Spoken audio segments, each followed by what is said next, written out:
Welcome back. Before we begin our spooky adventure tonight, remember to like the video, subscribe to the channel, and share this video with other horror enthusiasts to give us more motivation.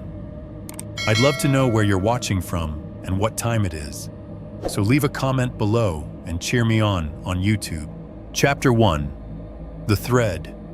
I should have never clicked 1.1. Night shift, brain, and lonely apartment. I got home a little after 2 in the morning, still smelling like bleach and hospital air. The apartment was exactly the way I'd left it 12 hours earlier. 1-bedroom box in Columbus, Ohio. Beige walls, low ceilings, a view of the parking lot and the back of a Wendy's sign. The only light came from the street lamp outside, leaking in through the blinds and slicing the room into pale orange bars. The first thing I saw when I closed the door was the empty pizza box on the coffee table. I'd meant to throw it away before my shift, but the call volume had been heavy all week and I'd been too tired to care. The lid sagged open like a jaw. A congealed triangle of pepperoni still stuck to the cardboard. Beside it, a half-crushed can of cheap beer sweated onto a coaster. "Home sweet home," I muttered, toeing off my boots. The heater kicked on with a shudder, filling the apartment with that dull, dry hum I'd grown so used to. I only noticed it when it stopped. Somewhere beyond my walls, a TV was playing too loud some game show rerun with canned laughter that sounded thin and distant through the plaster. Pipes knocked once, then settled into a faint ticking. It was ordinary, boring, a postcard of Midwestern exhaustion. And somehow, that made the silence in between each little sound feel even bigger. I shrugged out of my uniform jacket and tossed it over the back of the couch. The EMT patch caught the light for a second before it disappeared into shadow. Underneath, my t-shirt was stuck to my skin with cold sweat. My hands still smelled vaguely like antiseptic and latex gloves. On the way to the kitchen, I caught my reflection in the dark TV screen 37, pale from fluorescent lights, dark circles that no amount of sleep ever quite erased. My hair was a mess. I looked like someone who'd spent the last decade watching other people's worst nights, which, to be fair, I had. The fridge hummed when I opened it. A weak strip of light flicked on, illuminating half a bottle of ranch, a few sad apples, and 3 cans of IPA. I grabbed one, cracked it open, and listened to the hiss of carbonation. Tiny, sharp, familiar. In the corner of the living room, my podcast gear waited like a dog that knew it wasn't getting walked tonight but hoped anyway. The mic on its stand, pop filter slightly crooked, audio interface with its little LEDs dark, a mess of cables coiled on the table. Behind them, my laptop sat half open, still on sleep mode. The Apple logo a ghostly smudge. I dropped onto the couch, the springs squeaking under my weight, and took a long drink. The beer was warm, but it did its job. The taste grounded me back in here, in Columbus, instead of on the sticky vinyl bench of the rig, where the last patient of the night had coughed pink foam onto my gloves and stared at me like I was the one turning out his lights. Pulmonary edema, fluid in the lungs. The phrase had been on my run sheet more times than I could count. You'd think that after years of blood, broken bones, and the sound of ribs cracking under my palms during chest compressions, I wouldn't be bothered by much anymore. That was the myth. Anyway, that you see it enough and you go numb. I wasn't numb. I just learned to put things in boxes. Work went in 1-box sirens, cheap coffee, the sour smell of vomit and fear, the metallic tang of blood in the back of my throat when a patient vomited while intubated, and the suction didn't catch it all. The wet crackle of a dying man's breath. The moment the ECG flatlined and everyone pretended not to look at the clock. Then there was the other box, the one I opened when I turned the mic on. In that box were other people's nightmares, true crime cases, urban legends with too many details to be completely fake. I took them apart with my EMT hands, held them up to the light, told them into the dark like bedtime stories for people who preferred not to sleep. So far, I'd managed to keep myself out of both boxes. I finished the beer, dropped the empty can back on the table, and reached for the laptop. The lid lifted with a faint creak. The screen woke, blindingly white for an instant, before my desktop blinked into view, the DAW still open. Waveform from last week's episode frozen mid-sentence like a jagged black river. New tab. Muscle memory had my fingers hitting the keys before I really thought about it. Reddit. Late-night friend of the catastrophically tired and mildly depressed. I wasn't looking for anything specific, just the usual weird news, morbid questions, a little gallows humor to rinse out the taste of the shift. My eyes blurred as I scrolled. Relationship drama, dog pictures, somebody asking what it feels like to die. I skipped that one. I knew the answer too well. It was sometime after 2:30 when the thread title jumped out at me. Unexplained alpine deaths you've never heard of. The font was the same as every other thread, but it felt heavier somehow, like the words were carved instead of typed. I clicked it. As the page loaded, the ambient noise of the apartment sharpened in my awareness. The fridge rumble, more like a low growl than a hum. The heater's drone, the faint, high-pitched whine of the old TV transformer upstairs, somewhere in the building. A toilet flushed, followed by the soft roar of water through old pipes, and under all of it, barely audible, a soft tap, tap, tap, like dripping. I paused with my fingers hovering above the trackpad. The kitchen faucet wasn't running. I could see it from here. The curved metallic neck shining in the half-dark, perfectly still. No water on the counter. No puddles on the floor. The sound seemed to be coming from inside the wall, or maybe from the ceiling, or maybe from the hallway behind my head.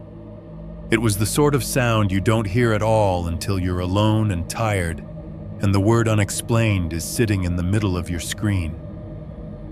I turned the volume up a notch anyway, letting the familiar fan noise of the laptop and the hum of the DAW comfort me. The post was long. Some guy with an obvious mountaineering fetish had compiled obscure cases from obscure ranges, avalanches, freak storms, sudden hypothermia, all the usual suspects. It was the third entry that made the hair on my forearms stand up. 1925. Tatra Mountains, Central Europe. 3 male hikers found dead, bodies intact, lungs filled with fluid. Female companion survives with no injuries, no toxins, no signs of struggle. Official cause pulmonary edema. Unofficially, no one knows. I leaned closer to the screen, the glow painting the room in cold light. Tatra Mountains. I'd heard of them in passing somewhere in Poland. Some low cousin of the Alps. Not exactly prime headline material. But here, nestled in bullet points and half-remembered anecdotes, was a story that sounded almost wrong. 3 men, alive and walking 1 minute, drowned in their own lungs the next. No river, no lake, just rocks and sky and air that had turned to water inside them.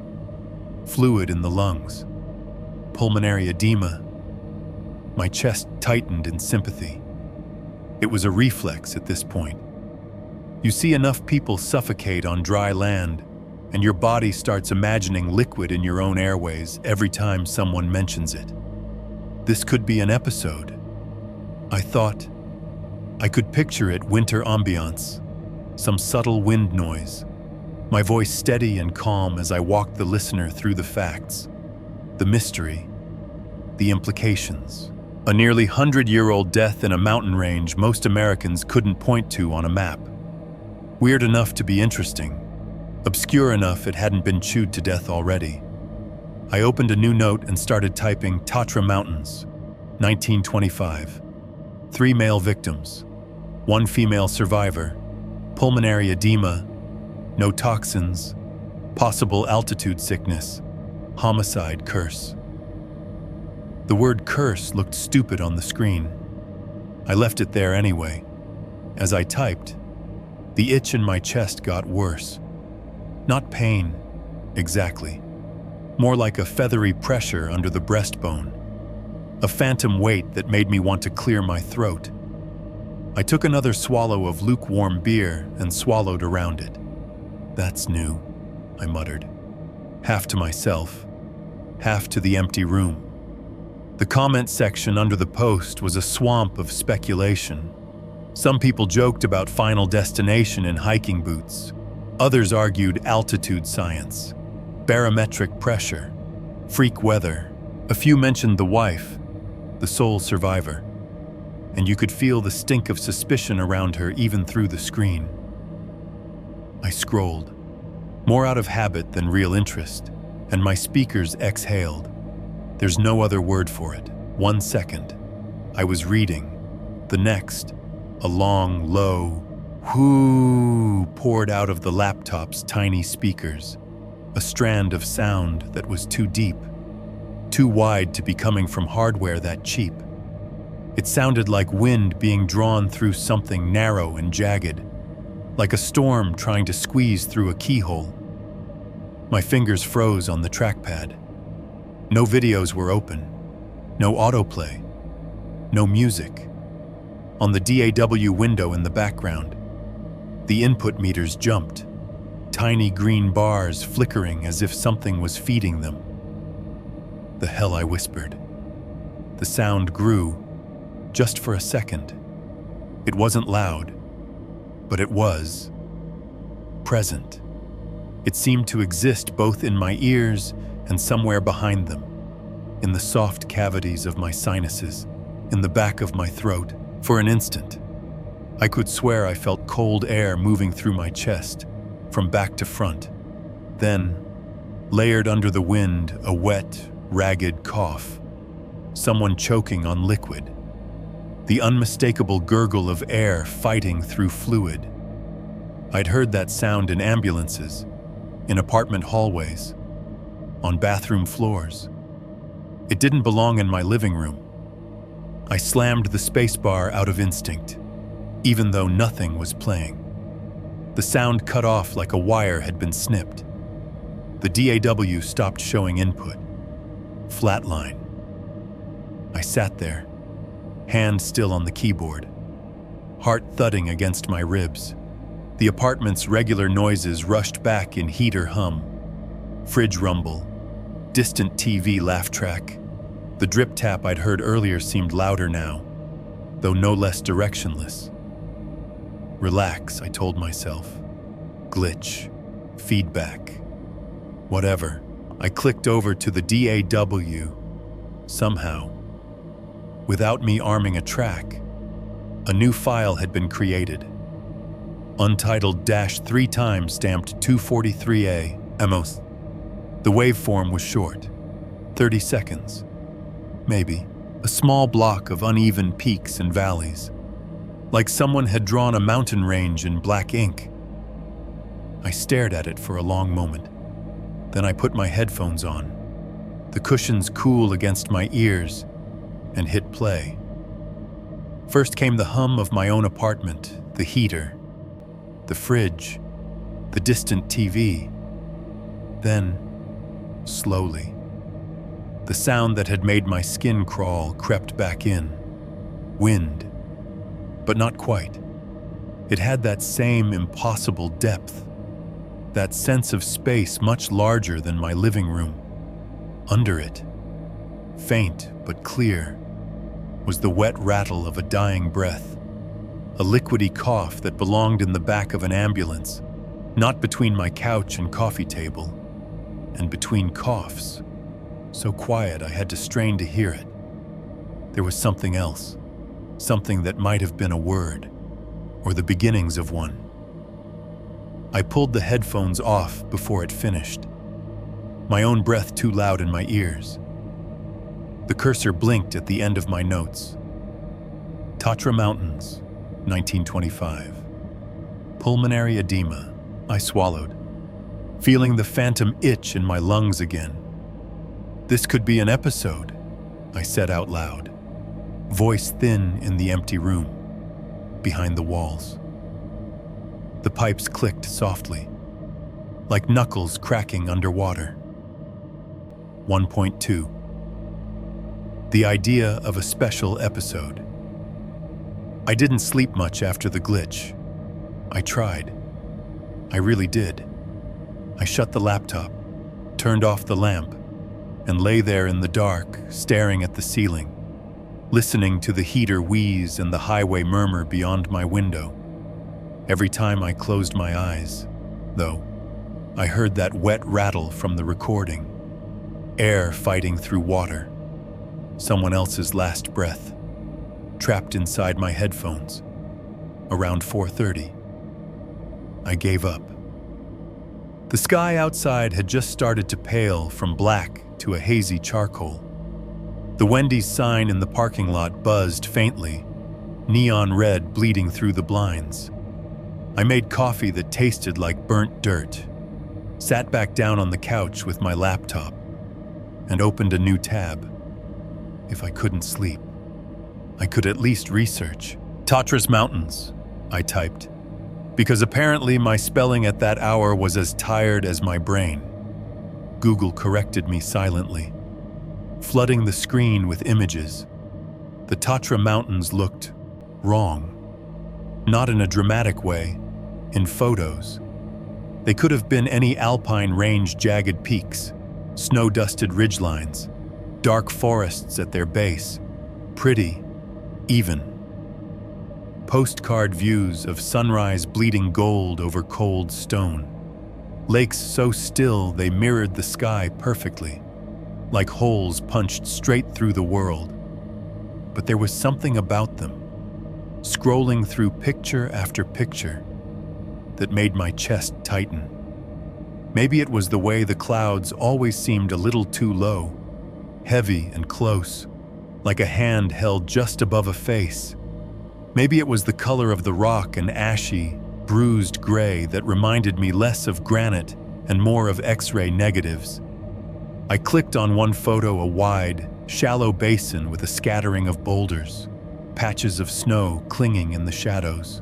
The caption said it was somewhere in the Tatra National Park, but the person who'd uploaded it had tagged it Frog Pond with a question mark. The place was empty. No trees, no trails visible, no people for scale, just rocks, sky, and the suggestion of an old path winding through. I imagined 3 men standing there, laughing, coughing, or arguing whatever people did in 1925 in wool coats and hobnailed boots. I imagined one of them dropping to his knees mid-step, hands clawing at his chest, baffled by his own body drowning him without a drop of lake water in sight. I took a slow breath and realized I'd been holding the last one a little too long. Don't be dramatic, I told myself.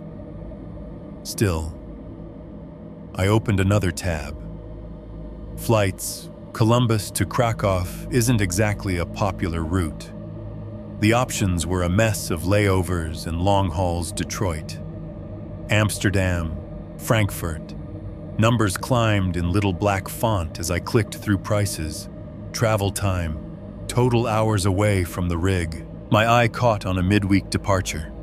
3 weeks out. Reasonable price. Reasonable layovers. Reasonable-sized plunge into something I didn't fully understand. The cursor blinked over the select button. This was insane. People went to Florida when they needed a break. They didn't fling themselves at the other side of the world to climb a mountain that had already killed better hikers than them. But the thought came again. Clearer this time. Like someone else had leaned into my ear. Special episode. I'd been doing the podcast for 3 years. The audience wasn't huge, but it was loyal. They liked the real stuff, the 911 calls, the cold cases, the unsolved things that felt like they might still reach out and touch you if you weren't careful. Ratings had plateaued lately. I'd started to recycle tropes. The last few episodes had felt like I was just changing names and dates. An American EMT travels to Poland to walk the same route as 3 mysterious deaths from 1925. He brings his mic. He brings his trauma. He brings his very breakable lungs. I could hear the trailer in my head already. And under it, faint. The ghost of that recording wind like a throat, coughing like someone trying to speak through water. I shut the flights tab without booking anything. I wasn't that impulsive. Yet. Instead, I pulled up YouTube and typed in Tatra Mountains Wind like it was a normal thing to listen to. Pages of results, hikers' vlogs, drone footage, ambient soundscapes with titles like Tatra's Storm Sounds. Relax and sleep. Sure, I muttered. Relax. I clicked one. The video was just a still image of a ridgeline under dark clouds. The audio was a steady howl, higher and thinner than the sound on my accidental recording, peppered with occasional clicks and pops from the camera mic. Then I opened another church bells in Krakow's Old Town, the resonance of metal over cobblestone, a city breathing out its hours. People murmured in the background. A busker's guitar drifted in and out. For a moment, it was pleasant, beautiful, even. Something about the bells tugged at the Catholic kid part of my brain, the one that remembered incense and stained glass and the weird comfort of ritual. But as I flipped back and forth between tabs, bells, the frozen waveform of that 30-second glitch. I started to notice something. Every time I hit play on my own recording, the wind inside it didn't sound the same. The first replay, it was just as I remembered, low, deep, with that horrible juicy cough underneath. The second time, though, the character of it shifted, less like a gust across a mic, more like movement through a tunnel.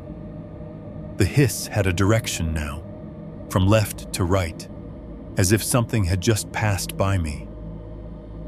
By the third replay, the coughs were clearer, slower, each one wet and sticky, the kind of sound you don't forget once you've heard it in a real human chest. I frowned, dragged the file into the DAW, and put on my headphones. The plastic cups sealed over my ears with a soft suction pop, cutting off the heater and fridge and all the other little domestic noises. Just me and the waveform now. I zoomed in on the audio, highlighted a 10-second chunk, and ran a noise reduction plugin. Standard cleanup move. In theory, it should suppress the hiss and bring out the main sound. The hiss dropped. Sure. But what rose up from underneath made my skin crawl. There was definitely a voice in there. Not English, not Spanish. A softer, rounder language with hard consonants scattered through its syllables I couldn't untangle. Like someone mumbling from under a thick pillow. Every time the cough paused, the syllables came, 3 or 4 at a time, barely above a whisper. "Okay," I said quietly. "Nope." I soloed another section, cut the lows, cut the highs. Tried to convince myself I was just pareidolia-ing my own audio, seeing faces in clouds, hearing words in wind. The more I filtered, the sharper it got. The cough turned into a full-on death rattle, that awful, bubbly gurgle when someone's lungs are more fluid than air. I'd stared down at enough bluish lips and wide-open eyes to recognize it. Between rattles, the language threaded through again. Polish.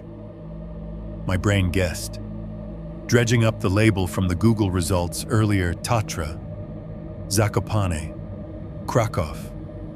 I couldn't understand a thing, but some part of me reacted anyway. An animal instinct flicking the switch to wrong. I yanked one ear cup half off to let in the safety of my own apartment sounds. The kitchen light chose that exact moment to flicker. I turned my head toward it, the headphone dangling off one ear. The overhead fixture in the kitchen blinked twice, quick and sharp, then came back steady. I knew that flicker. The socket was loose, and I'd been meaning to get a new bulb.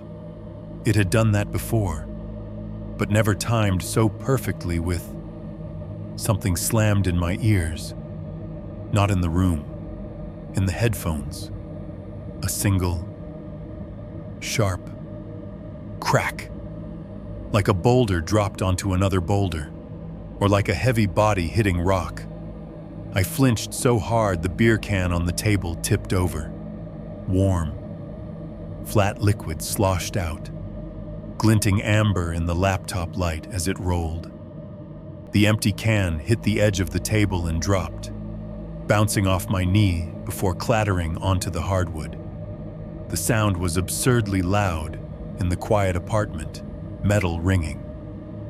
Spinning, skittering away, my brain went into slow motion, tracking its wobbling path as if the fate of the world depended on whether it stopped upright or on its side. It finally came to rest by the leg of the coffee table, still humming softly from the impact. My heart was hammering against my ribs. My palms were damp on the trackpad. Jesus Christ. I breathed, pulling the headphones all the way off. The kitchen light shone steadily, as if it had never betrayed me. The faucet was still. The heater hummed. Upstairs, the neighbor's TV laughed at some old joke I couldn't hear. On the screen, the waveform waited, frozen, harmless. I wiped the beer off my jeans, then off the table, my movements jerky and overcareful. For a moment, I entertained the idea of deleting the file, wiping the drive, pretending it had never existed. Instead, I saved it. Tatra_wind_test.wav, because apparently I hate myself. The flight tab was still open behind the DAW, mocking me. I clicked back to it. The same Wednesday flight stared at me, Columbus to Detroit, to Amsterdam, to Krakow. Total travel time 14 hours. Total price more than I should spend. Less than I'd regret if I didn't. My finger hovered over the mouse. "This is stupid," I said out loud. "You're burned out, not cursed. You need a vacation, not an exorcism." My other hand opened the airline app without asking my permission. A few clicks, an autofill of my credit card number, and suddenly the screen flashed. Booking confirmed. I stared at the confirmation email like it belonged to someone else. American EMT, mid-30s, recently divorced, traveling alone to Poland to chase a nearly 100-year-old mystery in a mountain range he'd never heard of before last night. It sounded less like a vacation and more like the opening of a found-footage horror movie. Perfect podcast material. I closed the laptop with more force than necessary and let it sit there, warm on my thighs. The room seemed to exhale. That's when I heard the dripping again. It was clearer now, no longer a vague tap somewhere in the building. It had weight, rhythm. Plip, plip, plip. Slow and patient. I turned my head, listening. The kitchen sink was dry. The bathroom door was open. From here, I could see the tile in the empty tub. No water, no puddles. I held my breath, trying to pinpoint the sound. It wasn't coming from the walls this time. It was coming from inside my own chest. With my breath held, the drip became a tick, a tiny, wet click in the center of my rib cage. When I inhaled, it sped up. When I swallowed, it paused. My throat tightened. I let the air out in a rush. Coughed once. It scratched all the way down, but nothing came up. No blood. No foam. Just the dryness of too much coffee and not enough sleep. Dry air. I told the empty room. Old building. That's all. I lay back on the couch, staring at the shadowed ceiling, listening to the faint echo of that impossible recording in my memory, and the subtle, insistent drip of something I refused to name. By the time my eyes finally closed, the only clear thought left in my head was a date, glowing in my mind like a departure gate sign 3 weeks from now. I'd be under a different sky, breathing different air, assuming the air wanted me. 3. Flight plans and quiet warnings. The 3 weeks between booking the flight and actually leaving passed in a strange, double-exposed way. On the surface, my life stayed the same 12-hour shifts, sirens, fluorescent lights, the back-and-forth blur of Columbus streets at 3 in the morning. Underneath, though, there was always a little clock ticking down in the back of my head. 3 weeks, 2, 10 days, 72 hours. I printed my itinerary at the station printer on a slow afternoon. The cheap ink bled a little on the thin paper, the airline logo slightly fuzzy. I folded it into thirds and slipped it into my wallet, even though I knew the app on my phone had all the same information. It felt more real on paper, heavier. Vacation. My partner, Luis, said, watching me. He had a coffee in one hand, a half-eaten donut in the other. Where are you going? Florida, Vegas. Please say Vegas. I need to live through you. Poland, I said. He blinked, as in, pierogi, right? Yeah, pierogi, and mountains. He squinted at me. Dude, your idea of time off is going somewhere colder to maybe break your ankle on a rock. I shrugged. Could be worse. He shoveled the rest of the donut into his mouth and spoke around it. You sure you don't want to just not chase other people's deaths on your vacation? The phrasing tugged at something. I looked up. What? He swallowed, wiped sugar off his uniform. I mean, every time we get a break, you're editing those episodes about murders and disasters and freak accidents. You finally get PTO and you're flying to, what was it? The Death Mountain, the Tatra Mountains, I corrected. And it's just research. Hike. Record some ambient. Maybe talk to a local guide. You're literally going to walk where 3 dudes dropped dead for no reason, he said. Just saying. Cancun has Wi-Fi too. Man, I laughed it off, but his words sat with me all the way through our next call. Scheduling the actual time off turned into its own little bureaucratic horror story, swapping shifts, appeasing the scheduler, promising to pick up extra weekends when I got back. When I mentioned overseas travel, my supervisor raised an eyebrow over her computer. "You're not doing anything. High risk." "Are you?" she asked. "Just hiking," I said. "Nothing crazy." She stared at me a beat longer than necessary, then clicked something on her screen. "Fine. Just come back in one piece. We're short enough already. At home." I laid all my gear out on the bed like I was going on deployment instead of vacation. Clothes, thermal layers, wool socks, a puffy jacket that made me look like a faux-rent Michelin man, boots broken in from Ohio winters, not mountain trails, a rental car, GPS I probably wouldn't use because phones exist. Then the important stuff, mic in its padded case, shock mount, pop filter, the little Zoom recorder with extra SD cards, a shotgun mic, just in case the wind got really bad.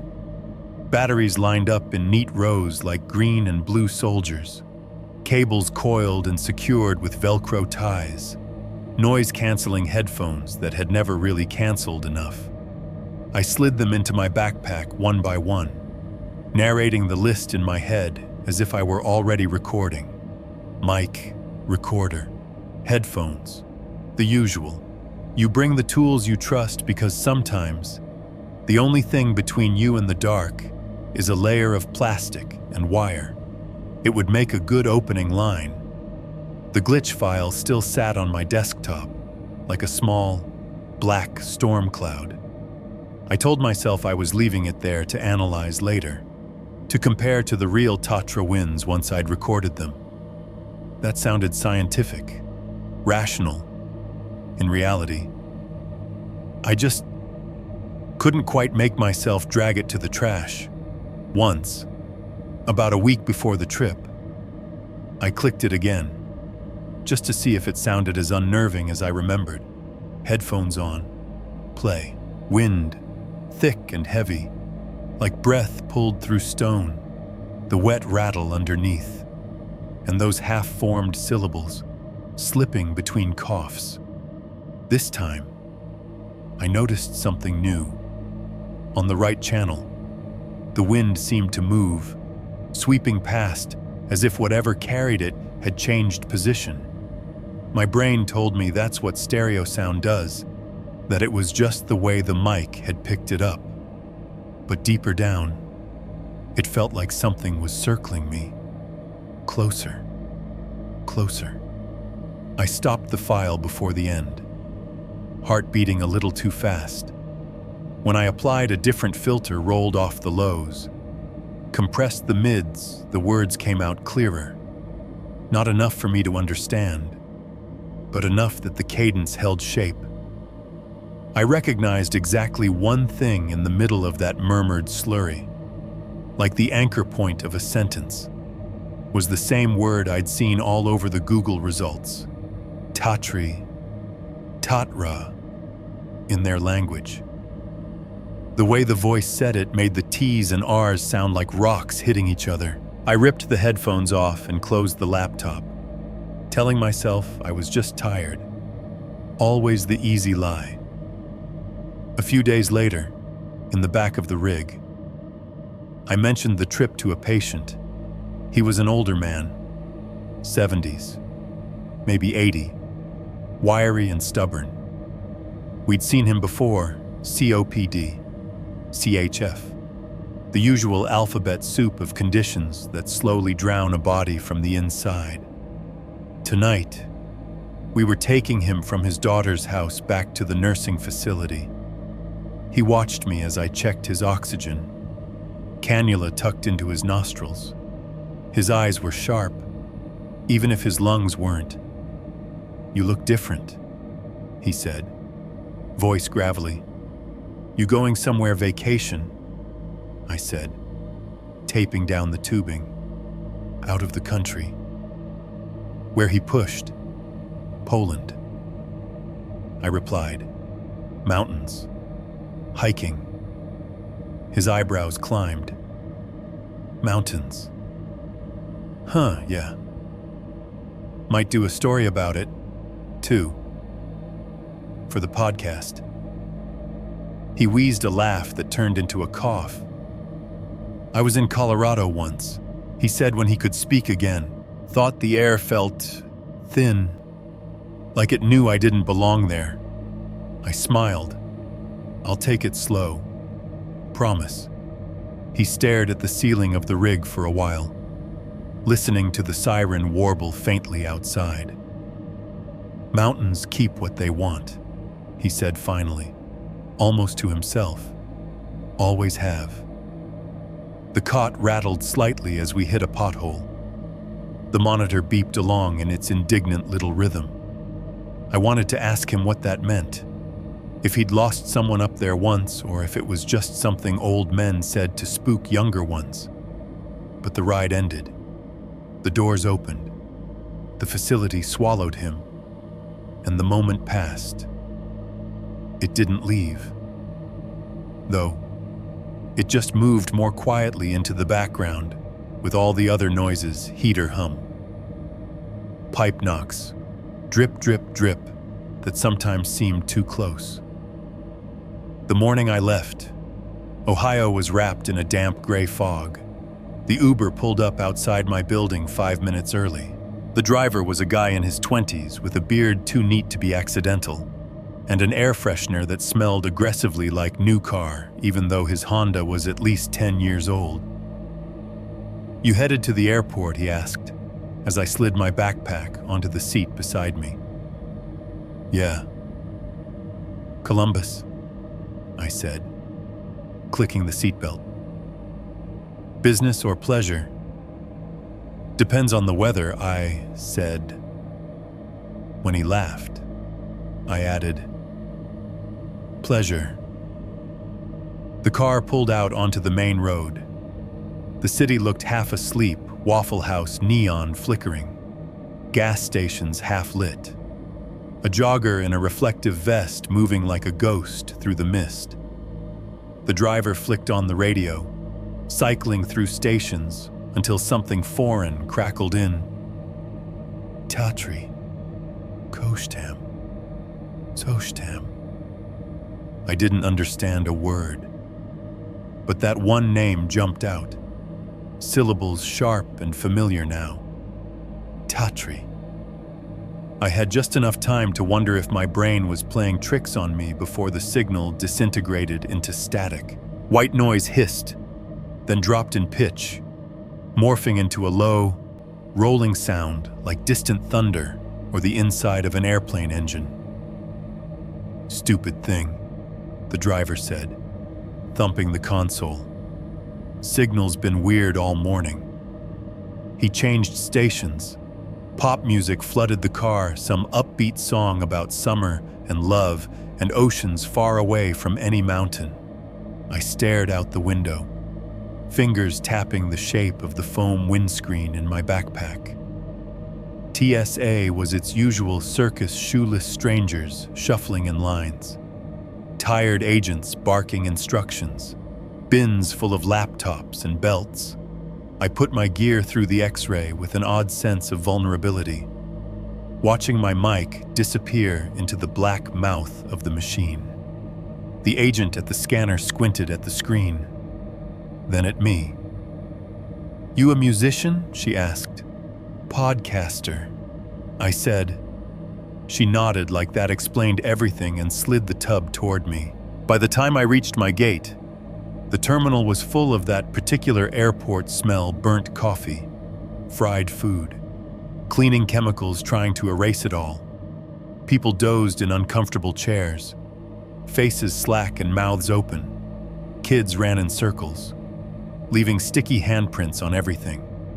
I plugged my headphones into my phone, hit play on a random playlist, and let anonymous guitars and drums carry me through boarding.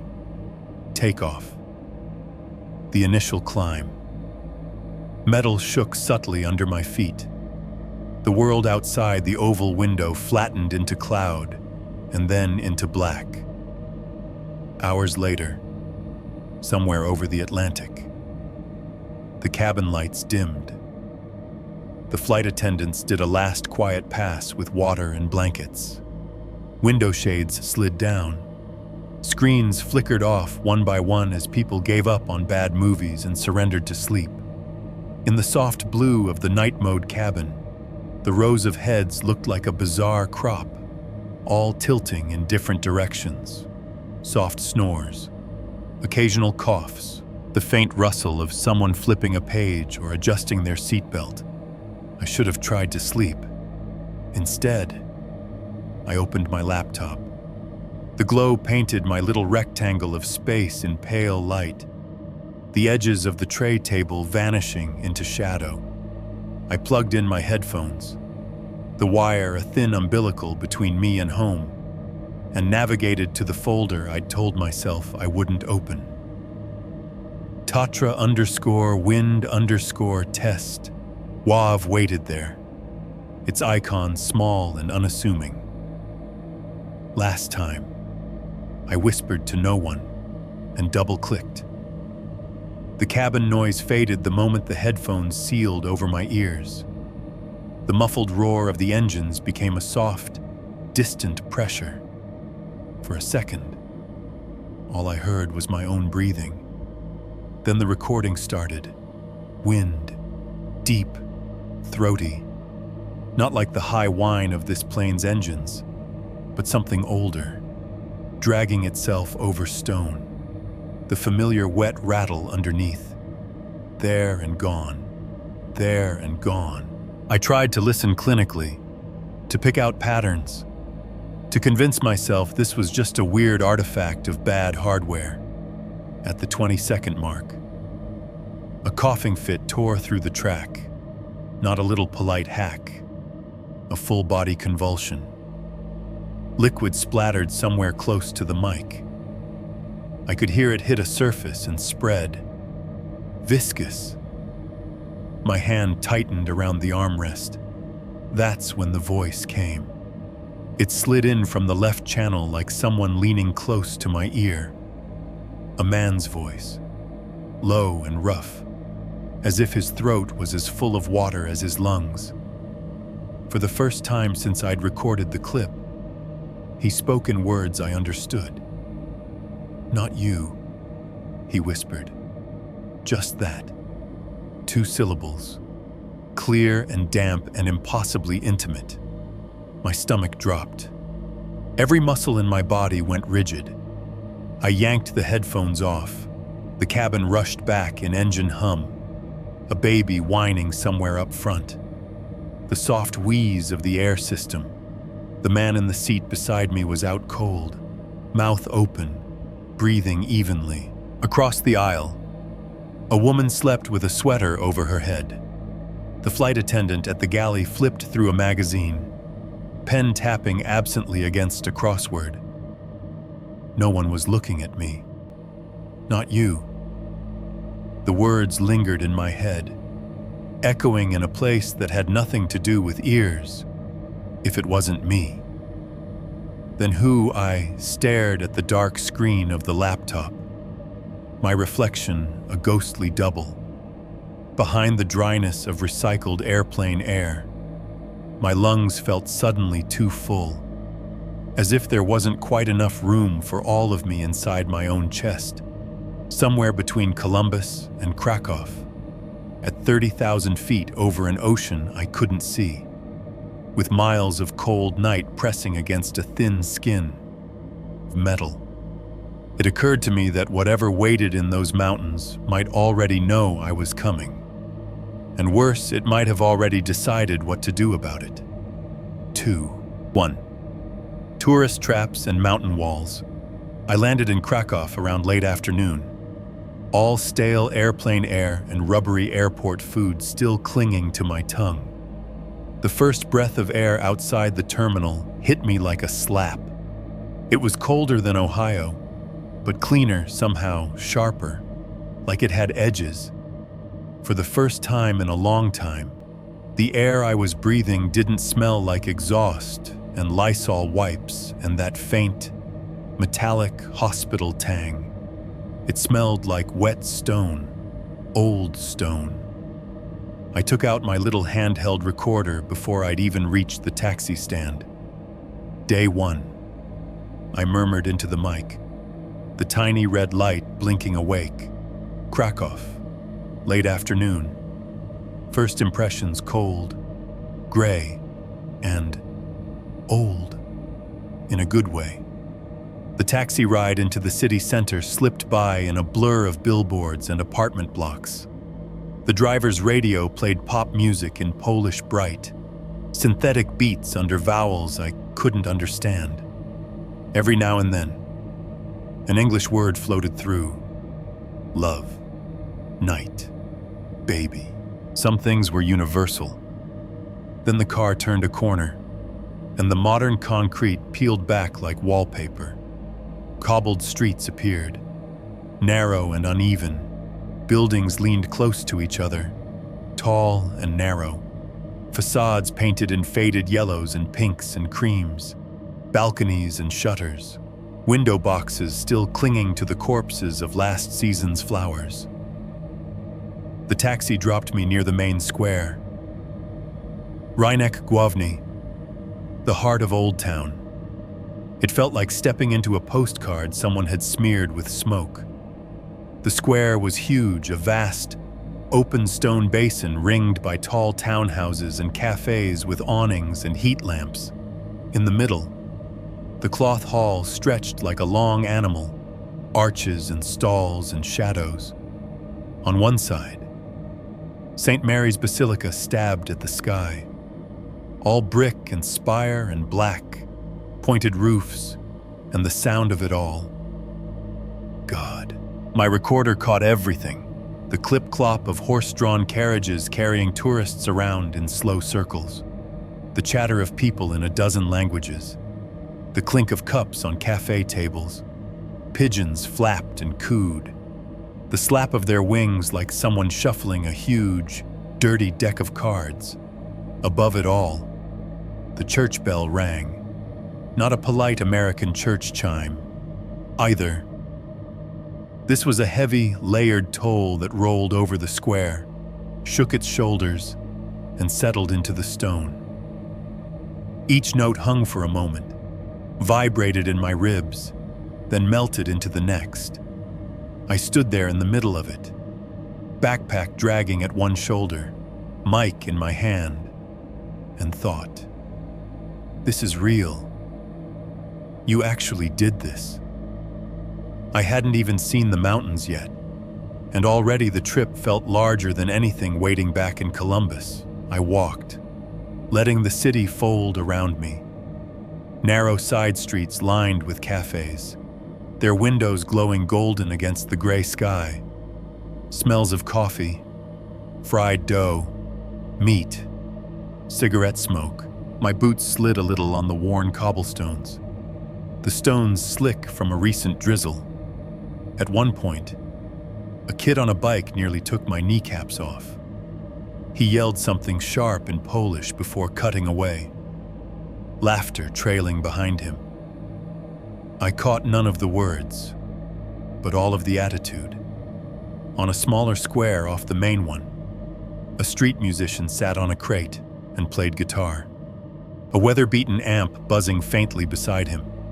His hat lay on the ground, sprinkled with coins. The melody was minor and lilting, sad in the way old lullabies are sad if you listen too closely. I paused, turned the recorder toward him, and closed my eyes for a few seconds. Ambience, I whispered. Krakow Old Town, street level, bells, pigeons, the whole cliché. When I opened my eyes, I caught my reflection in a cafe window. Same dark circles, same tired mouth. But there was something else under my face now, an awareness of the giant, gray smudge on the southern horizon. Even through gaps in the buildings, I could see it. At first I thought it was just low cloud, a dark smear pressing down on the world. Then I realized the edge of the Tatra range, rising beyond the city. In the distance, it looked like a single, slumped wall, a bruise on the sky. My chest gave a small, involuntary twinge. I closed the recorder, slipped it back into my jacket pocket, and kept walking. The next day, I caught a bus to Zakopane. It was one of those long-distance coaches with seat fabric patterned to hide stains and a faint smell of diesel and spilled soda. A TV at the front played a muted comedy, the laugh track flickering silently over the heads of the passengers. Kids chattered in high-pitched Polish behind me, their feet thunking against the back of my seat. An older woman across the aisle rummaged through a plastic bag full of mysterious snacks, each wrapper crinkling like dry leaves. Someone's headphones leaked EDM tinny and relentless. I found the sweet spot on my recorder between too much engine noise and just enough human chaos, and hit record again. Wheels thumped over seams in the road, each jolt sending a small shock up my spine. As the bus rolled out of Krakow, the buildings thinned, gave way to stretches of highway flanked by bare trees and billboards. Then the land began to fold. The further south we went, the more the horizon wrinkled. Gentle hills rose, dipped, rose again, each a little higher than the last. Color bled out of the sky, turning the afternoon light into something flat and metallic. Then I saw them. At first, they were just a darker line behind the closer hills, a smudge that refused to resolve into anything more specific. But as the miles slid past, the smudge sharpened into teeth, jagged peaks, their tops still dusted white, shouldering up under a low ceiling of cloud. The Tatras, under the AED stark overhead lights of an ER. Lungs with pulmonary edema look like fogged glass on an X-ray shadowy. Diffuse patches where air should be clear. The mountain range outside my bus window looked disturbingly similar, heavy, opaque, something filling up a space that should have been open. The tightness in my chest decided to come back right then. A small band cinching under my sternum. Altitude, I told myself. Anxiety. Weird foreign snack fumes. Pick one. The bus shuddered over a pothole. Somewhere behind me, a kid laughed. The sound bright and oblivious.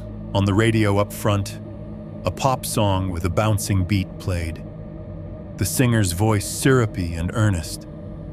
Whatever discomfort I felt now was nothing compared to the stories in that Reddit thread. 3 men who maybe never got to see the mountains from this side, only from the inside of their lungs. I pressed my forehead briefly to the cold glass. The mountains watched back, impassive. Zakopane hit me with sensory overload the moment I stepped off the bus. If Krakow was old stone and history, Zakopane was a ski town fever dream. Wooden chalet-style buildings with steep roofs and carved balconies lined the main street. Neon signs shouted in Polish and English pizza, kebab, ski rental, souvenirs. Stalls sold wool socks, fur hats, plastic sleds, tacky snow globes with tiny, glitter-speckled mountains inside. The smell was a strange blend of grilled meat, hot wine, cigarette smoke, and wet wool. Snow piles sat in tired heaps along the sidewalks, gray at the edges. Somewhere nearby, somebody was playing an acoustic guitar, a thin melody riding over the murmur of tourists. My hostel was 2 blocks off the main drag, a 3-story wooden building with a lopsided porch and a string of fairy lights that flickered in the daylight. Pointless but charming. Inside, the lobby was a jumble of backpacking gear, scuffed floors and mismatched couches, and a poster for McDonald's delivery, was taped crookedly next to a faded advertisement for summer hiking tours. A chalkboard listed activities in cheerful, loopy handwriting, PUB crawl, thermal pools, Tatra Trail number 3, moderate. The faint smell of beer and cleaning solution hung in the air. The girl at the front desk scanned my passport, slid a key card across the counter, and pointed me toward a narrow staircase. Kitchen is there. Bar is there. Quiet after 11, she said. If you go to mountains, check weather first. Okay, I said. My voice sounded smaller here. The dorm room was exactly what you'd expect: metal bunk beds, lockers, a window that overlooked a sloped roof, and beyond that, the hazy suggestion of mountains. Someone had left a half-finished bottle of water on the windowsill and a pair of socks with no clear owner at the end of one bed. I tossed my backpack on an empty lower bunk, made a half-hearted attempt at organizing my stuff, then gave up and headed downstairs in search of food and noise. The hostel bar was tucked into one corner of the ground floor. It was more of an extended kitchen than a real bar wooden counter. Cheap beer taps, a fridge full of energy drinks and bottled water, posters for local bands and faded ski competitions peeled at the corners on the walls. A guy in his 20s with a man bun and a nose ring sat on a stool in the corner, strumming a guitar softly. His fingers picked out a minor key progression that sounded oddly familiar, like the street musician in Krakow, but slightly off, slower, sadder. I took a seat at the bar, ordered a beer in broken Polish piwo, Jedno, please, and pulled out my notebook. The page stared up at me, blank and accusing. I wrote at the top episode, Tatra, working title, The Mountain That Drowns Without Water, cheesy, over-dramatic, absolutely something my listeners would click. On the TV mounted in the corner above the bar, a local news channel played with the volume set low. The anchor's mouth moved, Polish consonants flowing, a ticker scrolling beneath. B-roll showed a helicopter hovering over a snowy slope, rescuers in bright jackets clustering around something on the ground. A small caption in the corner, Zakopane/Tatry, the bartender.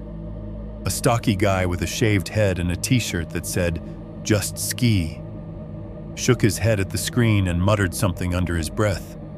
Even without understanding the words, I knew that tone.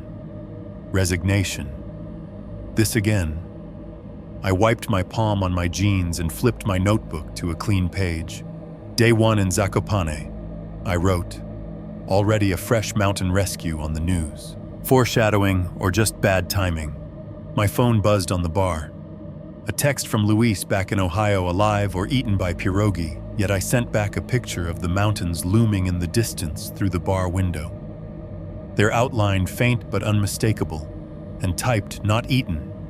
Yet, mountains are big. So is pierogi. He replied with a skull emoji and a mountain emoji. Subtle. I set the phone down and, without really thinking about it, opened the voice recorder app again.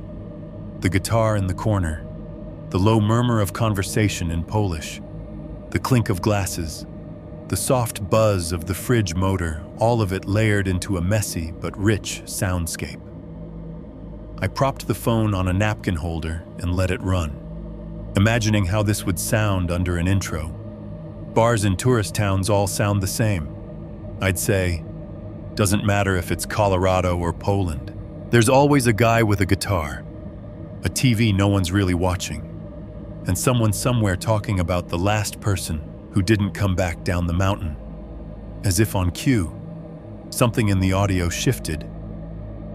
At first, I thought it was just the guitar changing chords. The player had slipped into a slightly different progression, something darker that made the hairs on the back of my neck stand up. Then I realized there was another sound threading through the mix, Wind. Not the faint, normal kind that you pick up outside a bar. This was a deeper, more sustained rush, like someone had cracked a window in a moving car. It spilled out of the bar's old speakers, even though I knew the song that was playing a sugary pop track on a loop didn't have any wind effects. Over the wind came a cough, wet, gurgling, so quiet that if I hadn't been listening for it, I might have missed it. I straightened on my stool, the hairs on my arms lifting. The bartender frowned at the speaker, confused. He jabbed a finger at the remote and turned the volume up, then down, like that would fix whatever was wrong. The cough came again, louder this time, riding on the wind. It was the same sound from my living room recording, the same sound from the ambulance, from hospital beds, from drowning lungs. The bartender swore in Polish and slapped the side of the speaker with an open palm. The wind noise cut off mid-breath. The cough strangled into silence. The sudden absence of sound was almost a jump scare by itself. The pop song snapped back into full, tinny clarity, jarringly bright. Glasses clinked. Someone laughed too loudly in the corner. The guitar player stopped, looked around, then shrugged and started a new song. At the bar, nobody screamed. Nobody clutched their chest or pointed or asked, "Did you hear that, Hut?" I knew I hadn't imagined it. I reached for my beer with a hand that shook just a little. Outside the bar window, beyond the posters and the reflection of the TV, the line of the mountains cut across the horizon like a flat EKG with one long, inevitable spike. It occurred to me, not for the last time, that maybe this story had started long before I hit record. 2.2, Meeting Anaya and the Flask. I was halfway through my second beer and my third attempt at a decent episode outline when someone said, in clear, unaccented English, "You're American, right?" The question came from just over my left shoulder. I turned on the bar stool. The girl standing there was shorter than me, mid to late 20s maybe, dark hair pulled back into a low ponytail, a few strands escaping to cling to her cheeks. Her cheeks were pink from the cold. Not makeup. She wore a dark fleece jacket with a faded logo I didn't recognize, a pair of hiking pants, and boots that looked like they'd actually seen mud instead of Instagram. There was a tiredness around her eyes, but it wasn't the glazed, drunk kind. It was the kind you got from early mornings and steep slopes. "Yeah," I said. "Is it that obvious?" She glanced at my hoodie Ohio State logo half hidden under my open jacket and raised an eyebrow. "A little," she said. Her English had that lilting Polish rhythm, but it was fluent. "We don't have many Buckeyes here." "Guess not." I closed my notebook, covering the phrase, "the mountain that drowns without water." "You work here at the hostel?"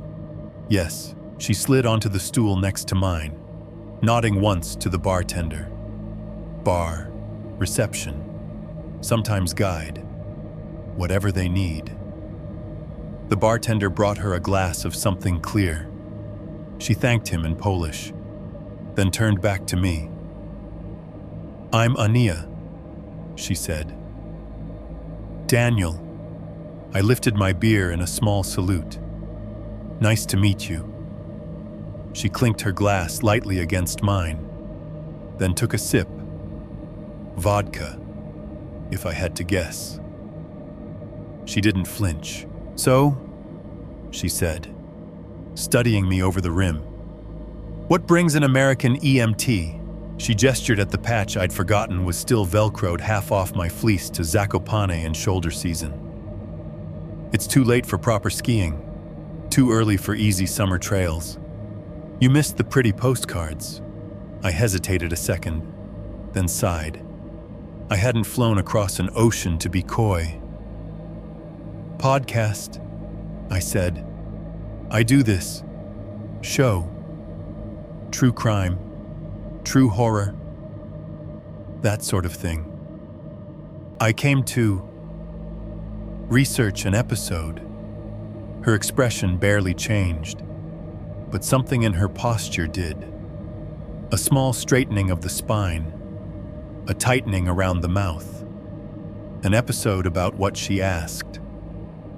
I drummed my fingers on the bar top once, considering. No delicate way to put it. About some deaths in the Tatras. I said, a case from 1925. 3 men. 1 woman walked out alive. I think they called the area Sycamore Valley, and there was this place they found them near, a sort of bowl or clearing. They nicknamed Frog Pond. Her face shut down so fast it was like someone had pulled a blinds cord inside her. The tiredness was still there, but the faint curiosity vanished. For a second, her eyes looked less like eyes and more like dark, flat stones. You came from America, she said slowly, for Frog Pond well. I came from America for Poland, I said, trying for a laugh that sounded too thin in my own ears. Frog Pond is part of it. I want to walk the same route, record some audio, talk about the mystery. Unexplained alpine deaths you've never heard of. That kind of thing. She didn't smile. You know, we have many mountains, she said. Many trails, many stories. Tourists like to pretend this one is special, more cursed, more romantic. She shrugged. The motion sharp. People love drama. There was a faint edge on the word tourists that I couldn't ignore. I'm not here to disrespect anything, I said. I swear. I'm not gonna, stage spooky photos or fake EVPs. I'm an EMT back home. I take this stuff pretty seriously. Death isn't content. Not for me. She watched me for a beat, searching my face like it was a view she was deciding whether or not to trust. EMT, she repeated. So you see people die. Sometimes, I said. The taste of beer turned slightly sour. Sometimes I see them almost die. Sometimes I see them too late. It's a thing. And then you talk about death in your free time. It wasn't a question. I gave a small, helpless shrug. Everyone has hobbies. She shook her head once, as if she couldn't decide if that was darkly funny or just sad. Frog Pond is not a hobby, she said. Not for us. On the TV, the news had moved on to something about politics. The helicopter footage was gone, replaced by a suited anchor gesturing at a chart. The guitar in the corner had shifted to some old rock cover. The bar's noise swelled and receded around us in waves. So the story I started. The 1925 thing. People really talk about it here. Her eyes cooled a fraction. The defensive wall eased just slightly. Old people do. She said, guides. Sometimes. My babcia told me when I was a kid. A prosecutor and his family. A friend of theirs. A summer hike. The men died. The wife came back alone. She tapped her chest with 2 fingers. Here. We say Zakopane remembers its dead. The mountains remember more. How did they die, I asked, even though I already knew the internet version. She took a slow sip of her drink, as if buying herself time to decide how much to give me. Officially, she said, pulmonary edema, fluid in the lungs, altitude sickness, a bad combination of weather and health. Unofficially, she shrugged. Depends who you ask. Some say the wife poisoned them. Some say the mountain did. That's vague, I said carefully. Vague is safer than wrong, she replied. Her gaze flicked to my notebook, then back to my face. You know this already, she said. You did your research. You read about Zakopane breaks men's hearts, not in the romantic way. Her accent wrapped around the words like wire. We have a joke: if the mountain does not want you, it will put water in your chest until you leave. She tapped her finger lightly against her sternum. The gesture was too close to the way I'd unconsciously done the same in my apartment when I'd heard that internal drip. If the mountain does not want you, it will drown you from inside, she said. So we say. My throat went dry. And the woman I asked, the wife. What do they say about her that she was lucky? Anaya said, or guilty. Sometimes both. She glanced around, as if checking whether anyone was listening. No one was. Hostel bars are full of strangers. Secrets are cheap here. My grandmother said there was something else, she added in a lower voice. She said the woman carried a flask of brandy, that the men drank from it before they died, and that the flask never rusted, no matter how many years passed. I frowned. Never rusted, Ania nodded. People like objects in their stories. She said, it makes the fear easier to hold, a flask that doesn't age, a trail that always takes something. Old women say if you see a metal flask on the trail near Frog Pond, you should walk away and not touch it, or the mountain will notice you. A little shiver zigzagged across my shoulders. Has anyone ever actually seen it? I asked. She tilted her head, considering. The tiredness around her eyes had shifted into something like resignation. Last winter, she said, during a rescue training, some of the guys found something in the snow near that area. They joked. They gave it to me. Her hand went to the inside pocket of her jacket, almost before she finished the sentence. She pulled out a small, flat object and set it down on the bar between us with a soft clink. It was a flask, not the shiny stainless steel kind you buy as a gag gift at Christmas. This one was old, smaller, narrower, its shoulders rounded with use. The metal had the dull, muted sheen of something that had been handled a lot, but never polished. A faint pattern scrolled along the edges, a floral motif, maybe, worn down until it was more impression than design. Scratches crossed its surface like old scars. A small dent puckered one corner, as if it had hit a rock hard enough to bruise but not break. The cap was attached with a short chain and screwed in tight. Its ridged sides slick with rubbed-in grime. No logo. No engraving. Nothing to say who had owned it or when.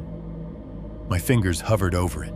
It doesn't look that special, I said, because the alternative was admitting it scared the hell out of me for no rational reason. It was under snow for who knows how long.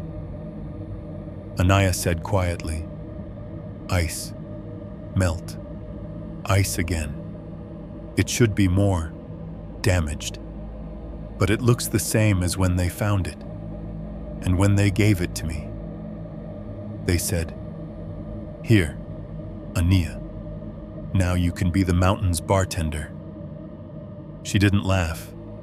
Neither did I. Why do you have it? I asked. I thought. She hesitated. I thought maybe I should keep it safe, Or keep it close so it cannot be somewhere worse? I don't know. It sounds foolish when I say it in English. She nudged it a centimeter toward me with one finger. People leave plastic everywhere, she said. Bottles, wrappers. The mountain does not care about that. But some things it keeps, some things it gives back. And sometimes, the stories attached to them. You came all this way asking for a story about Frog Pond, she added. You may as well see the prop. I should have declined. I knew that in the same animal part of me that had recoiled from the audio glitch. But curiosity can be a stupid, stubborn thing. I reached out and laid my fingertips against the metal. It was cold. Not bar fridge cold. Not the leftover chill of winter air on steel. This was a deeper temperature. The kind that made my skin jerk away on instinct because it felt like touching dry ice, like it would burn if I held it too long. But from the wrong direction. The moment my hand made full contact, the noise of the bar changed. It didn't stop. It slid away. Like someone had taken the room's sound and thrown a heavy blanket over it. Voices muffled. Guitar gone. The TV became a silent pantomime in my peripheral vision. Underneath that smothered layer, two sounds remained sharp. My own breathing and a drip. Slow, far away. Measured. Plip. I inhaled through my nose. My breath sounded too loud in my ears, ragged around the edges. As I breathed in, the drip sped up, faintly. As I breathed out, it slowed. Something tight clenched behind my sternum for a heartbeat. I was certain my lungs were full of liquid, that if I exhaled too hard, I'd cough water onto the bar. Cold seeped up through my fingertips, traveling along the bones of my hand, up my arm. The air smelled wrong too, less like beer and bodies, more like wet rock, like the hollow space under a bridge where kids dare each other to shout. Without meaning to, I blinked and saw just for a second that I was somewhere else entirely. Stone under my back, not smooth, not comfortable. Hard points digging between ribs, shoulder blades pressed against something unyielding. My face open to the sky, but the sky wasn't the low wooden ceiling of the hostel. It was a flat, colorless void. Clouds hanging so low I felt like I could touch them if I just lifted a hand. Wind screamed past my ears, high and thin and endless. I couldn't move my head, but in the corner of my vision, I caught the edge of a boot. Not mine. Leather. Scuffed. Laces dark with moisture. Somewhere nearby. Someone was making a noise that could have been a word or could have been the last attempt to breathe around filling lungs. A shadow leaned over me, a silhouette against the gray. I couldn't see its face, only the outline hat brim. Collar, the suggestion of hands reaching. Water bubbled at the back of my throat. I sucked in my air. Here, in the bar, and the image shattered. Sound rushed back all at once. The clatter of glasses, the guitar's soft progression, the anchor on the TV smiling at something I didn't catch. A burst of laughter from a table behind me. The bartender calling out an order. My fingers sprang off the flask as if burned. The metal sat on the bar, innocuous. A smudge of condensation forming where my hand had been. My own heart pounded so loud, it made my vision pulse at the edges. Anaya was watching me. You felt it too. Didn't you? She asked. Her voice was very quiet. 2.3. Negotiating with the mountain.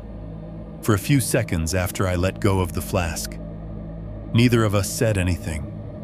The bar moved around us, voices rising and falling, glasses clinking, guitar strings humming like we were sitting at the bottom of an aquarium, watching life drift by through thick glass. Anaya held my gaze, searching for something in my face. I swallowed, my throat dry. Yeah, I said finally. I felt something. Her mouth tightened. What she asked, like being on my back. I said slowly, the words feeling clumsy as I tried to drag the sensation into language.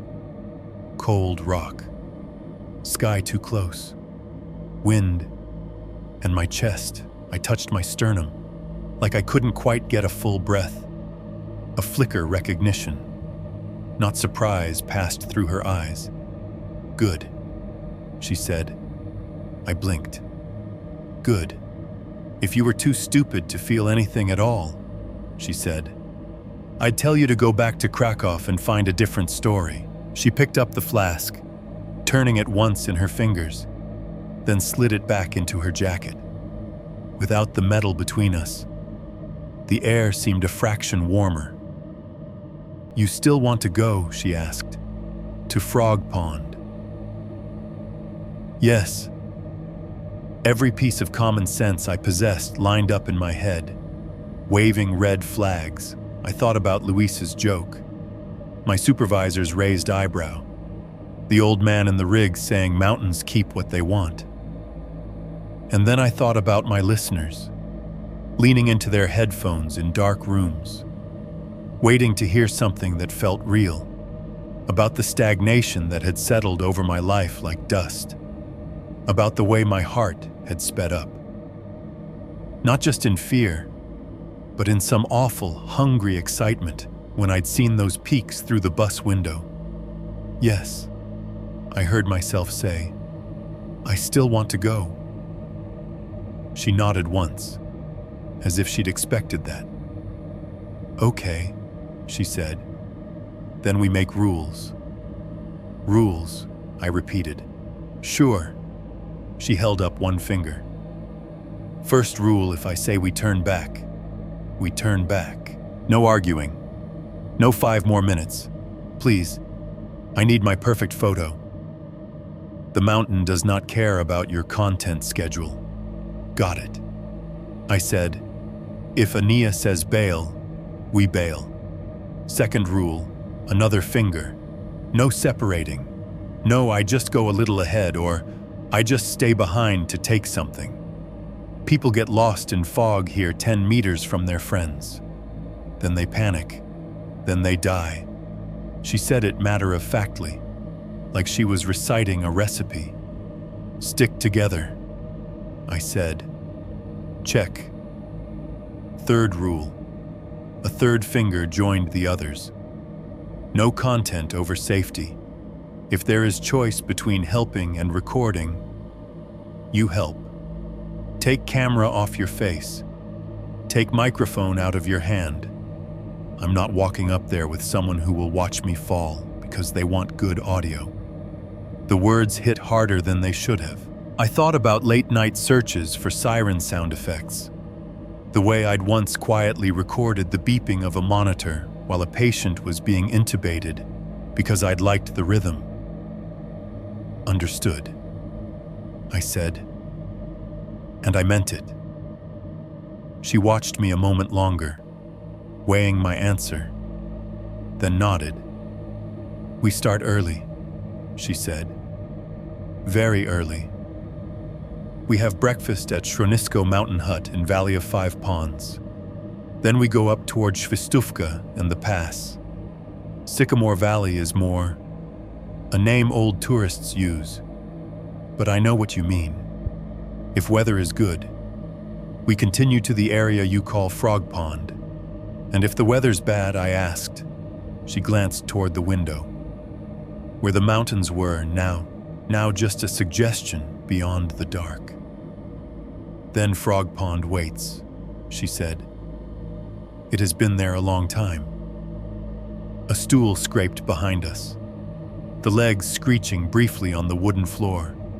A voice with a flat American twang said, "Did I just hear someone say frog pond?" We both turned. The guy standing there was maybe early 30s, tall, with a tangle of sandy hair and a beard that was trying very hard to be a full beard and not quite getting there. He wore a worn Texas Longhorns hoodie and cargo pants with too many pockets. A small action camera hung from a strap around his neck like a pendant. He grinned. "Sorry, not eavesdropping. Just... okay. I'm absolutely eavesdropping. I've been trying to get a local to take me up there for the last 2 days." Anaya's face did that shutting down thing again, but a little softer this time, less door slam, more chain across the latch. "And you are?" she asked. "Mike," he said, sliding onto the other side of me as if this were the most natural thing in the world. "From Austin. I'm staying here too. You helped me check in yesterday. I think you told me not to trust the weather app. That sounds like me." She deadpanned. He tapped the camera with one finger. "I do travel vlogs, mostly dumb stuff. Texan tries Eastern European food, that kind of thing. But I read about the Tatra curse online and, well," he spread his hands. "Come on. You can't put something like that on Reddit and not expect idiots like me to show up." He turned to me. "You're American too, right? I saw your patch earlier." "EMSEMT, I said. "Daniel." "Cool," he said. "So, if I die, at least someone can tell the camera I went fast." Anaya did not smile. "Joke," Mike added quickly. Mostly, I echoed. Another stool creaked. A man in his 50s eased himself onto it with the careful stiffness of someone with a back that complained about things now. He had thinning gray hair, wire-rimmed glasses, and a half-finished crossword puzzle folded in his hand. His accent, when he spoke, placed him firmly somewhere in southern England. "Apologies," he said. "But did you also say Tatra curse? Or have I had more beer than I realized?" His eyes twinkled behind the glasses in a way that told me he found the whole thing entertaining rather than alarming. Mike looked delighted. "See, I'm not the only one. We're collecting a whole cursed tour group here." "This is not a tour," Anaya said flatly. The older man held up one hand in a soothing gesture. "Of course not," he said. "Perish the thought. I'm Richard, by the way. Retired teacher, hopeless tourist, dreadful skier. I've been reading up on the area. Fascinating stuff. I gather there's a story about a prosecutor who took his family up there and, well, he made a little ka-thump motion with his hand, like dropping dominoes. They died," he said. "All very mysterious. At least, that's the impression the English language articles like to give. So naturally, everybody and his dog blames the wife." "Of course they do," I muttered. "You read about it?" I asked. "Oh yes." He sipped his beer. "An article in some travel magazine years ago. It framed it like a murder mystery. Poison, adultery, political intrigue. No one ever wants the answer to just be mountains are dangerous and human bodies are fragile. Do they?" He glanced at Anaya, eyeing her jacket, boots, and general no-nonsense aura. "You're a guide, I assume?" he asked. "Sometimes," she said. Richard smiled. "Any chance of a grumpy old man joining this ill-advised expedition of yours, I promise not to slow you down too much." and I'll do my best not to die in any dramatically inconvenient ways.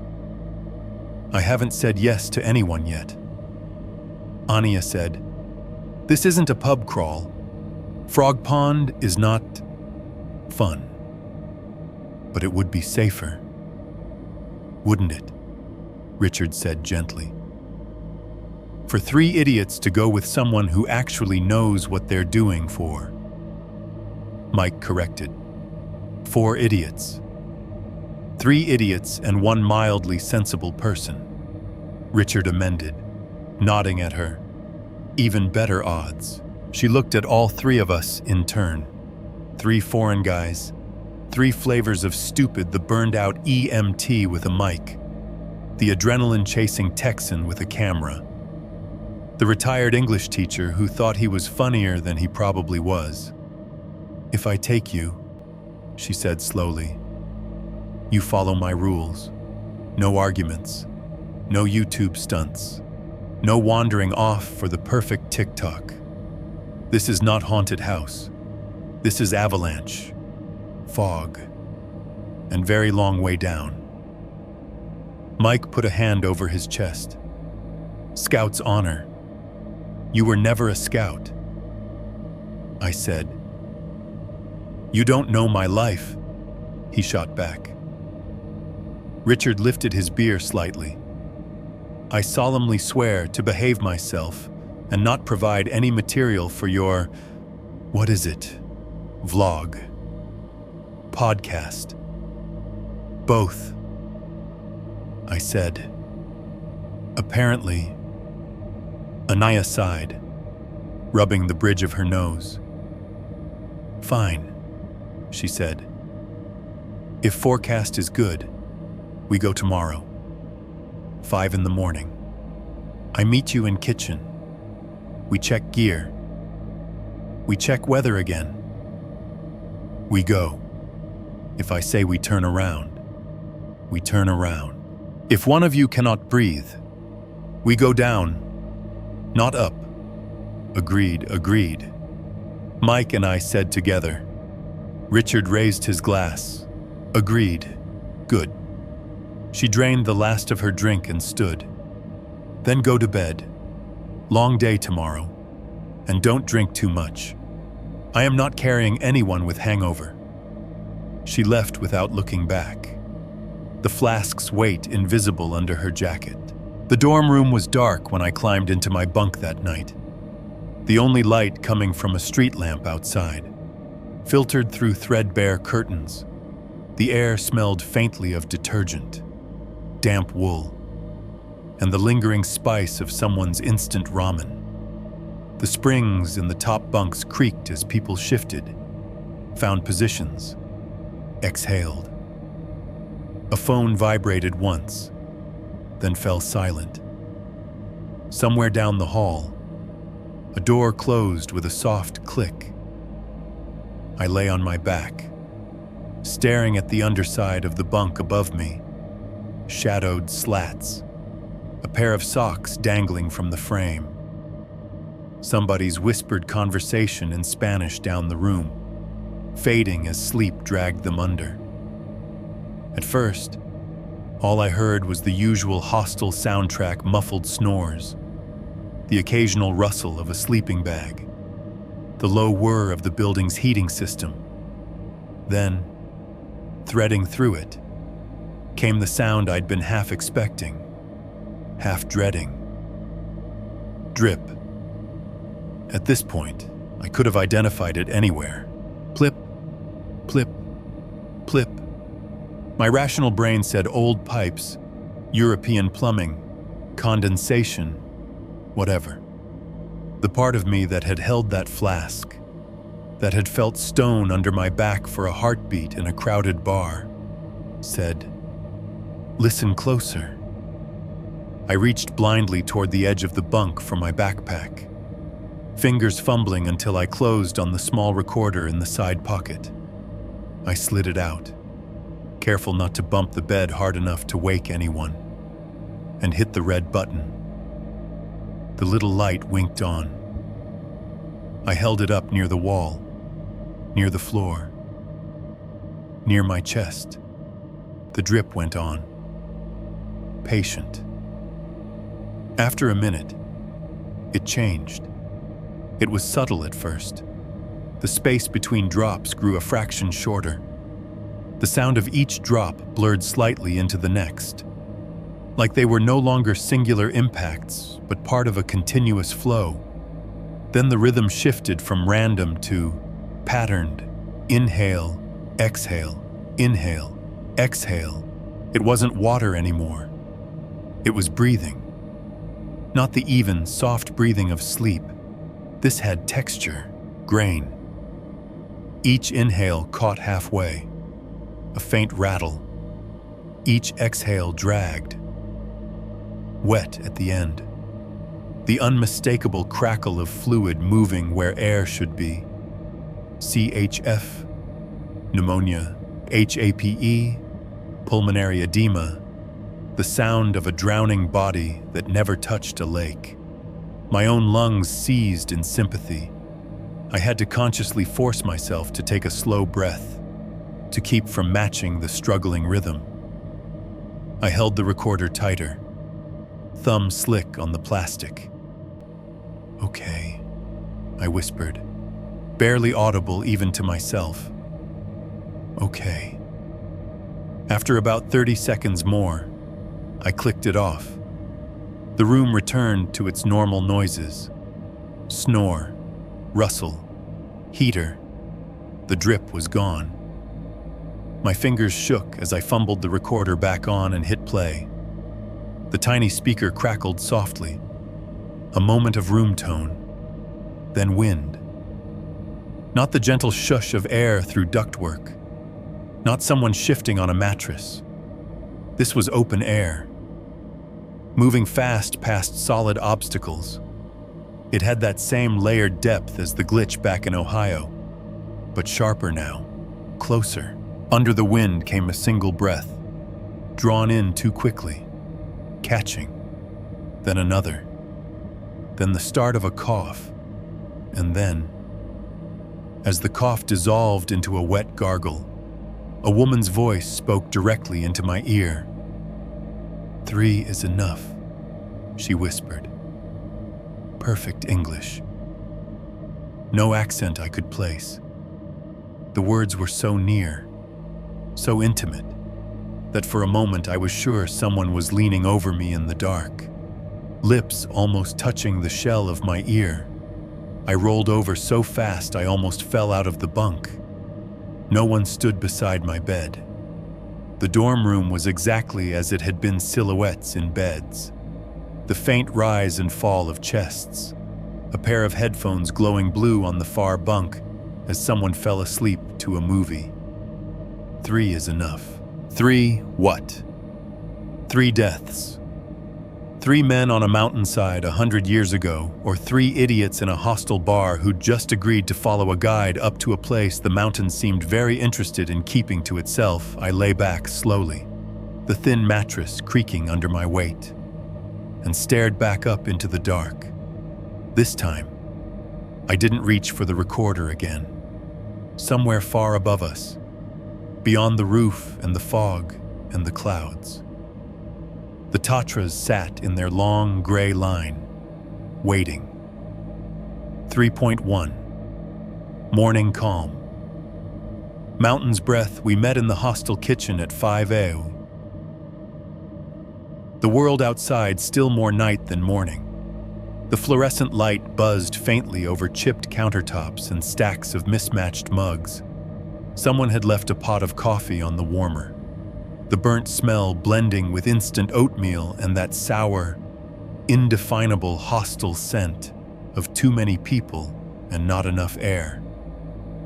Anaya was already there when I shuffled in, stuffing a packet of tea into a thermos.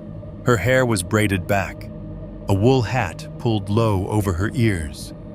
She wore the same fleece as the night before, but now there was a harness slung over one shoulder and a coil of rope at her feet. "Morning," she said, like it was a neutral fact rather than an accusation. "Define morning," I muttered, rubbing my eyes. Mike bounced in a minute later, annoyingly awake, GoPro already strapped to his chest. He wore a bright orange beanie with a Texas flag patch on the front and a grin that was at least 2 cups of coffee ahead of mine.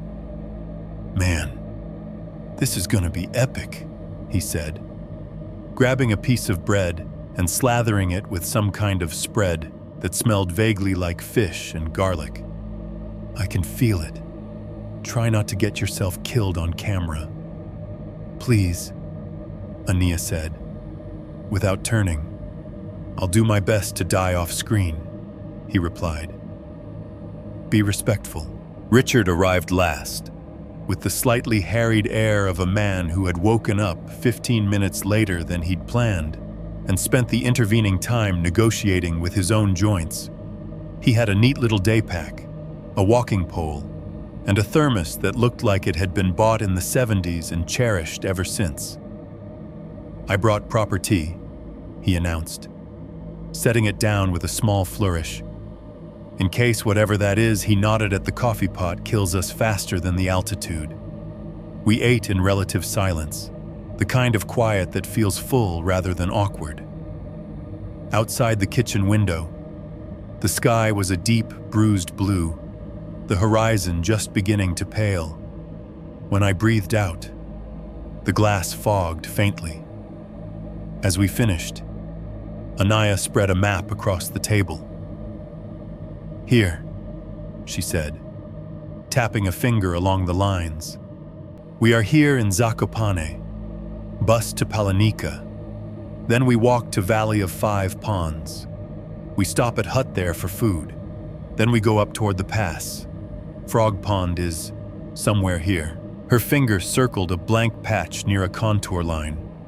"There is not official name on the map, but I know the terrain." "Estimated time," Richard asked. "To the hut." 2.5 hours, she said. "From hut to the area you want, maybe 2 more, depending on snow and how much you talk. So 4 hours for us, 6 for Richard," Mike said. Richard sniffed. "I'll remember that when you're wheezing behind me." Anaya folded the map with a precise, practiced motion. "We watch the weather," she said. "If wind picks up too much or we get fog, we turn back. No discussion." All 3 of us nodded. My recorder sat on the table between us, its little blank screen reflecting the overhead fluorescent. My hand itched to pick it up, to start capturing the narrative right there. 4 strangers, I'd say, 1 mountain, and a story old enough that no one who lived it is alive to correct it. Instead, I shoved it into my jacket pocket. There'd be time for words later. Zakopane at dawn felt like a different town. The neon signs were off. The souvenir stalls shuttered, their racks of plastic sleds and fluffy hats tucked away. The street, so crowded the day before, was almost empty now. Just a few other hikers with packs and poles headed in the same direction. Our breath steamed in the air as we walked toward the bus stop, boots crunching on old, hardened snow. A bus idled there, engine rumbling, windows fogged already from the breath of the people inside. We climbed aboard, fumbling with Zloty and nodding toward a driver who looked like he'd been awake longer than all of us put together. The seats were worn but soft. I slid into one by the window. Mike took the seat behind me, humming under his breath, already filming snippets on his phone. Richard settled across the aisle, clutching his walking pole upright like a knight with a very slender lance. As the bus pulled away, I fished out the recorder again, thumb hovering over the button. "Do you mind?" I asked Anaya. She looked at it, then at me. "Just don't walk into a tree," she said. I hit record. 5:06 a.m., I said quietly into the mic. "Leaving Zakopane. It's still dark." The streets are empty. The mountains are not outside. The town slid away. Houses gave way to forests and open fields. The snow in the ditches glowing faintly with reflected light from the bus's headlights. The sky brightened by degrees, shifting from bruised purple to a flat, iron gray. Soon, the mountains filled the view. They rose ahead of us like a wall, their peaks still shadowed, their lower slopes cloaked in dark pine. Bands of snow clung to the gullies and creases, dull white against rock. From this angle, the range looked less like individual peaks and more like one continuous barricade. I felt the familiar twinge under my sternum, a slight awareness that my breaths were a fraction shallower than they should be. Not enough to worry about, just enough to notice. I kept talking softly to the recorder. From down here, it's hard to imagine anyone dying up there without falling, I said. But 75% of the people listening to this have never been short of breath for a reason they didn't understand. The bus dropped us at a parking lot near the trailhead, a broad expanse of asphalt ringed by trees and low buildings. Other hikers disembarked too, some in expensive gear, others in jeans and sneakers that made Ania's mouth tighten. She adjusted her pack straps and looked up at the sky. "Not bad," she said. "Clouds high. No fog yet." We go. The trail started as a wide, packed path, a ribbon of trampled snow leading into the forest. The air smelled sharp and clean, with a hint of ice and pine sap. My first breath out turned instantly into a plume of white. Crunch. The sound of boots compressing old snow is distinctive, not the squeak of new powder, not the slap of wet slush, but a dry, crystalline crunch, like breaking thin glass underfoot. Add to that the tap-tap of trekking poles on rock, the occasional creak of a backpack strap, and you had a rhythm, a hiking heartbeat. I let the recorder dangle on its strap for a while. Mike pointed vaguely at the world, capturing it all. Birds called from the branches short, sharp notes that echoed oddly in the cold. A stream murmured somewhere off to the left, hidden under snow and ice, its voice muffled but insistent. "Okay," Mike said behind me, breath puffing. "So, important question. Pierogi or tacos, I said automatically. "Blasphemy," Richard put in Poland. "At least, I mean in general," Mike said. "If you had to live the rest of your life with only one, I'd rather not live the rest of my life without either," I said. "Why is this a binary choice? It's like asking if you'd rather have lungs or a heart." "Very dramatic," Richard said, "and not anatomically accurate. You can live a surprising amount of time with your heart doing absolutely nothing." "Well," I said, "where I work, we try not to make that the baseline." "So what's the weirdest thing you've seen on the job?" Mike asked, eager, like a kid asking for a ghost story at a campfire. "There's a list," I said. "Give me top 3. He pushed. "Come on. Audience loves that stuff." "Which audience?" I asked. "Yours or mine?" "Both," he said. Venn diagram is basically a circle. I thought for a second, feet moving automatically over the packed path. "Okay," I said. There was a guy who tried to fix his own ingrown toenail with a utility knife and a bottle of vodka. Spoiler, it got infected. There was a lady who kept calling 911 because she was convinced the government was poisoning her tap water. But the only thing we found in the house was 53 empty cases of Diet Coke. Nice, Mike said. Very American. And there was this one guy.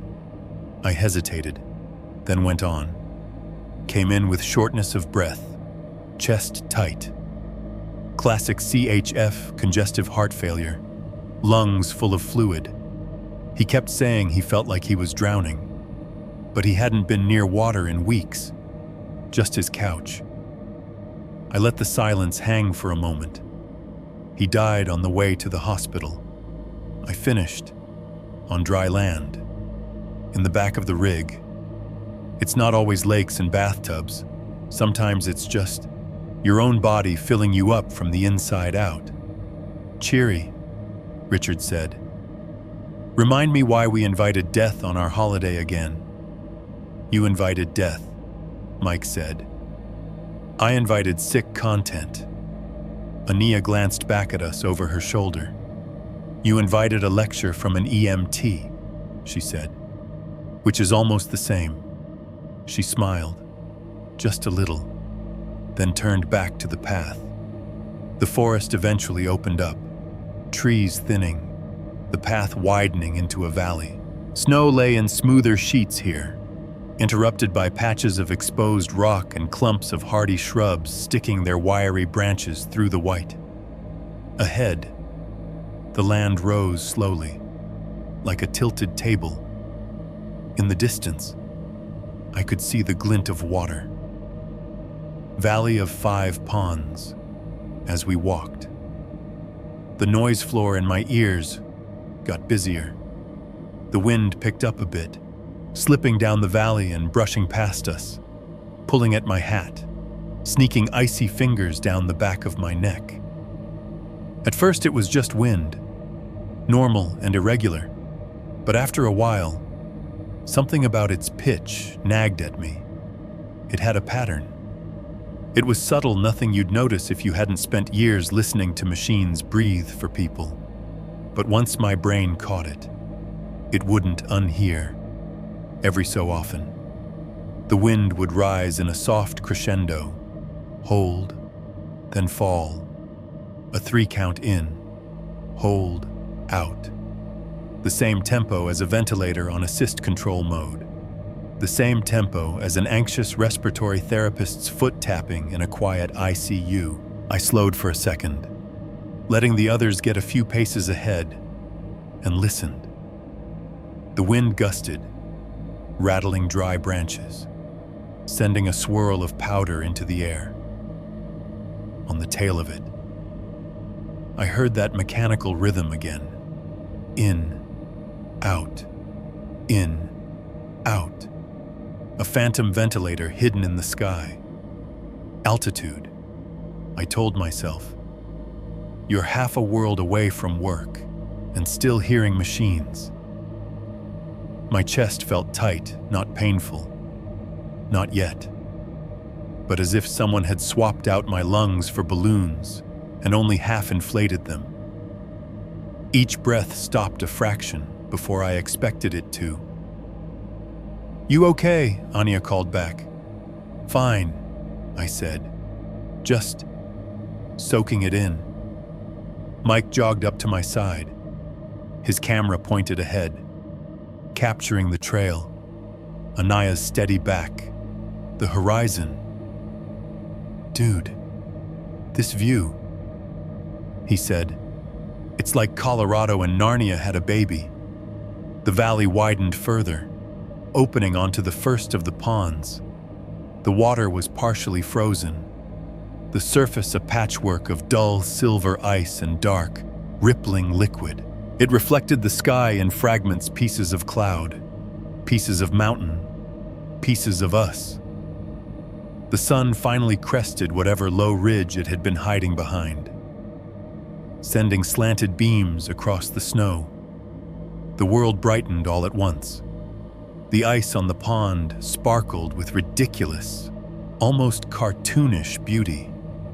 For a moment, the horror in my head took a step back, and I just looked, see, Ania said, standing beside me, her breath fogging the air. Not all bad. I lifted the recorder, thumb brushing the familiar groove in its casing. "Valley of 5 ponds," I said quietly. "If you listen closely, you can hear the way the air changes when it moves over water. You can almost forget that people come here to die. Sometimes." Mike made a face. "Can you maybe not say that while I'm trying to get a YouTube-friendly shot?" I was about to reply when the world gave us a tiny, sharp reminder of gravity. It started as a small sound, so out of place on the open slope that my brain froze for half a second trying to label it. Click. Then it turned into a clack. Then a clatter, gaining volume as something gathered speed. I turned just in time to see a fist-sized rock bounce down the incline above us, dislodged from some invisible, higher part of the slope. It hit the snow once, twice, then skidded past my left boot close enough to brush the fabric of my pants, spraying a fan of icy mud up my leg. The rock hit another stone at the edge of the path with a sharp, cracking sound that echoed up the valley like a gunshot. All 4 of us jerked. "Shit!" Mike yelped, hopping back. Richard swore in a more dignified British monotone, taking a half step closer to the safer inner side of the trail. My heart hammered. That 1 second of delayed recognition stretching into something that felt like a minute. Anaya's eyes snapped up the slope, scanning for more movement. Her jaw tightened. "That," she said, "is the weather changing faster than forecast." She listened for another few beats, then shook her head, a small exhale steaming in the cold. "We keep going," she said, "but faster, and we stay close to the inner side. No heroics." She didn't need to tell me twice.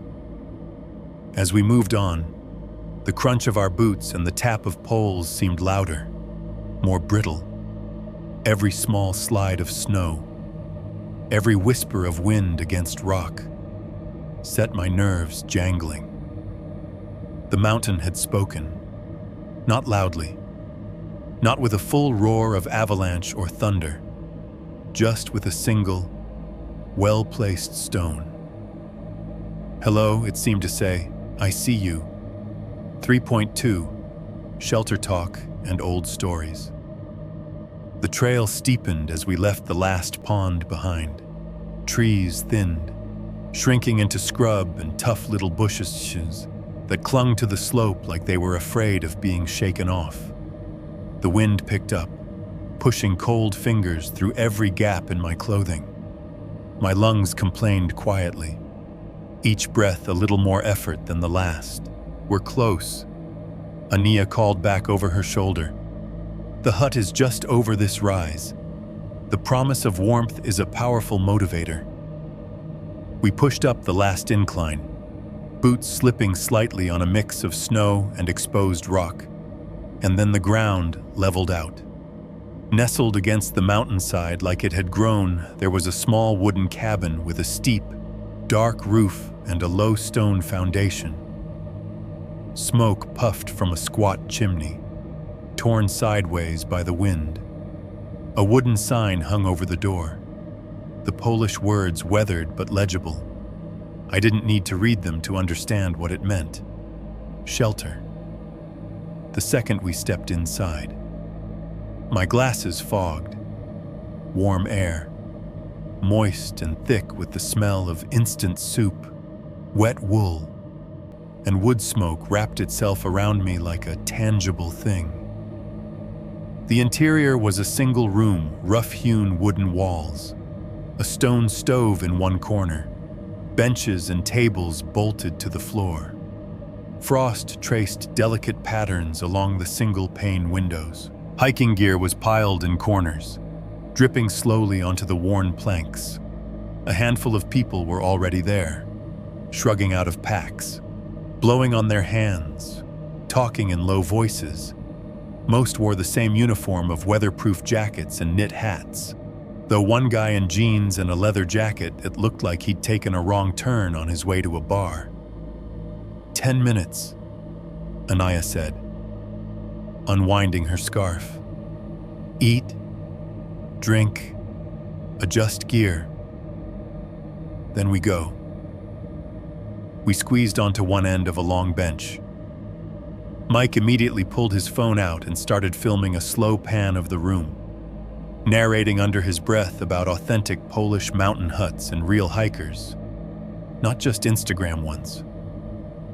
Richard poured tea from his ancient thermos into a metal cup and handed it to me without comment. "Thanks," I said, wrapping my hands around it. The metal was almost too hot to hold, the steam smelling of something faintly floral. "What?" "No Earl Grey," Mike teased. "Philistine," Richard said, and took a sip from his own mug. His glasses fogged momentarily. I set the recorder on the table, thumb flicking it on. It captured the clatter of spoons against bowls, the murmur of voices, the gusts of wind slamming into the walls, making the cabin shudder slightly.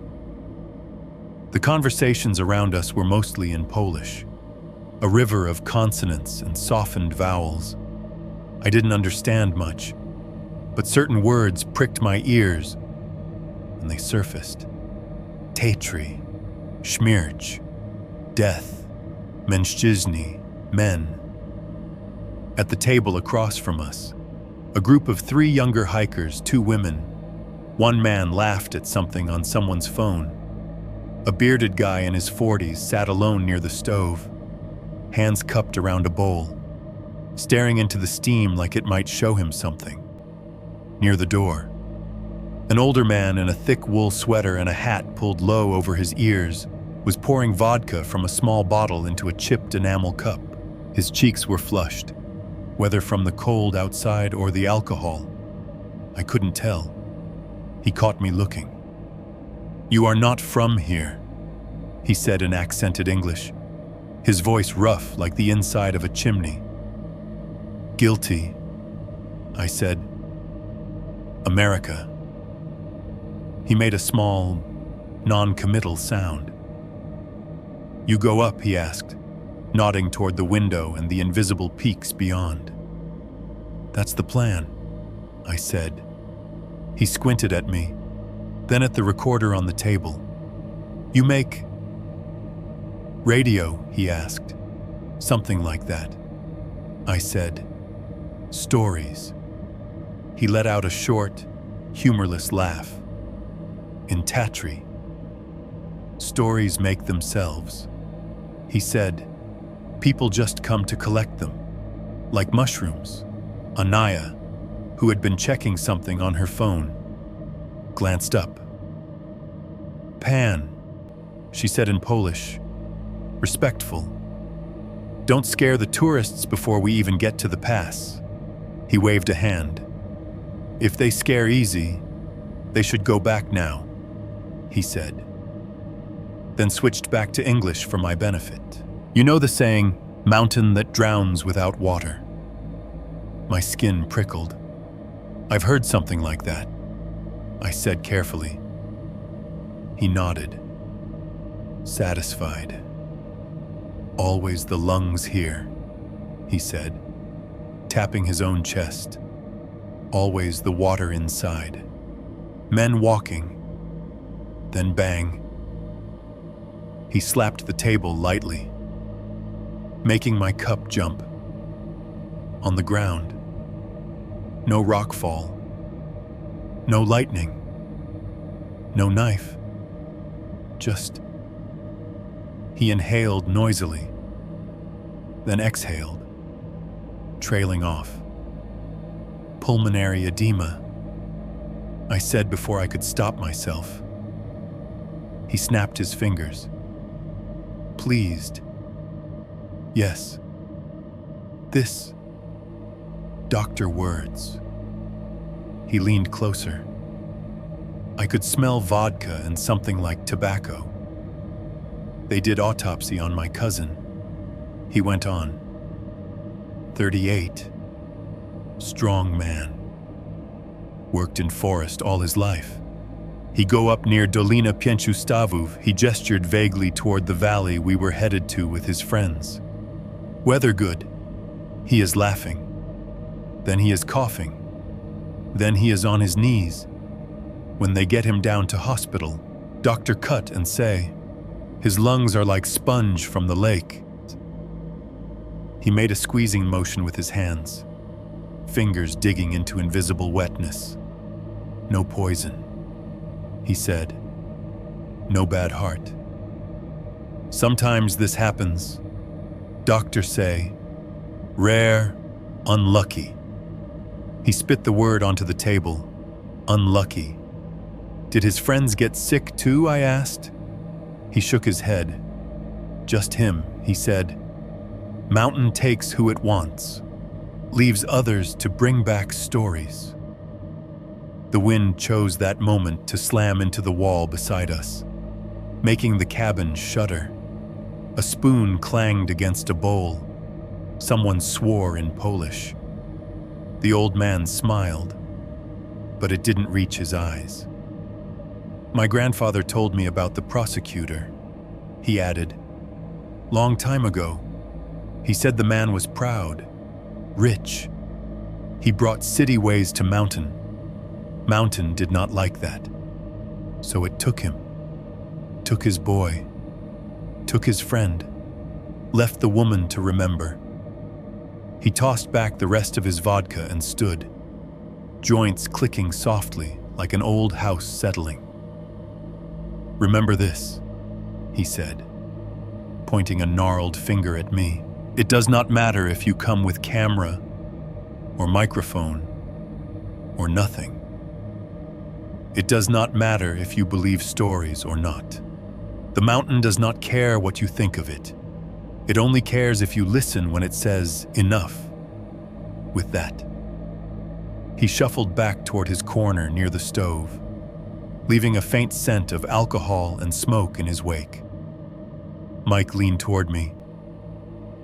Please tell me you got all that, he whispered. I tapped the recorder. Oh yeah. Across the table. Anaya was frowning at her phone.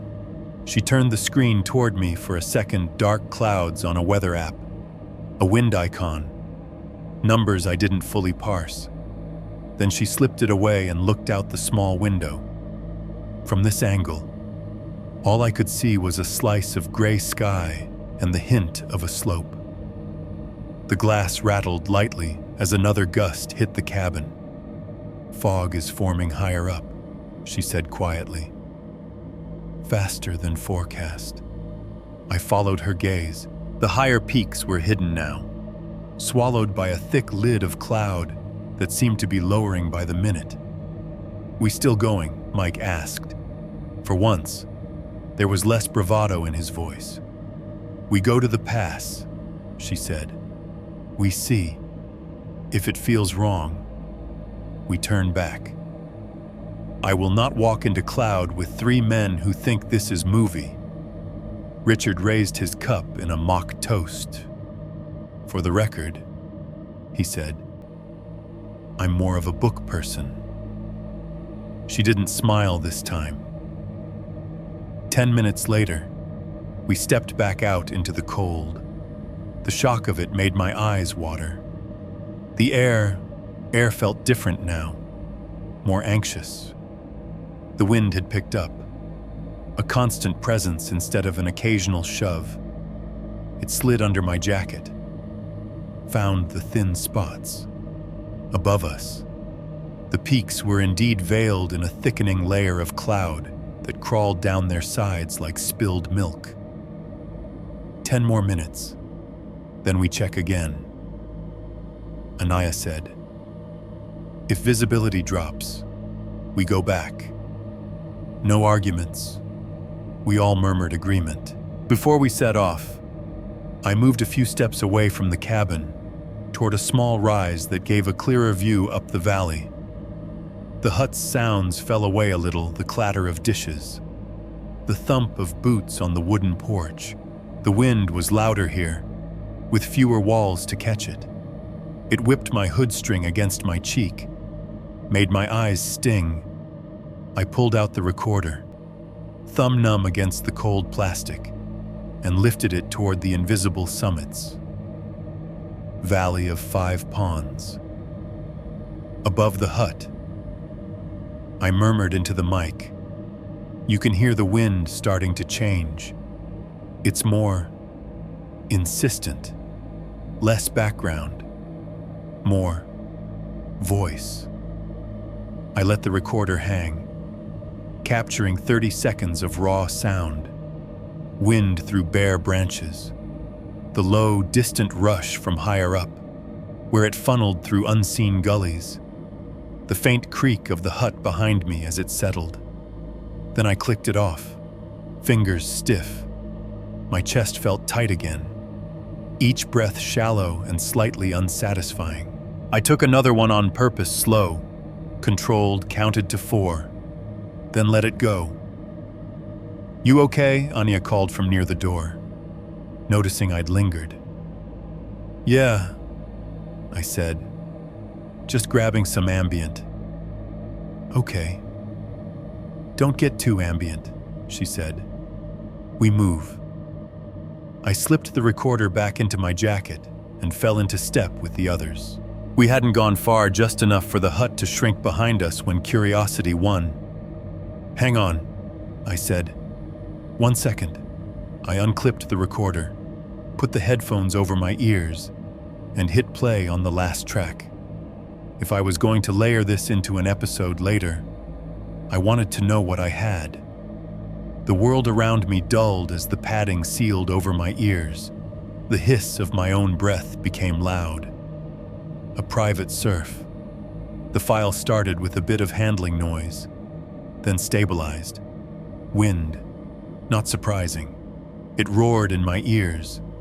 A broad sheet of sound, shivering at the top where it hit the mic's limitations. Underneath, I recognized the specific timbre of this valley, the way the sound bounced off rock. The faint, irregular clicks of ice shifting somewhere. Then another layer faded in. It wasn't supposed to be there. Voices, not close, not clear, but unmistakable. A man shouting in Polish. The vowels stretched, the consonants snapped. It sounded older somehow, like a recording from a different era. Thinner, with a different kind of distortion, even without understanding the words. I heard the tone panic, urgency. Over his voice came a wet, choking cough that made my stomach knot. Louder than the wind, this time, right on top of it. And then, cutting through both, I heard something that made my blood run cold. My own guide's voice. We have to go back, Anya shouted in my ears. The phrasing, the cadence, were hers. The fear in it was not a flavor I'd heard from her yet. I turned my head involuntarily, half expecting to see her right beside me, mouth open in mid-shout. But when I looked up, she was a few yards ahead on the trail, walking steadily, saying nothing, in the headphones. She shouted again, that same line, rawer now. The language she used was English this time, but there was that Polish edge on the words. The very specific way she said back. We have to go back. I stopped dead on the path. Daniel Richards' voice floated back to me, muffled by the headphones. You all right? I hit stop with a jerky thumb, yanked the headphones off. The wind of the real world rushed back in, along with their voices. Yeah, I said. I just thought I heard something weird on the recording. Mike grinned. Mountain ghosts. Man. Tell me we've got mountain ghosts already. Probably just overlap, I said, more to myself than to him. Files glitching. I might have recorded over something, or something. It was a lie. I knew it the second I said it. I'd checked the folder before we left the hostel. New day, new directory, no old files to overlay, no previous takes to accidentally mix in. And the sound quality was wrong for anything I'd captured before. Thinner, harsher, like an old cassette dragged into the present. I slid the recorder back into my pocket, with fingers that didn't quite want to cooperate. "Everything okay?" Anya asked, looking back at me. There was no current echo of panic in her face. No sign she'd just yelled anything. Just that same professional assessing glance. "Yeah," I said, forcing a smile. "Just checking levels." She studied me for a second, then nodded. "Keep moving," she said. "The higher we go, the faster things change." I fell into step again, the crunch of snow under my boots suddenly sounding a lot like a ticking clock. I didn't tell her what I'd heard. Not yet. Somewhere in my pocket, in 30 seconds of digital storage, a future moment had already happened. We just hadn't caught up to it. 3.3. Into the fog. Ice pass. Past the hut. The mountain stopped being friendly. The trail narrowed as it climbed, the valley pinching in on both sides. Rocks jutted through the thinning snow like broken teeth. The easy, rolling crunch of our earlier steps turned into something more uneven: boot on rock, slide on ice, pole scraping, breath huffing. The fog came down to meet us. At first it was just a thin veil, a softening of edges. The peaks above blurred, their sharp lines smudging into the low lid of cloud. Then the gray thickened, filling the spaces between trees, swallowing the horizon a little more each minute. The wind, which had been an occasional shove, became a constant hand in the middle of my back, pushing. "Welcome to the fun part," Mike said, slightly breathless. Camera turned outward to catch Anaya leading the way. If I slip and die, subscribe and hit that like button in my memory. Stop talking about dying. Richard grumbled behind him. "It's tacky," says the man hiking into a true crime reenactment. Mike shot back. My legs were starting to feel the incline. The muscles above my knees burned in a way that was familiar from stairwells and steep apartment buildings back home. My lungs, though that was a different kind of burn. Each breath felt just a little too small, like I was pulling air through a straw that kept trying to kink. Anya set a steady pace ahead of us, poles ticking rhythmically against the stone. Every now and then she'd stop, glance at the sky, the slope above, the angle of the wind, then adjust our line a few degrees. It was like watching someone play chess with a board big enough to crush you. "Where does this bit put us?" Richard asked between breaths, his voice thinner now. "On the way to Svistuvka Pass," she said without stopping. "Ice Pass, some tourists call it, because in winter it is not friendly. We are not at the worst part yet." "Oh good," he said faintly. I was worried this was as bad as it gets. The fog was doing strange things to distance. Rocks that looked like they were a few feet away turned out to be 20, and shapes that seemed close vanished when we approached. The world shrank to a bubble of visibility maybe 30 yards across. Everything beyond that swallowed in shifting gray. The wind used the fog like a canvas. It came in gusts, every one of them carrying a different tone. Some were high and thin, a whine along the edges of exposed rock. Others were low and thick, more felt in the chest than heard. Standing there, listening to it, you could almost imagine there were words threaded through the noise. After a while, I realized that's exactly what my brain was doing, trying to turn it into language. The murmuring started as a trick of nerves, a cluster of frequencies that sounded like people talking far away. Many voices, overlapping, none of them clear enough to pick out. As we climbed higher, the overlapping grew denser, as if the air around us was full of conversations just past the range of sense. The EMT in me, the part that cataloged bodily sounds, couldn't help it. I started breaking down the noise like I would a patient's breath. There was the dry hiss of air through healthy bronchi, the faint, popping crackle of alveoli sticking and unsticking in the early stages of fluid buildup. Then, layered under that, the uglier sounds bubbling, wet rattles, that awful, syrupy tone a chest gets when there's more liquid than space. Every time the wind rose, I heard it. Not just wind over stone, but wind through tubes, through branching pathways lined with tissue, through someone's insides.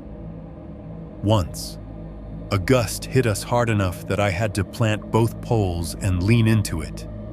It shrieked past my ears, and right at its apex, the sound dipped into a hollow, sucking noise.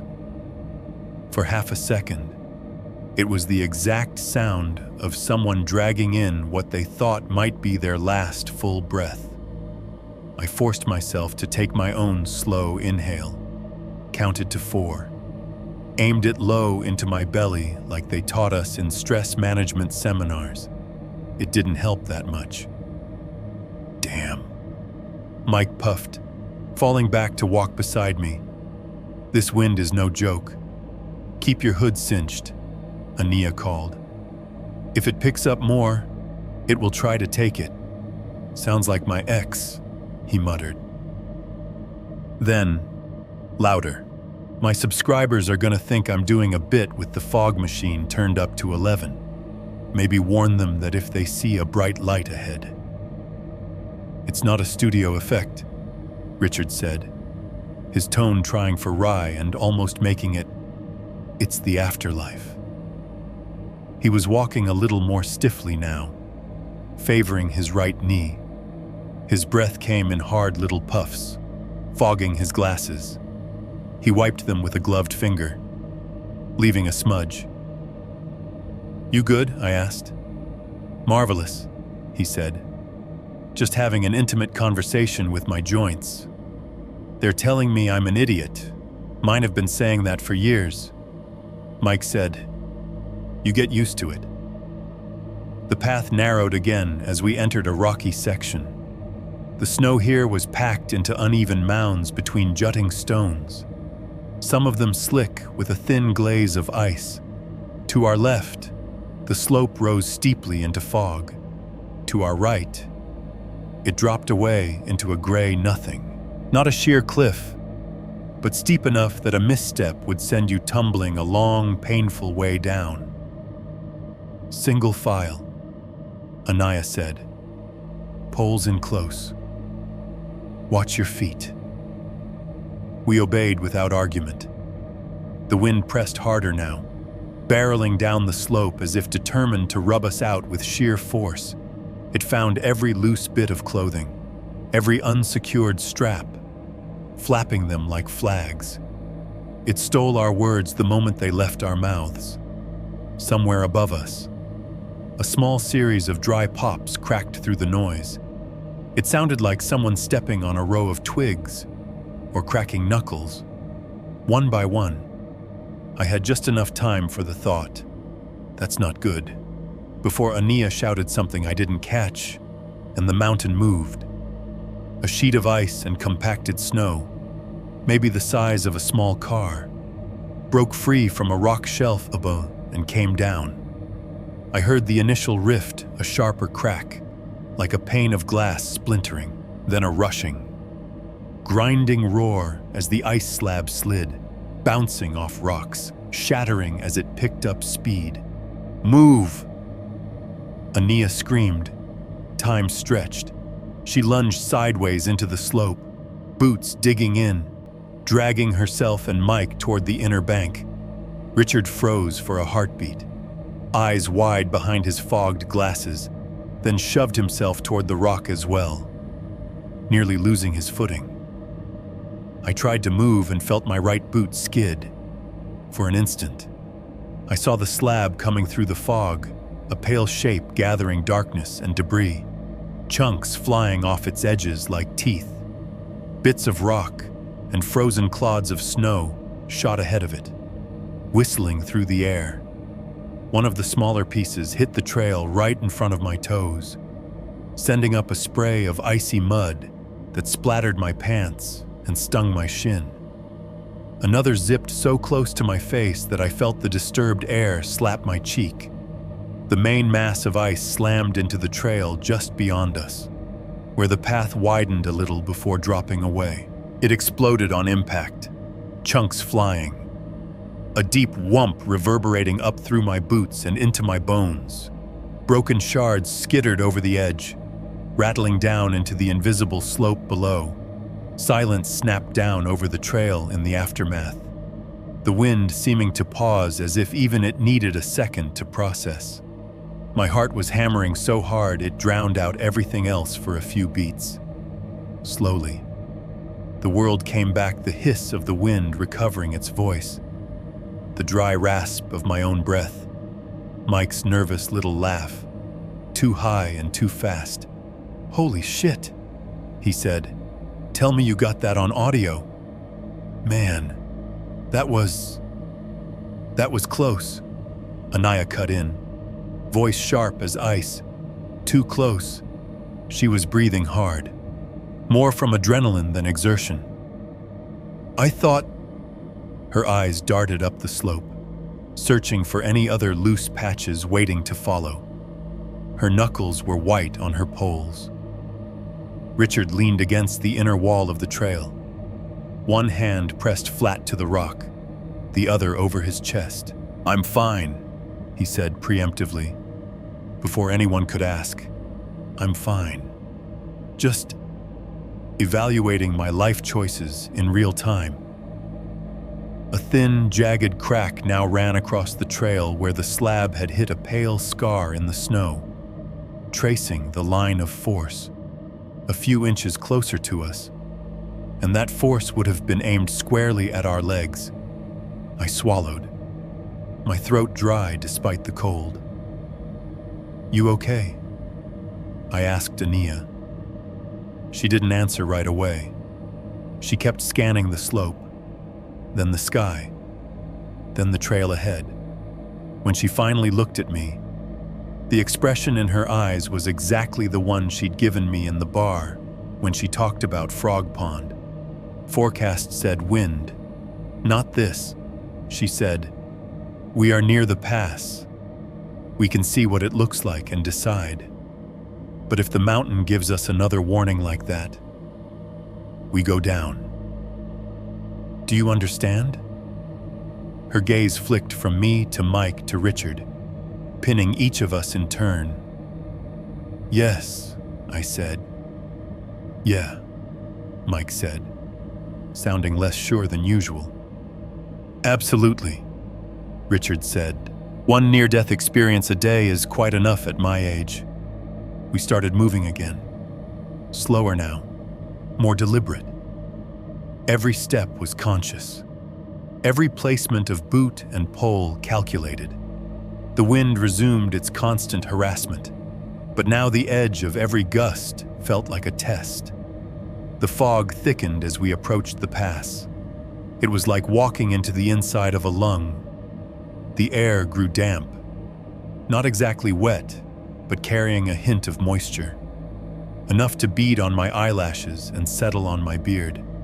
Visibility shrank to a circle no wider than a small room. Beyond that, the world might as well not have existed. My chest felt heavier, not in that sharp, stabbing way of a cardiac event, more like someone had laid a damp blanket over my ribs. Each breath dragged a little. When I forced a deeper one, it triggered a cough that clawed at my throat. "You okay?" Anya asked again, sharper this time. "Yeah," I lied. "Just altitude. We are not so high," she said. "Take smaller steps. Don't be hero." The wind found a new voice here. It didn't just rush. It murmured. The sound wrapped around us, bouncing off rock we couldn't see, turning directionless. It became impossible to tell where it was coming from. Left, right, above. Below it was all the same continuous, low whisper. The murmurs started to sound like words again. The more out of breath I got, the more my ears played tricks on me. Phrases rose and dissolved in the gray, like half-remembered sentences from dreams. "Don't leave back enough." I knew it was my own brain pattern matching static. I also knew that didn't make it less unnerving. At some point, the trail eased just enough for us to stand side by side. Anya stopped, checking her watch. Then the sky, or what little of it we could see. "We are near the pass," she said. 10, maybe 15 minutes more. After that, the terrain opens a little, then drops toward your..." She hesitated. "Your place, Frog Pond," I supplied. She nodded, but didn't say the name. "The wind is stronger than I like," she went on. "Fog is thick. We can continue and watch very carefully, or we can turn back now while we still see our own feet." Mike turned his camera toward himself, framing his own face with the gray void behind. "We're so close," he said. "Like, this is it." "Right. The story. The whole reason we're here. This is a once-in-a-lifetime thing." "Once in a lifetime," Richard repeated dryly. "We'll certainly only do it once if we fall off something." He looked torn, though. Curious eyes behind fogged lenses, darting toward the invisible pass. I felt the same split inside myself. One part of me professional, trained, jaded said, "This is stupid. The visibility is shit. The wind is picking up. You're already more short of breath than you should be. Turn back. Do the sensible thing for once."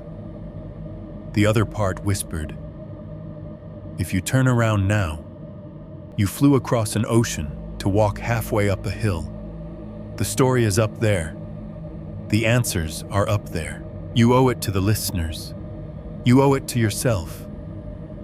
"Ania," I said carefully, "what does your gut say?" She squinted into the fog, toward where I knew the pass had to be. For a moment, her face was just silhouette and shadow, features softened by the gray. "The mountain is..." she began, then stopped. The wind gusted, harder than before, slamming cold against us. It rushed around my head, through the hood, past my ears, and riding on that gust, so close it might have been spoken directly into my skull, came a phrase I recognized in an instant. 3 is enough. The words weren't distorted by static this time.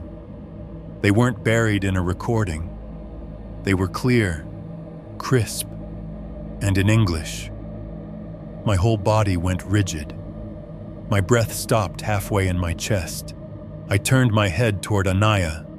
Her eyes were wide, pupils blown, fixed on the same featureless patch of fog ahead. "You heard that," I said. It wasn't a question. She swallowed. "Yes," Richard frowned. "Heard what he asked. Just wind." Mike shivered. Though whether from cold or nerves, I couldn't tell. "I didn't hear anything," he said, but his voice lacked conviction. 3 is enough. The echo of the phrase from the dorm, from the recorder, from my imagination, coiled tight in my gut. 3 what? 3 men. 3 deaths on a summer day in 1925, 3 idiots on a foggy slope in 20 whatever. Following a guide toward a place everyone in town had politely told us not to go for a moment. I hoped that this would be the thing that finally tipped Anaya toward turning back. She'd say, "No, this is too much. We go down. Now." She closed her eyes for a heartbeat, the muscles in her jaw jumping. Then she opened them again, and the professional mask slid back into place. "We go on," she said, slowly, carefully. "If visibility drops more, if I feel one more stone move under my feet, we turn back." Agreed. My mouth was dry. "Agreed," I said, and hated myself a little for it. Mike let out a breath he'd been holding. "Let's do it," he said, forcing brightness. "I mean, if the mountain is taking attendance, we might as well not be late." Richard just shook his head, muttering something about peer pressure and bad choices, and adjusted his grip on his pole. We stepped forward, one by one, into the thickening fog. The wind closed in around us like lungs filling with water. 4.1. The place with no trees. The fog didn't thin so much as crack. 1 minute. We were walking inside a gray marble, everything smeared and close. The next, the air lifted just enough that shapes resolved ahead, a slope easing downward, the hint of a hollow beyond. Anaya slowed, raising one hand. "Careful," she said. "We are close now." The world opened out around us in a way that felt wrong. We stepped over the lip of a shallow rise and onto flat ground. The change in incline was subtle, just a few degrees, but my legs felt it instantly. After the constant upward push of the past hour, the plateau made my muscles stutter. "This is it?" Mike asked, panning his camera. It didn't look like any pond, not the way you picture one. No neat blue circle, no reeds, no mirror-smooth surface, just a wide, shallow depression in the rock, maybe the size of a small parking lot. The ground was mostly bare stone, stained in places a darker gray, as if it had been wet for years and just recently dried.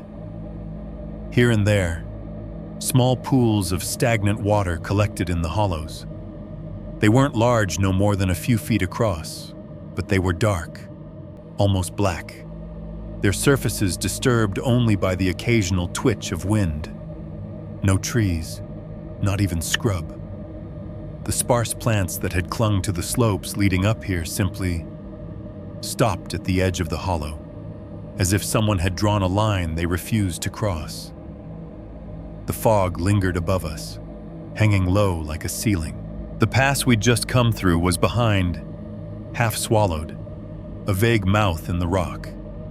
Ahead, the hollow stretched to a broken lip where the ground fell away again. Deeper into the range. The wind was colder here, not just colder, sharper. It came in blades, slicing through my jacket, finding the damp spots where sweat had soaked my base layers. Every inhale felt like pulling air straight from a freezer. Under the wind, there was a sound I hadn't heard anywhere else on the mountain. A low hum. It wasn't loud. You could have missed it if you weren't listening, but it was there.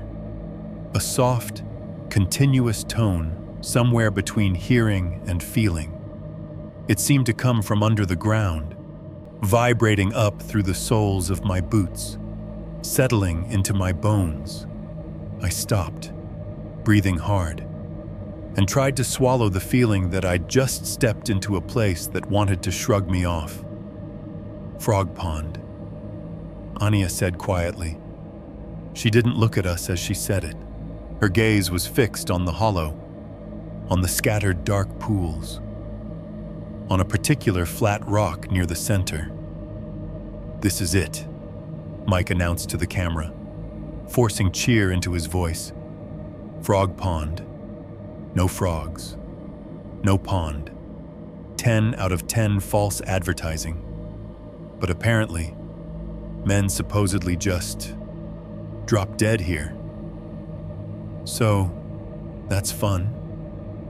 His words hung in the cold air longer than they should have. My lungs felt wrong. It had been building for the last half hour. But here, it hit a new intensity. The tightness I'd been trying to ignore clenched down another notch. A belt pulled 2 holes tighter. Each breath filled less space than the last. When I inhaled, there was a faint resistance deep in my chest, like tissue sticking and then peeling apart. I knew these sensations in other people, in patients, in strangers on gurneys. Recognizing them in my own body sent a thin ribbon of panic through me. I tried to keep my tone casual. "Anyone else feel heavier?" I asked. "Welcome to my everyday," Richard said. But his attempt at humor landed weak. He was standing with his hands braced on his thighs, shoulders heaving. His face had a gray tinge under the reddened cheeks. "Short of breath is normal a little up here," Anaya said. "But we rest, small break, sit, drink, eat. Then we decide if we go closer or just say we saw enough." She dropped her pack near one of the less wet patches of stone and shrugged it off. Mike immediately started circling the hollow, getting wider shots, his boots crunching on frost, camera clicking softly as he adjusted settings. I walked toward the nearest pool. It wasn't large, maybe 3 feet across, shallow enough that I could see the bottom. The water was so still it might as well have been glass. No ripples, no debris floating on the surface. Just a dark mirror sunk a few inches into the stone. My reflection peered back at me. At first glance, it matched. Beanie, wind-reddened face, dark circles under the eyes. But the longer I looked, the more tiny discrepancies I noticed. In the water, my chest rose and fell just a fraction slower than in reality. The fog behind my reflection seemed thicker, hugging closer to the ground. When I blinked, the reflection blinked a heartbeat late. I told myself it was nerves, light, angle, nothing supernatural about poor coordination and occasional optical illusions at altitude. Still, I couldn't shake the feeling that the man in the water was watching me more intently than I was watching him. "Hey," Mike called from across the hollow. "Stand there a sec. I want to get you in frame with the, famous non-pond. Give me a minute," I said, not looking away from the water. The recorder felt heavy in my pocket. For once, I didn't reach for it. Curiosity, that old, stupid friend, nudged me.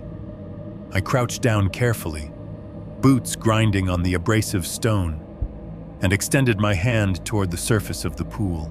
The air above it felt colder than the air around it, a little pocket of chill that made the hairs on my fingers stand up.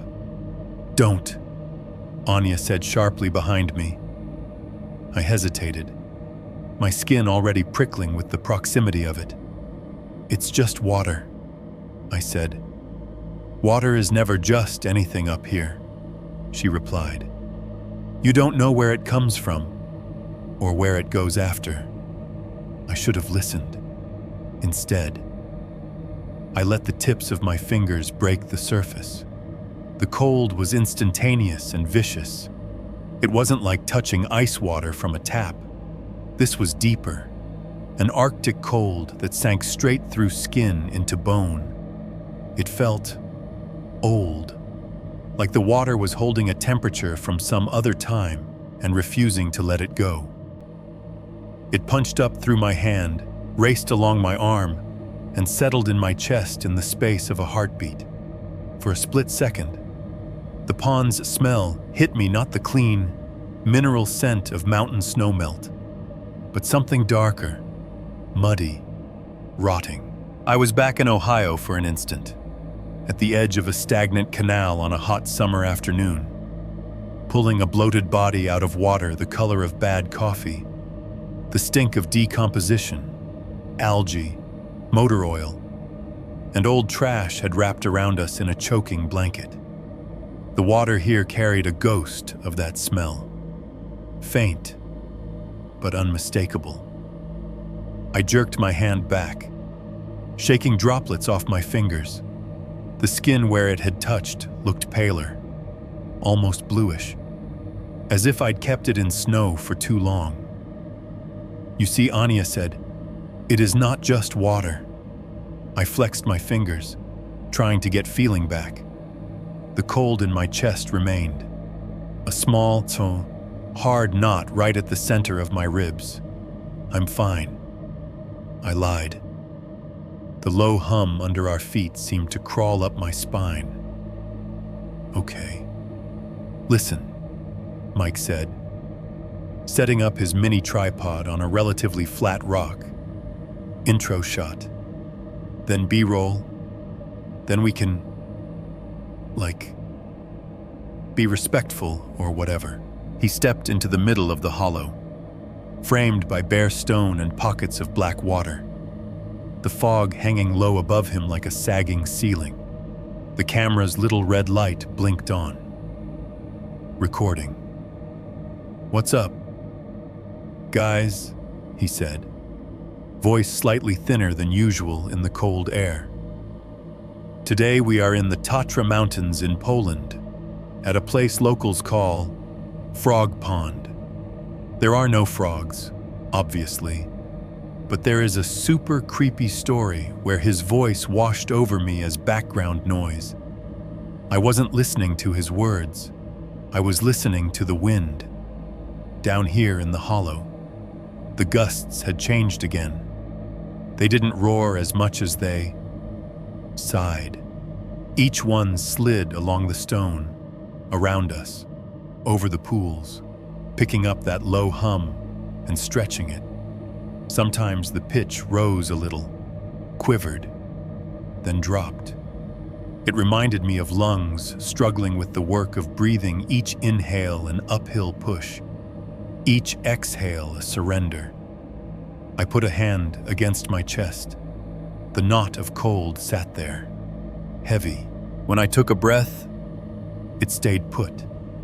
The air seemed to go around it, not through it. "Hey," Richard said quietly, coming up beside me. "You look pale, paler than usual. I feel..." I started, then stopped, lightheaded. I settled on, like I stood up too fast. "Altitude," he said. "I've been pretending not to notice mine. Figured if I didn't acknowledge it, it couldn't hurt me." I managed a small, breathless laugh. A sharp, cracking sound snapped it off. It came from directly behind me, close enough that I felt the vibration more than heard it. For an instant, my brain labeled it in a dozen ways at once: bone-breaking, ice-splitting, rock-shattering. I spun around so fast the world blurred, heart slamming against my ribs. Nothing had moved, as far as I could tell. No new boulder in the hollow, no fresh crack yawning under our feet, no ice slab sliding, no avalanche starting above us. But a fresh fracture line had appeared in one of the flatter rocks near the edge of the depression. a thin, jagged white line, like a vein of quartz. I could have sworn it hadn't been there a second ago. My pulse thudded in my ears, loud enough to drown out the wind for a moment. "Everything okay?" Mike called. Noticing my sudden spin, the camera stayed on him, but his eyes flicked toward me. "Yeah," I said. My voice sounded thin and strange, like it came from farther away than my own mouth. "Just thought I heard something." The low hum under the stone deepened, a note lower, a little closer to the frequency of a human chest cavity. My lungs tightened another notch. Frog Pond had no frogs, no clear pond, just air that felt like water, rocks that moved like bone, and a sound under everything that made my body remember all at once what it was like to watch someone's last breath fail. I took another shallow breath and tasted, faintly, the ghost of canal water on my tongue. 4. 2. The collapse. It started so gradually that if we hadn't been listening for it, we might have written it off as just the mountain doing what mountains do. Richard's jokes got shorter. He stood with his hands on his hips, squinting around the hollow like he was trying to memorize it. His chest rose and fell a little faster than before, but that wasn't new. We were all breathing hard. "You all right?" I asked. "Fine," he said. "Just give me a second." His voice sounded normal. His face didn't. The flush in his cheeks had deepened, blooming into a mottled red that crept up his neck and across his nose, at the edges, near his lips and around his eyes. The color was draining already, leaving a faint bluish cast. His hands, when he wiped his glasses, shook in a way that had nothing to do with the cold. Richard Anaya's head snapped toward him. "Sit, now." He didn't move right away. He began, and then his sentence broke into a cough. It started as a dry little bark, and then immediately turned wet. A thick, gurgling hack that bent him double. He braced one hand on his knee, the other still clutching his walking pole, knuckles white. A blot of pink spattered the rock at his feet. My brain went through its list automatically, the way it always did, even as my heart rate spiked. Altitude HAPE, no, we're not that high. Cardiac CHF. He said he had high blood pressure. Didn't he? Maybe a murmur. But this fast, this dramatic, "Hey, hey," I said, closing the distance in 3 quick steps. "Richard, look at me." He straightened with effort, his breaths now loud and wet in the cold air. Each inhale sounded like someone squeezing a sponge in vinegar. His pupils were blown wide, the whites of his eyes suddenly veined and glassy. Can't get," he managed, fingers clawing weakly at the front of his jacket. Oxygen. He needed oxygen. I had a small emergency kit in my pack pocket mask. Basic supplies, but no O2 tank. This wasn't a rig. This was a hollow in a mountain with nothing but rock and bad air. "Sit down," I said firmly. "Right now." He didn't argue. His legs simply gave. He dropped to his knees with an ugly thump, then toppled sideways onto the cold stone. His head hit rock with a dull, thick sound that made my stomach lurch. "Shit." Mike breathed. "Is this... Oh my God. Ania, get his pack under his head." I snapped, EMT mode slamming down over the fear like a well-worn mask. "Mike, step back. Give him air." The words were automatic, coming from a place in me that had done this dance 100 times. I knelt by Richard's side, fingers going to his neck, searching for a carotid pulse, for a heartbeat. I thought I felt something, a weak, irregular flutter against my fingertips. Then it faltered, stuttered, stopped. His chest moved in a grotesque parody of breathing shallow, useless little movements, ribs lifting just enough to say, "See, I'm trying. Come on, old man," I muttered. Not here. His eyes, which had been wide and panicked, suddenly went distant, not rolled back, just unfocused, as if whatever made them Richard had stepped back from the windows. He stopped moving. "No," Anaya whispered. Izzy Mike's voice was thin, high. "Dude. Daniel, I need you to shut up," I snapped. Voice harsher than I intended. "Right now." I tilted Richard's head back, opened his airway, watched his chest for any sign of effective breathing. Nothing. Just that horrible, residual bubbling.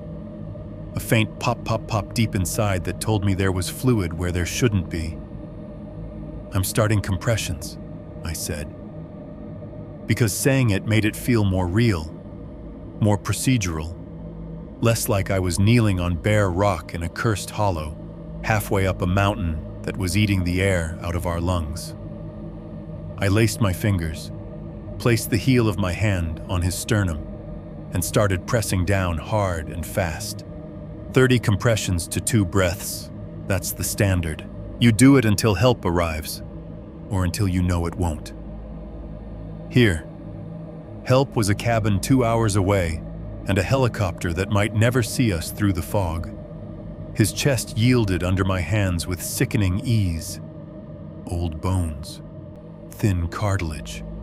On the second compression, I felt something crack. On the fourth, another. It wasn't the neat, sterile crack of practice on a CPR dummy. This was messy, crunchy, like stepping on dried twigs embedded in mud. I kept going. 1, 2, 3, 4. I counted under my breath. Rhythm steady. The wind tore the numbers away as soon as they left my mouth, but they helped keep my hands moving at the right pace. With each downward push, a wet gurgle answered me from somewhere inside his chest, like squeezing a soaked sponge. On one compression, a thin stream of pink foam bubbled up between his lips, creeping down the side of his face. "Jesus," Mike whispered. He'd backed up until his boot hit one of the dark pools. He didn't seem to notice. "Anya, check for a pulse while I compress," I said. "Tell me if you feel anything." She knelt opposite me, her gloved fingers pressing into the side of his neck. Her face was pale, jaw clenched. I realized, distantly, that for all her familiarity with this mountain, she might not have seen many people die on it up close. "Nothing," she said after a few seconds. Her voice sounded wrong, thick, like she was talking through cotton. "I feel nothing. Keep checking," I said. "Because that's what you say. Compress, compress, compress." Ribs giving way under my palms, pink foam turning more red. The hum under the rock seemed to rise with my rhythm, a hideous, subterranean metronome. With every push, the low tone thrummed through my knees, my arms, my teeth. At 30, I stopped and tilted his head back again, pinching his nose. I sealed my mouth over his and breathed for him. The air went in, but I could feel resistance halfway down. like blowing into a tube already full of water. As I released, the breath came back at me with a spray of fine droplets, thin pink mist hitting my lips, my tongue. It tasted metallic and wrong, and intimately familiar. I spat onto the stone beside us, wiped my mouth with my sleeve, and went back to compressions. 1, 2, 3. Somewhere on the periphery of my awareness, Mike made a small, strangled sound. "Guys," he said. "Guys. I don't feel so." His sentence cut off with a guttural grunt. I glanced up mid-compression. He was standing 1 second, legs braced, camera still strapped to his chest. The next, his knees buckled like someone had swung a bat behind them. He dropped, landing hard on his ass, hands scrabbling at the ground. Mike Anaya said sharply, "Mike, look at me." "Whoa," he said, voice slurring, heads floaty. His eyes rolled, showing a startling amount of white. He blinked rapidly, trying to clear them. His mouth opened, closed, opened again, like a fish dragged onto a dock. Can't catch," he gasped. "Shit," I hissed. "Keep going," Anaya said. "I check him." She crawled to Mike as I kept pounding on Richard's chest.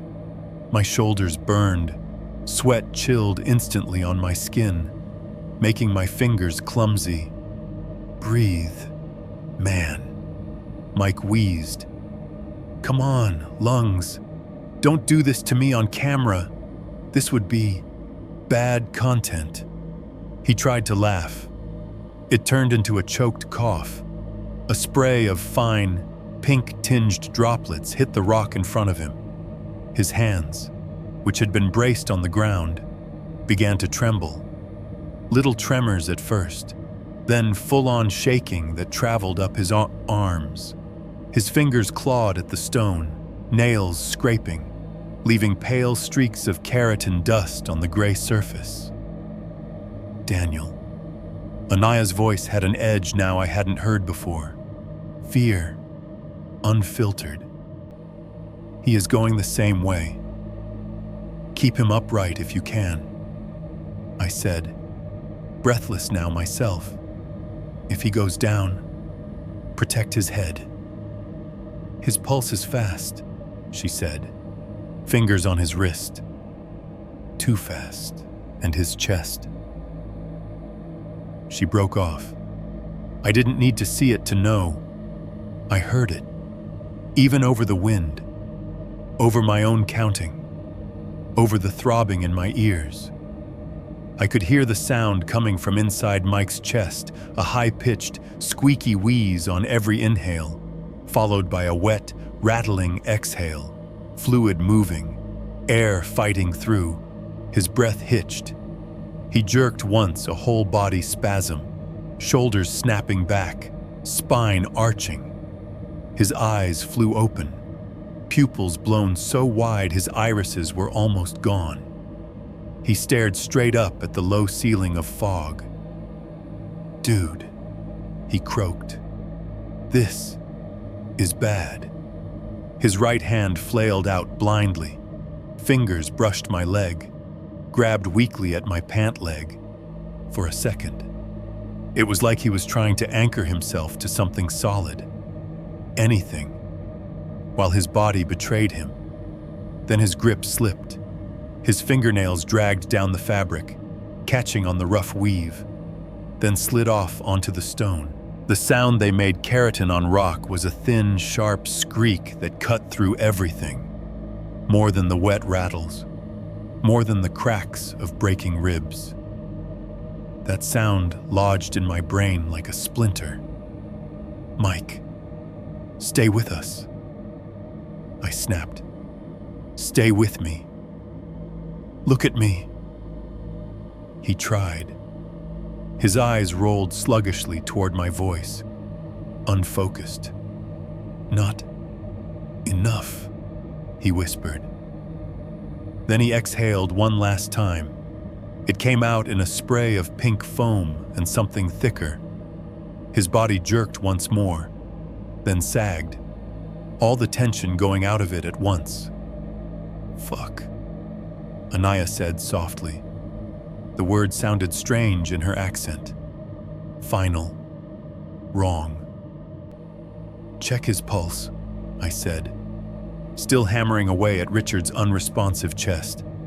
"Check his goddamn pulse." She did. I saw her fingers press into his neck, saw the slight tick of her jaw as she waited. "Nothing," she said. "Daniel, there is nothing." I wanted to split myself in two. One half to stay with Richard, finish the motions we both knew were probably already pointless. One half to move to Mike, start over. But CPR calculus is brutal even in an ER. Out here, it was impossible. 2 patients, 1 pair of hands, no oxygen, no AED, no backup. And my own chest was starting to betray me. Every compression on Richard sent a small shock up my arms, into my sternum. The cold knot there flared with each impact, making my own breath hitch. The edges of my vision dimmed slightly, the world closing in, narrowing to the circle of my hands, his broken ribs, the wet sound beneath. 1, 2, 3, 4. The hum under the rock rose another notch.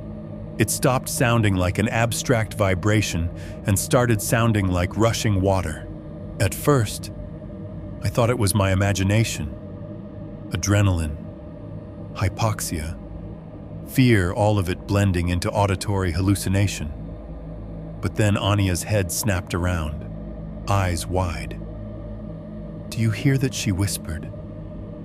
We both fell silent for half a second, under the wind, under the rasp of my own breath. There it was, a distinct, liquid sound. Trickle. Not the distant murmur of a stream or meltwater. This was closer, sharper, like someone had turned on a faucet somewhere just out of sight. I looked down at Richard. Something clear glistened at the corner of his mouth. Not the pink foam I'd seen before, but actual fluid, transparent, with only the faintest tinge of red. It beaded for a moment, then spilled over his lower lip and dripped onto the stone. Plip. Another bead formed. Fell. Another. Fell. It was too much. The human body has a lot of fluid in it. Yes, but this was obscene. It wasn't the slow seep of residual blood or the last exhalations of a failing heart. It was a steady stream, as if someone had opened a valve inside his chest and walked away. The trickle became a small, continuous flow. Water, because that's what it looked like. More than blood ran from his open mouth, over his chin, down the side of his face. It pooled at the hollow of his neck for a moment, then overflowed, spilling onto the stone. It ran along the shallow grooves in the rock, seeking the lowest points.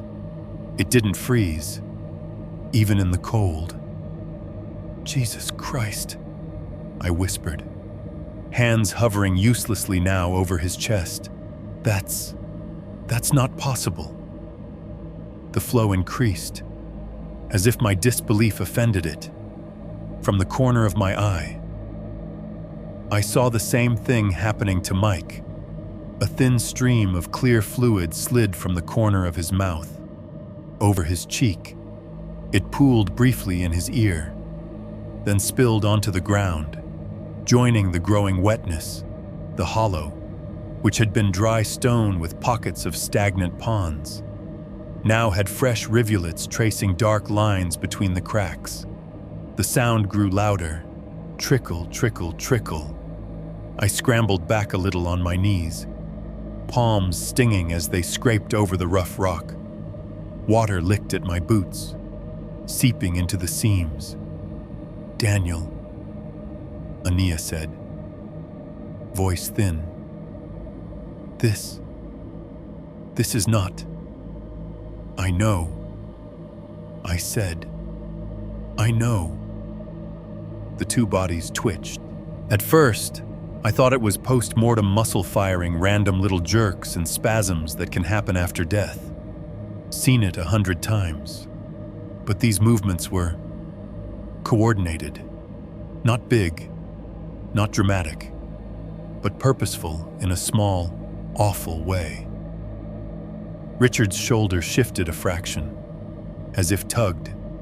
His hand, which had been palm up near his side, slid a centimeter across the stone.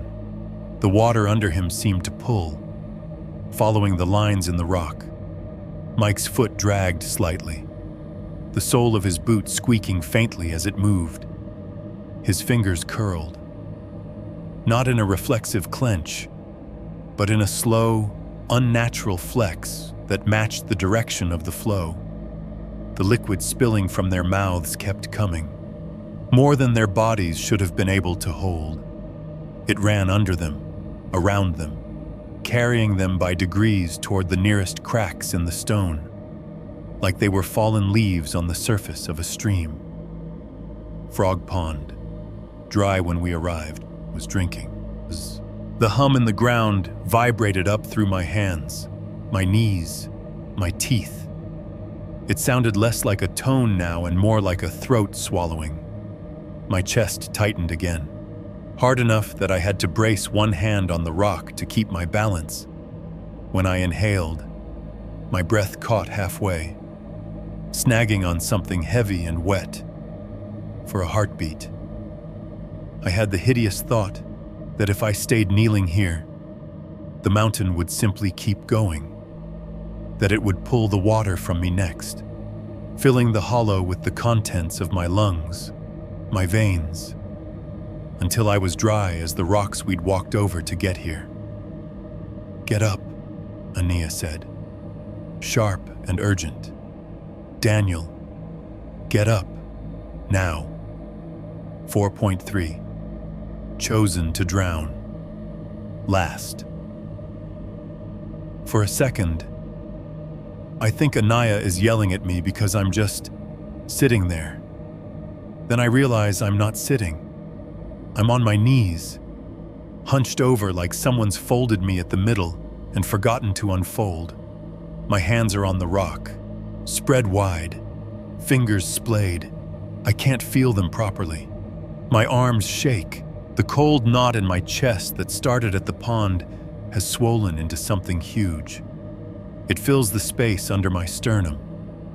A heavy, wet pressure that refuses to move. Every breath I try to take slams into it and stops. I suck in air, and it feels like pulling liquid through a straw. Nothing reaches the bottom. "Daniel, look at me." Anaya's voice is close now, harsh and scared. Hands grab my shoulders, fingers digging through my jacket into muscle. She hauls me sideways, away from the growing slick of water spilling from Mike and Richard. My lungs choose that moment to revolt. The cough comes up from somewhere deeper than it should be. It tears out of me in a convulsion that bends my spine. My whole body spasms with it. Something hot and coppery fills my mouth. When I spit, it splashes on the stone in front of me in a spray of thin pink. "No," I manage, hoarse. "No, no, because I know this. I've seen this. I've listened to this sound come out of too many people's chests. Pulmonary edema sounds like Rice Krispies the second you pour milk on them. Little pops and snaps at the end of each breath. Then bubbles, then thick, sloshing rattles. A drowning that happens in slow motion, underwater and above it at the same time. Now, that sound is inside me. Each inhale comes with a faint crackle, like tiny joints popping in my lungs. Each exhale comes with a barely audible gurgle, even over the wind, even over the wet trickle from the bodies. I can hear it, because I know exactly what to listen for. "This is not happening," I whisper, as if saying it will make it less true. Another cough hits, harder. My vision whites out at the edges for a second. My ribs feel like they're being pried apart from the inside. This time when I spit, there's more color. Threads of red in the froth. I try to shift my weight to help Anaya pull me, and my legs don't cooperate the way they should. They respond like they're on a slight delay, muscles lagging behind intent. The stone under my palms tilts queasily. "Daniel," she says again, almost snarling my name. "You have to move. Now. Get away from them." She drags me toward a larger boulder near the lip of the hollow, planting my back against it. The rock is so cold, it steals what little warmth I have left in my spine. Her face swims in front of me, too close, too far. The distance between us wobbling like heat shimmer. Her eyes are wide, pupils dilated, the skin around them drawn tight. "Stay with me," she says. "Do you hear me? Stay awake." I want to answer. My throat works. The sound that comes out is halfway between a cough and a laugh. Not my best vacation. I wheeze. "You are making jokes." "That's good," she says, which would be funny if I wasn't busy trying not to drown inside my own body. She presses a gloved hand flat against my chest, as if she can feel what's happening in there through layers of fabric. For a moment, her fingers splay, like she's trying to find the edges of that invisible weight. "You feel heavy here?" she asks, tapping gently over my sternum. Like I swallowed a cinder block. I manage. She nods once, jaw set. "Breathe slow," she orders, small breaths. "Don't fight it too hard. You fight, you panic, your heart goes faster. It gets worse. You know this." She's right. I do know this. I've said almost exactly those words to patients, kneeling on carpets and pavement and cheap linoleum. It's different when the person they're aimed at is me. The edges of my vision blur. The world narrows to a tight frame, her face, the gray sky behind her, the dark hollow of Frog Pond in the corner of my right eye. The wind roars around the boulder, but it sounds farther away now, as if someone has put a wall between me and the rest of the mountain. Inside my own head, the soundscape is different. Blood thumps in my ears, a thick, pounding drum. Thump, thump, thump, thump. Each beat sends a faint echo through my chest, bouncing off the fluid-filling spaces that should be empty of anything but air. There's another sound, lower, coming from somewhere behind the pulse. Bubble, bubble, rattle. Every inhale comes with a cluster of tiny fizzing noises, like carbonation struggling to escape. Every exhale drags them down and out, only to have them rise again on the next attempt. I close my eyes for half a second. Bad idea. When I open them, the hollow is crowded. They're not there in full color, not solid. At first, I think it's a trick of the fog shapes forming and dissolving as it moves, but the longer I look, the more distinct they become. Silhouettes. Not just one or two, dozens. They stand at the edges of Frog Pond and around the pools, in the spaces between rocks, in the shallower parts of the hollow. Some are tall, some short, some bulky with layers of clothing. None of them are clear enough to show faces, but their outlines draw themselves into my brain all the same.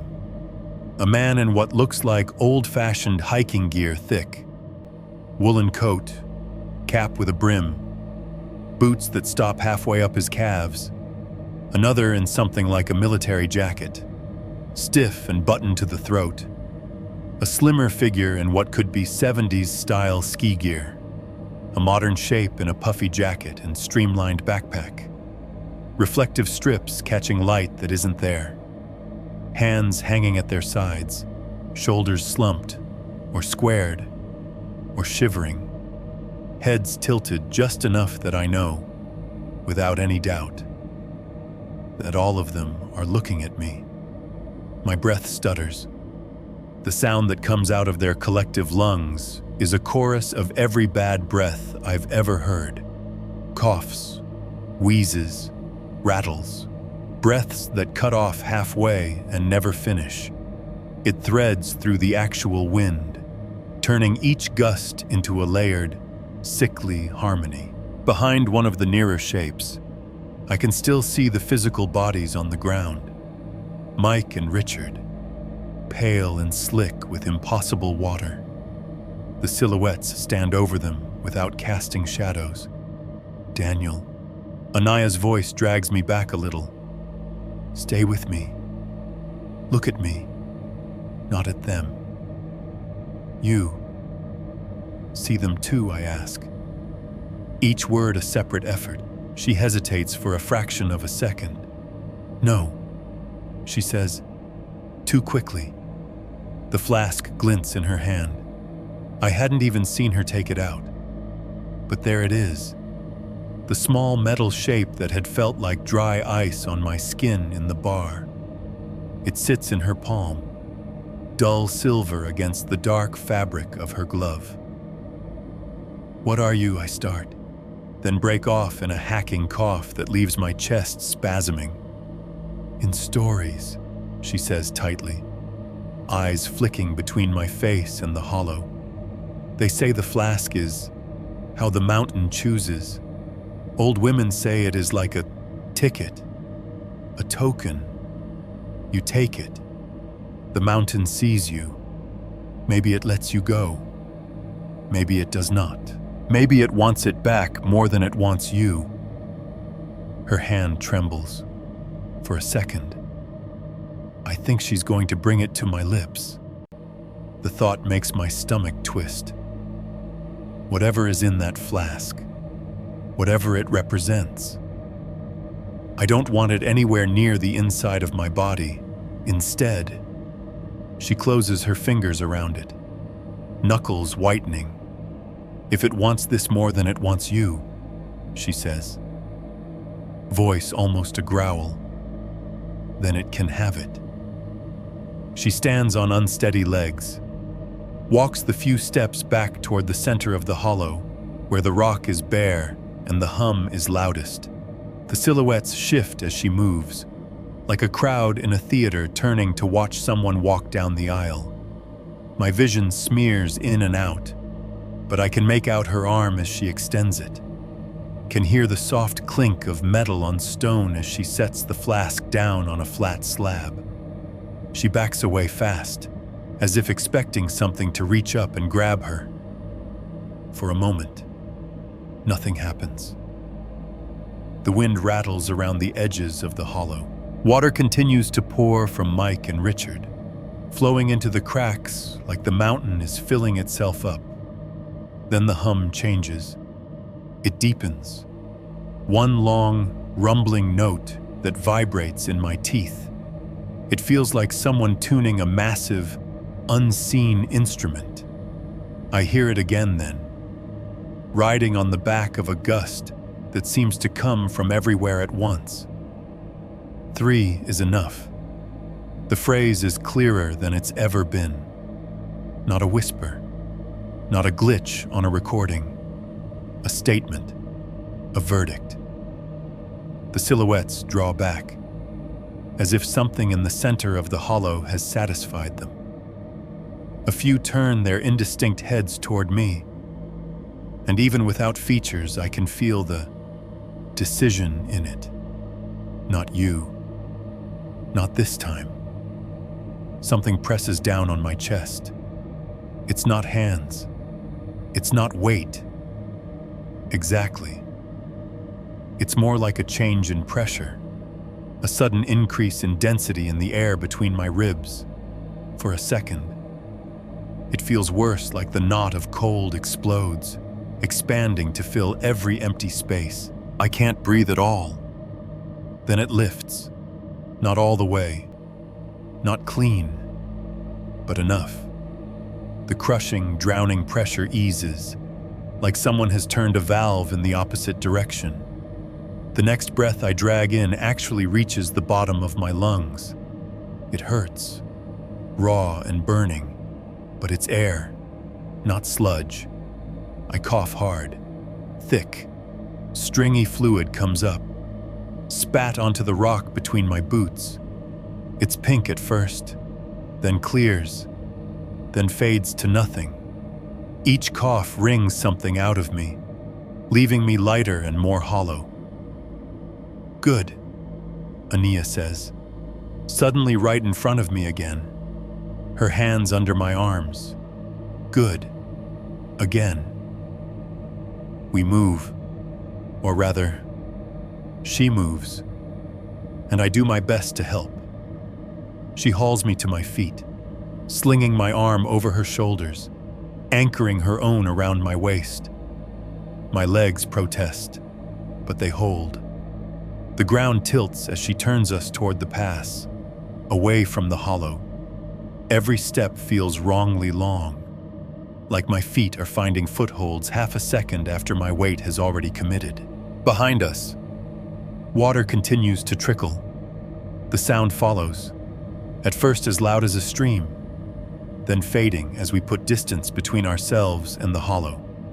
The wind changes too, as we stagger back up toward the pass.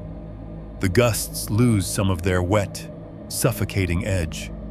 They're still cold, still sharp, but they no longer carry that underlying chest cavity resonance. The murmurs thin. The voices in them grow faint, like a radio station slowly losing signal. All that's left is my own breathing, harsh, ragged, but mine. We reach the lip of the hollow. The ground tilts upward, steep but blessedly solid. Up is harder on the legs but easier on the soul. Up means away.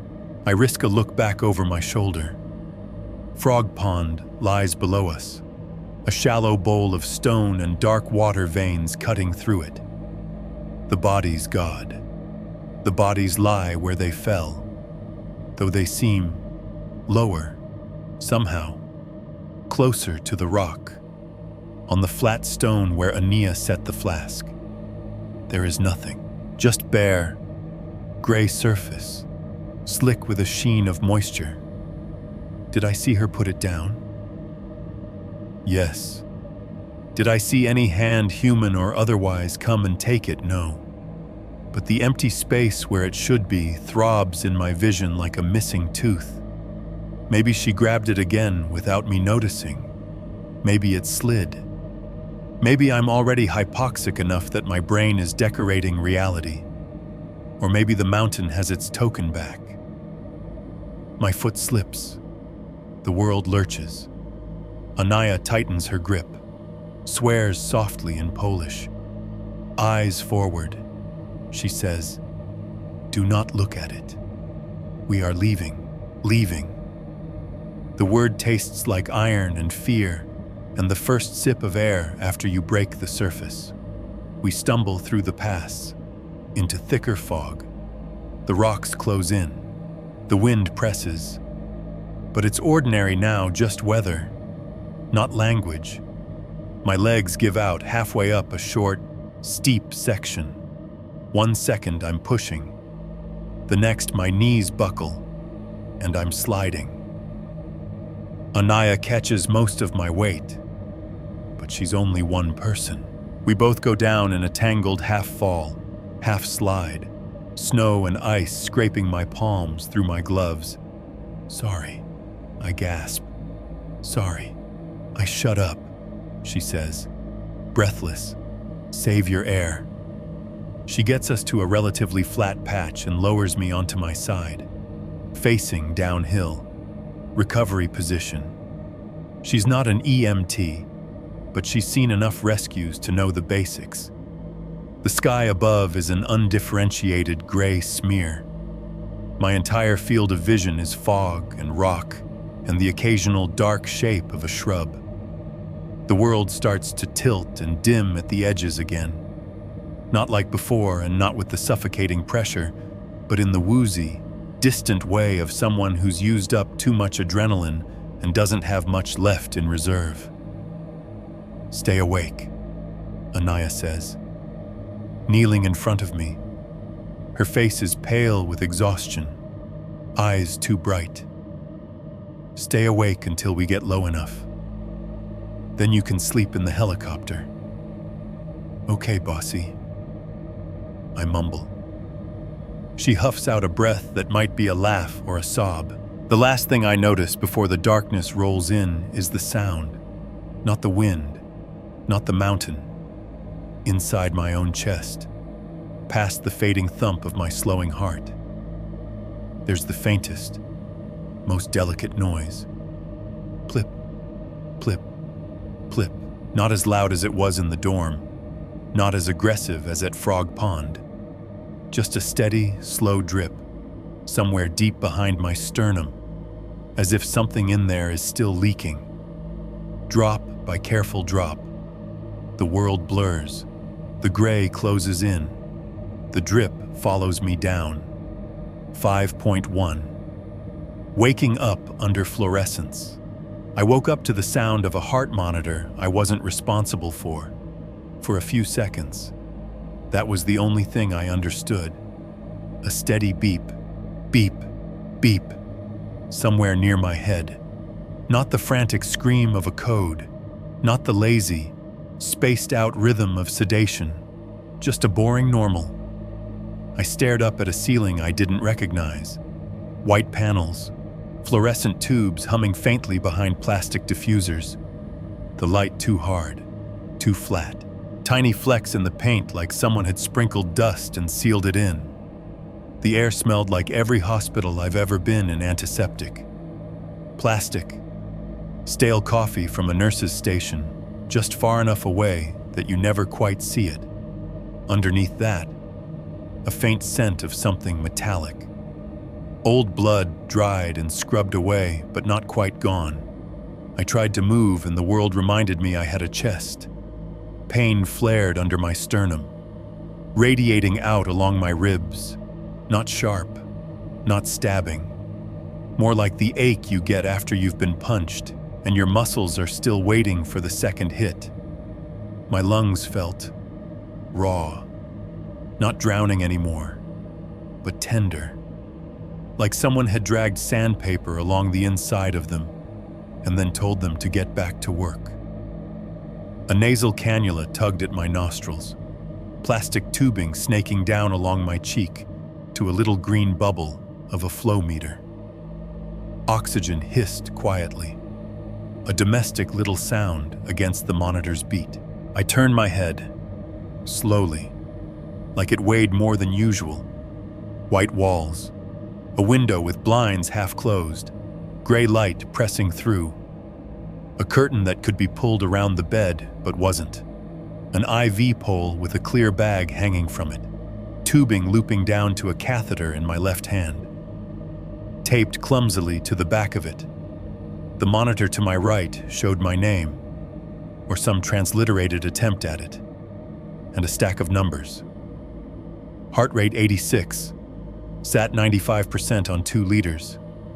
Blood pressure in the "you'll live" range. I swallowed. My throat felt swollen, dry, coated in the ghost of whatever I'd coughed up. Pan Daniel. The voice came from the doorway. A man stepped in, wearing dark blue scrubs and a white coat, early 40s, maybe, short hair going gray at the temples, rectangular glasses, a stethoscope around his neck. He smiled in the way doctors smile when they want you to know they've seen worse. "You are awake," he said in accented but serviceable English. "Good." "Yeah," I croaked. The word came out as more of a rasp. "Where?" "Zakopane Hospital," he said.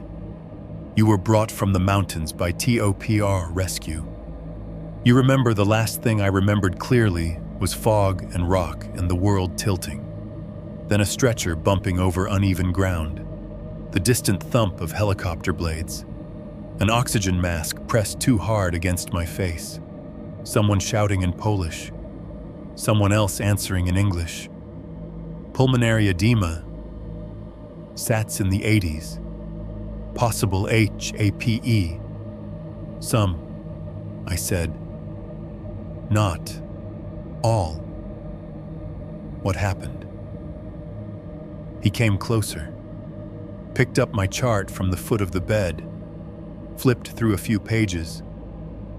"You had fluid in your lungs," he said. "Non-cardiogenic pulmonary edema. Your chest X-ray looked like cloudy glass." He tapped his own ribs. Here. We gave oxygen, diuretics, something to help your heart work less hard. Now you are better." He shrugged. "Not perfect, but better." He pointed at the monitor. "Your oxygen is good now," he said. 95% with little help. Your lungs sound not clear, but much better than when you came in." He picked up his stethoscope, warmed it on his hand in a gesture so automatic I almost smiled, and then pressed it against my chest in 4 places, front and back. "Breathe in," he said, slowly. I did. The air went in. It wasn't easy, but it went. There were still a few crackles at the base of my lungs, little snaps at the end of the inhale like someone crumpling cellophane far away, but nothing like the drowning rattle at Frog Pond. He nodded, satisfied. "See," he said, "we caught it early. You are lucky." The word slid over my skin like ice. "Lucky," I repeated, "and the others." His expression shifted, just barely. A tiny tightening around the mouth. "The 2 men with you," he said. "They were not lucky." He set the chart down gently. "They had acute respiratory failure." He went on. "Very fast. By the time rescue reached you, they were gone. Their lungs," he searched for the word, "full, very full." I stared past him at the blinds. "No toxins," he added, as if anticipating the question. "We checked their blood. No drugs, no poison. Their hearts." He spread his hands. Maybe some small problems, but nothing we did not see before. We have seen this sometimes in Tatra. Weather, exertion, some underlying predisposition. Altitude plays a role. Even if it is not so high as Himalayas, the body is complicated. He gave a small, professional shrug. "Sometimes it does things we do not like." He said, "We call it idiopathic when we don't know why. It makes us feel better than saying we do not know." It was a speech I could have given myself, in a different place to a different family. "So this is just bad luck. Weather, altitude." He spread his hands again. "Palms up. This is medicine," he said. "We explain what we can. We treat what we see. You had mild pulmonary edema. They had severe, that is what I can tell you. He rested one hand briefly on the rail of my bed, a gesture meant to be reassuring. You should have more observation, he said. At least one night, maybe two. Then, if everything is good, you go home, to America.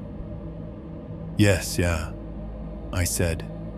Good, he said.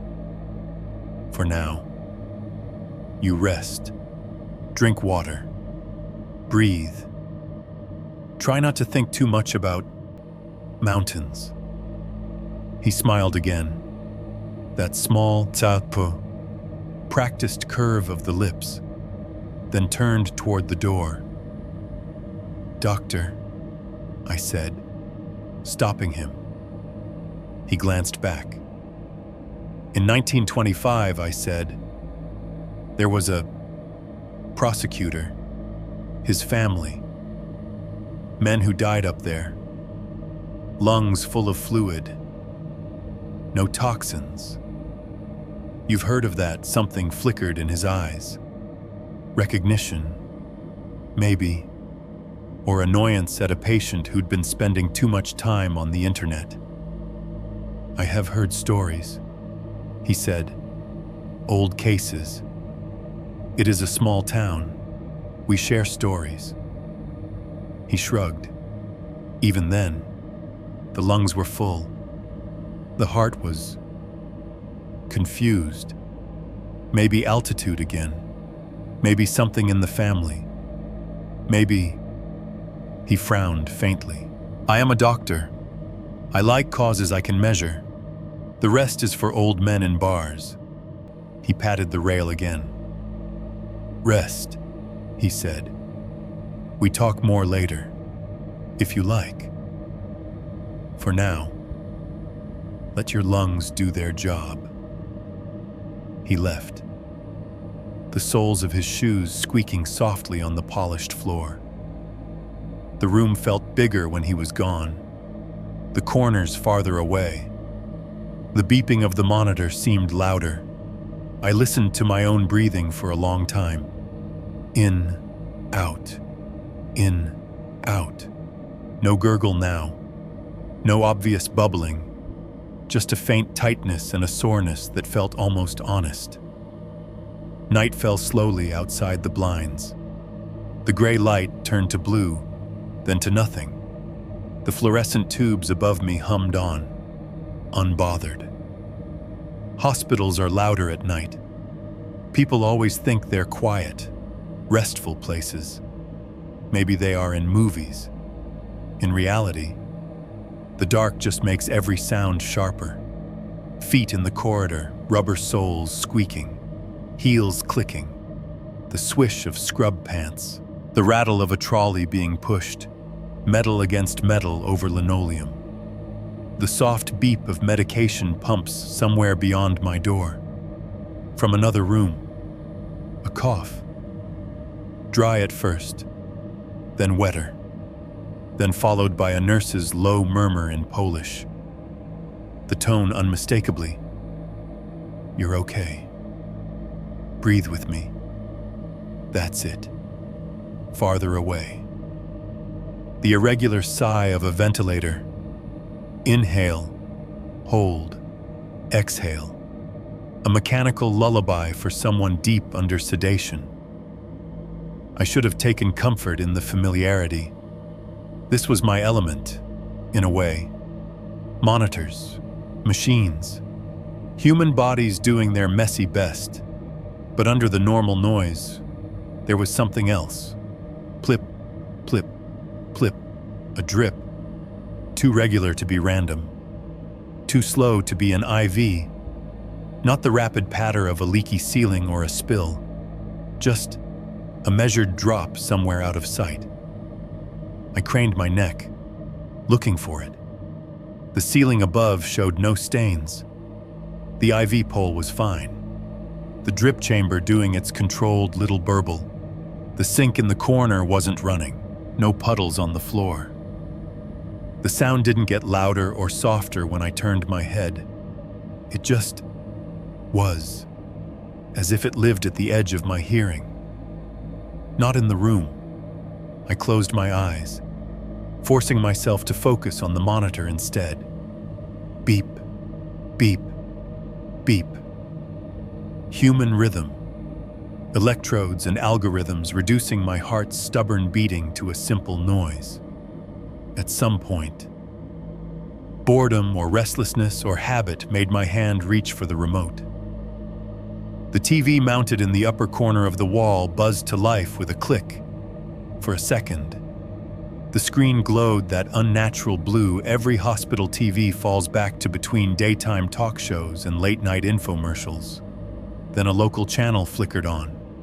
News anchor, Polish. Graphics scrolling under her. Footage of something somewhere that I couldn't make out. The volume was low, just enough to be comforting without intruding. I let the syllables wash over me, not trying to understand, just letting them be proof of life outside my own head. After a few minutes, the signal hiccuped. The image stuttered, froze, pixelated. The anchor's face smeared into blocks of color, then into gray. The sound crackled, cut out, came back as static. I reached for the remote, intending to change the channel, and froze halfway. Under the static, something was moving, a sound I recognized too quickly. Wind, not the thin whine of bad reception, not the white noise of interference. This was a layered, rolling gust, deeper than the little speakers had any right to reproduce. It crackled, hissed, pushed against my eardrums as if it wanted out of them. For a moment, the hospital room was gone. I was back in the hollow, stone under my boots, cold in my teeth. The TV screen showed nothing but snowy gray, but my ears filled with the audio from Frog Pond, the same pitch, the same hollow resonance, that same horrible sense of height and depth. Somewhere under it, faint, something coughed. I stabbed at the remote. The channel jumped. A game show host laughed in an absurdly bright studio. Colored lights. American voices dubbed badly over Polish ads. The wind was gone. Stress, I told myself. ICU brain. PTSD. Pick a term. Any term. This is what happens when you see two people die in 30 seconds and almost join them. The drip sound in the background disagreed. Still there. Still patient. The lights flickered. Just a little at first, a rapid dip and surge. The fluorescence whining an octave higher as the voltage shifted. They came back steady, then dipped again. Longer this time. The room dimmed to a sickly half-light. In the second of semi-dark, I saw someone at the end of the hall. From my bed, I had a narrow view through the half-open door, a slice of corridor, a fire extinguisher on the wall, a red exit sign, the edge of the nurse's station glow. In that slice, silhouetted against the emergency lights, stood a figure, tall, male, I thought. Hard to tell with the way the light cut him out of the rest of the world. His clothes hung heavy and dark, dripping steadily onto the floor. Not just damp, wet, soaked, as if he'd been pulled from a river and never dried. Even from here, I could hear his breathing. It was loud, too loud for the distance. A ragged, draggy inhale, a wet, rattling exhale. Each breath misted in the air in front of him, visible even in the dimness. He didn't move toward me. He just stood there, head tilted slightly, like he was listening. The monitor at my bedside sped up a notch. "Hey," I croaked, throat suddenly tight. "Hey." The light snapped back to full. The corridor was empty. No wet footprints, no dripping. Just the reflection of the overhead fluorescence in the waxed floor. The distant clatter of a cart. A nurse walking past with a clipboard and a yawn. She glanced in as she passed my door, eyebrows lifting in that automatic "You okay?" nurses have. "You need something?" she asked in careful English. I opened my mouth, then closed it again. "No," I said. "I'm good." She nodded, satisfied, and moved on. Her shoes squeaked softly, normal and dull. The monitor slowed. The drip sound settled back into its patient rhythm. Hospitals are louder at night. Some of the noises you can chart and medicate and document. Some of them don't show up on any monitor. 5.2, Annia's guilt and the missing flask. The next day, I think it was the next day. Time in hospitals always feels like chewed gum someone knocked lightly on the doorframe. I expected a nurse or the doctor. Instead, Anya stepped in. She looked smaller without the mountain around her. Jeans, a plain sweater, hair in a loose braid instead of shoved under a hat. No harness, no rope. But the exhaustion that had just hinted around her eyes before was carved in deep now. Purple shadows that looked like bruises. "You look like shit," I croaked. "Because sometimes you have to go with the obvious." She huffed out a breath that was almost a laugh. "You should see yourself," she said. Then, softer. She came closer, hovering beside the bed like she wasn't sure if she was allowed to sit. I shifted, winced, patted the empty patch of mattress. "It's okay," I said. "I won't cough on you." "Much." She sat gingerly, hands knotting together in her lap. For a few seconds, she just looked at me, as if confirming I was real, not some temporary hallucination conjured by altitude and guilt. "How are you?" she asked. "I've been better," I said, "but I've also been worse." "So, somewhere in the middle." Her gaze flicked to the monitor, to the oxygen tubing, to the IV line, then back to my face. "The doctors say you were lucky," she said. "Everyone keeps saying that." I muttered. "Feels weird when there are two guys who weren't." Her jaw tightened. She stared at a spot on the blanket near my hand. "I am sorry," she said quietly. "For them, for you, for all of it. You dragged me off a mountain while my lungs were trying to turn into a fish tank." I said, "That's not really a sorry situation." She shook her head. "I should have turned back sooner," she said. "When the stone fell, when the old man in the hut talked about lungs, when the fog came down, there were many moments." "Yeah, well," I said. There were also 3 grown-ass men who could have said, "Hey, maybe this is dumb," and we didn't. That's on us too. She didn't seem convinced. "After," she began, then stopped, throat working. "After they fell, after you started to go, I thought you would all stay there. I thought I would be the one who walked out alone this time." Her fingers twisted together until the knuckles went white. "I called TOPR," she said, switching to a more factual tone, as if narrative distance could dull the edge. "I dragged you up to the pass. I thought you would die on the way. Your breathing sounded..." She shuddered. "I have heard bad breaths on this mountain. Yours was like theirs. But you did not stop, so I kept going.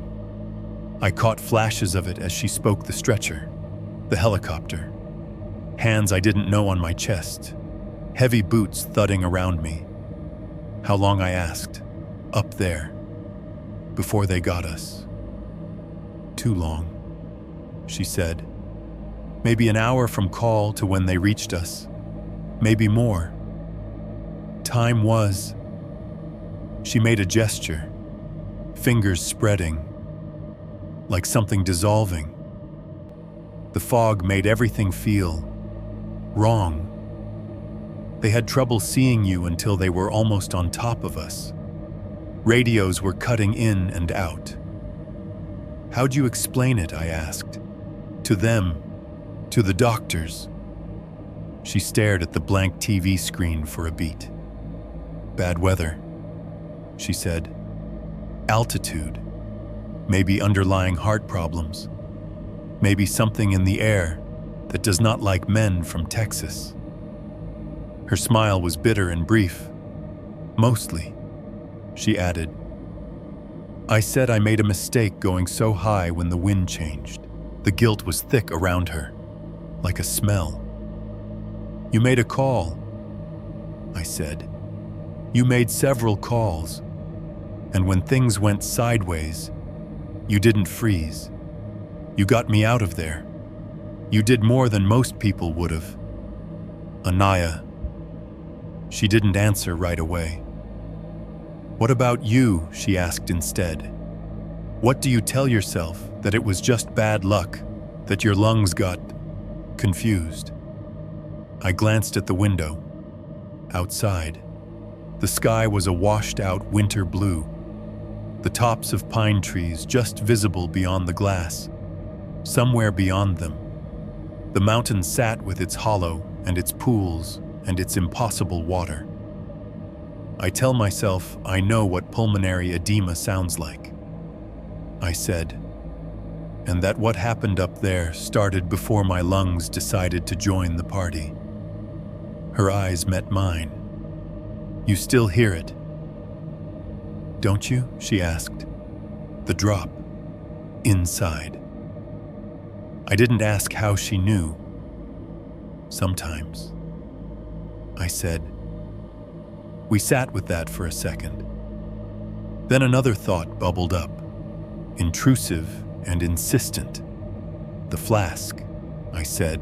What happened to it?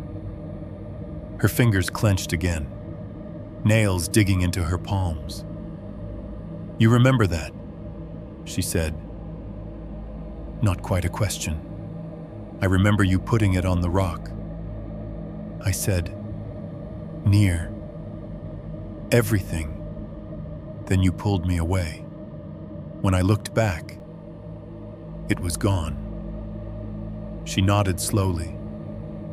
I put it there, she said. I thought, I don't know what I thought. Maybe that if I gave it back, the mountain would take it and not you. It sounds stupid when I say it. It worked, I said, because we were both here to have the conversation. Her lips twitched. Maybe, she said. Or maybe your lungs just have better sense of humor than theirs.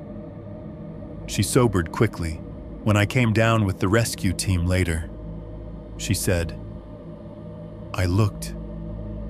I did not want to, but I had to know. I checked the rock where I left it. Nothing. Just stone. The Topper team. They found the bodies. They found your recorder, your pack, his camera. They did not find any flask. No one turned it in, I asked. No souvenir hunters. She shook her head. They catalog everything, she said. They bag it, tag it, bring it down. If something is unusual, it becomes a fight. Family wants it. Police want it. Sometimes the museum wants it. A flask that old. With that story, it would not just disappear. but it did. I said. She gave a small, humorless snort. Maybe it went where it wanted to go, she said. Maybe it finally found who it belonged to. A silence settled between us. Not comfortable, exactly, but not hostile either. Full of things neither of us had words for. After a moment, she sighed. "My brother died up there," she said abruptly. The words landed in the space like a rock dropped into a shallow pool. I looked at her. "I'm sorry," I said. It felt inadequate, but it was all I had. She stared at her hands. "He was older," she said. "Strong, stubborn. He loved the mountains more than I do. He took me hiking when I was small. Showed me trails our parents did not know we walked. He knew every rock, every tree. We used to play a game. See who could get to 5 Ponds Hut faster. He always won." Her mouth curved up briefly at the memory, then flattened again. "6 years ago," she went on, "he went up with some friends. Weather was good. They were not drunk, not stupid. They were not even so high. And then, on the way down, he is on his knees, coughing, saying he cannot breathe. By the time they get him to the ambulance, he is blue." Her fingers twisted the fabric of the blanket. "The doctors said asthma," she said. I said, "He has never had asthma." They said, "Sometimes it happens." Maybe he did not know.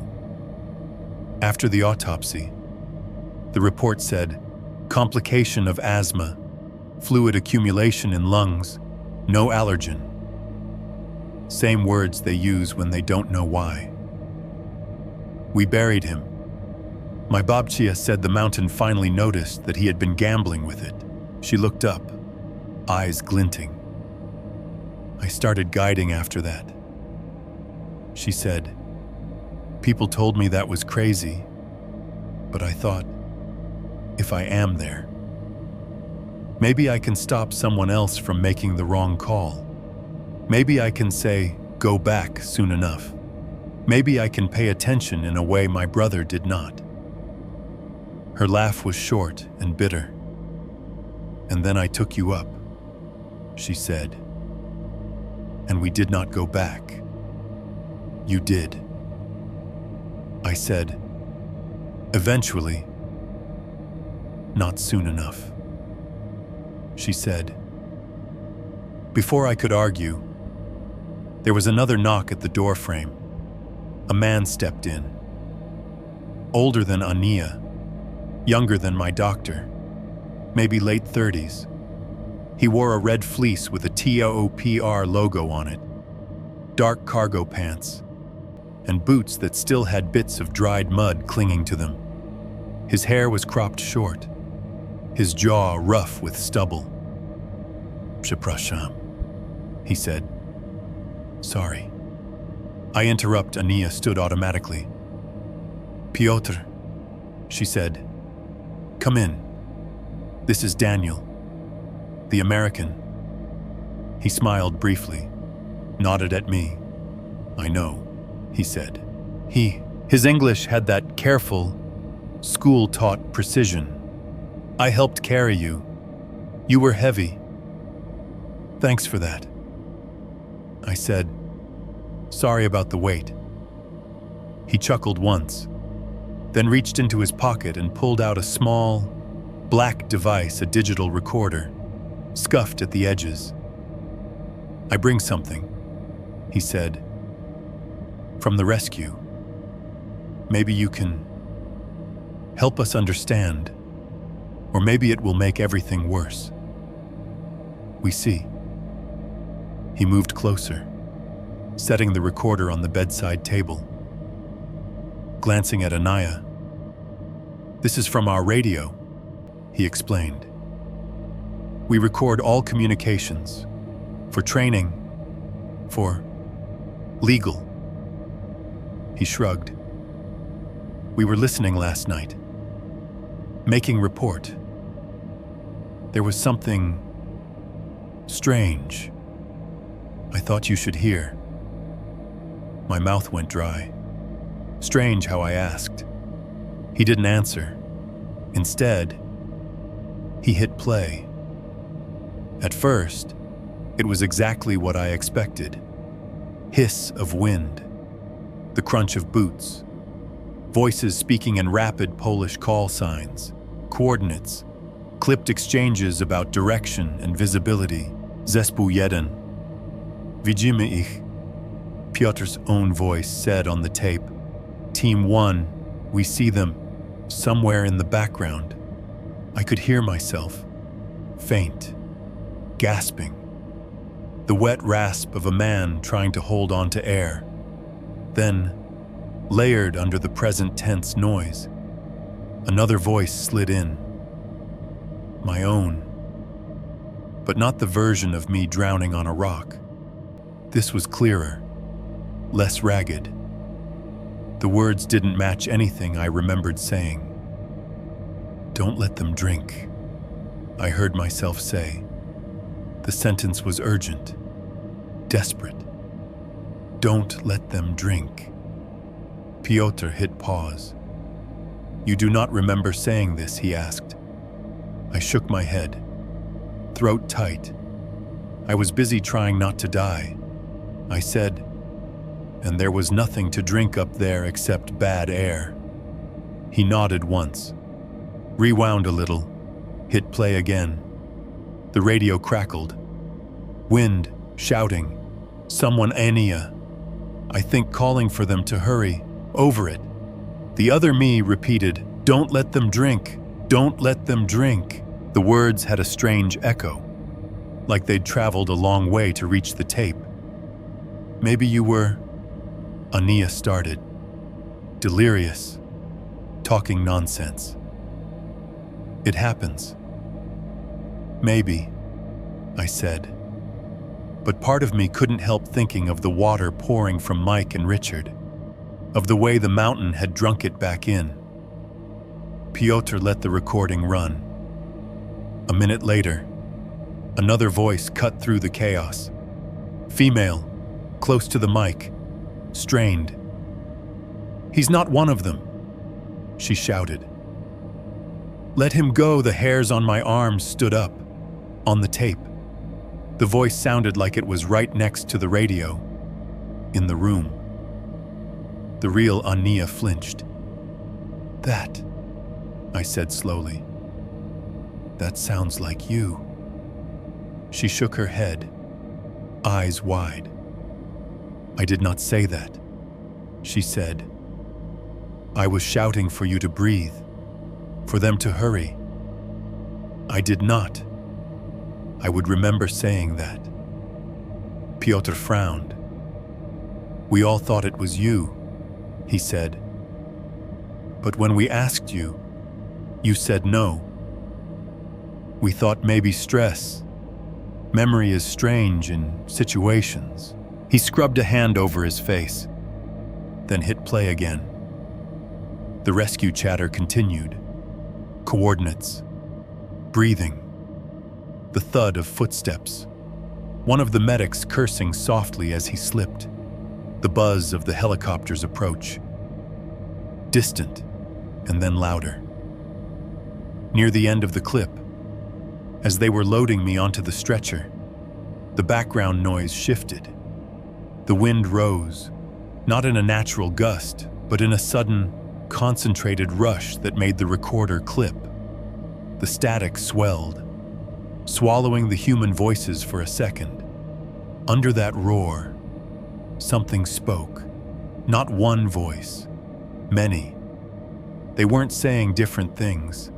They were saying the same thing at the same time, layered, out of sync. Men, women, young, old, tones blending into a single, low chorus that rode the swell of the wind. 3. I felt it in my chest more than I heard it. A single word, stretched and warped and packed with too much meaning. The re. Then the clip ended. The little recorder clicked, its screen going dark. No one spoke for a long moment. Finally, Piotr cleared his throat. "Machines pick up strange things sometimes," he said. "Interference, echoes. Sometimes it is weather. Sometimes it is nothing." He looked at me. "Sometimes we do not listen too closely because we like sleeping at night." He scooped up the recorder, turning it over in his hand. "You will probably go home," he said. "Tell story, make podcast." "Probably," I said. He nodded, as if that was just another fact to be filed. "If you ask me," he said. The mountain took 2 that day. It could have taken 3. Maybe it did not because of wind, or because of medicine, or because of something in your heart we cannot see on scan. Or maybe it had enough. He shrugged. "I do not know." He glanced at Anaya. "I just know that now." He added, "When we go up there, we will listen to the radios a little more carefully." He gave us a small, tired smile, then left, the door clicking softly behind him. Anya stared at the empty space where the recorder had been. "He's not one of them," she repeated under her breath. "Let him go." The drip sound in the background, real or imagined, kept its steady beat. Somewhere under my ribs, something responded. A small, answering ache. 5.3. Rationalizing the irrational. By the afternoon, I had enough data to build myself a nice, sturdy rationalization.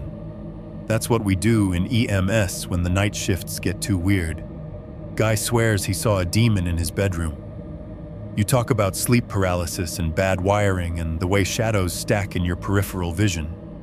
Lady insists she heard her dead husband's voice telling her not to get on a bus that crashed okay. Cool.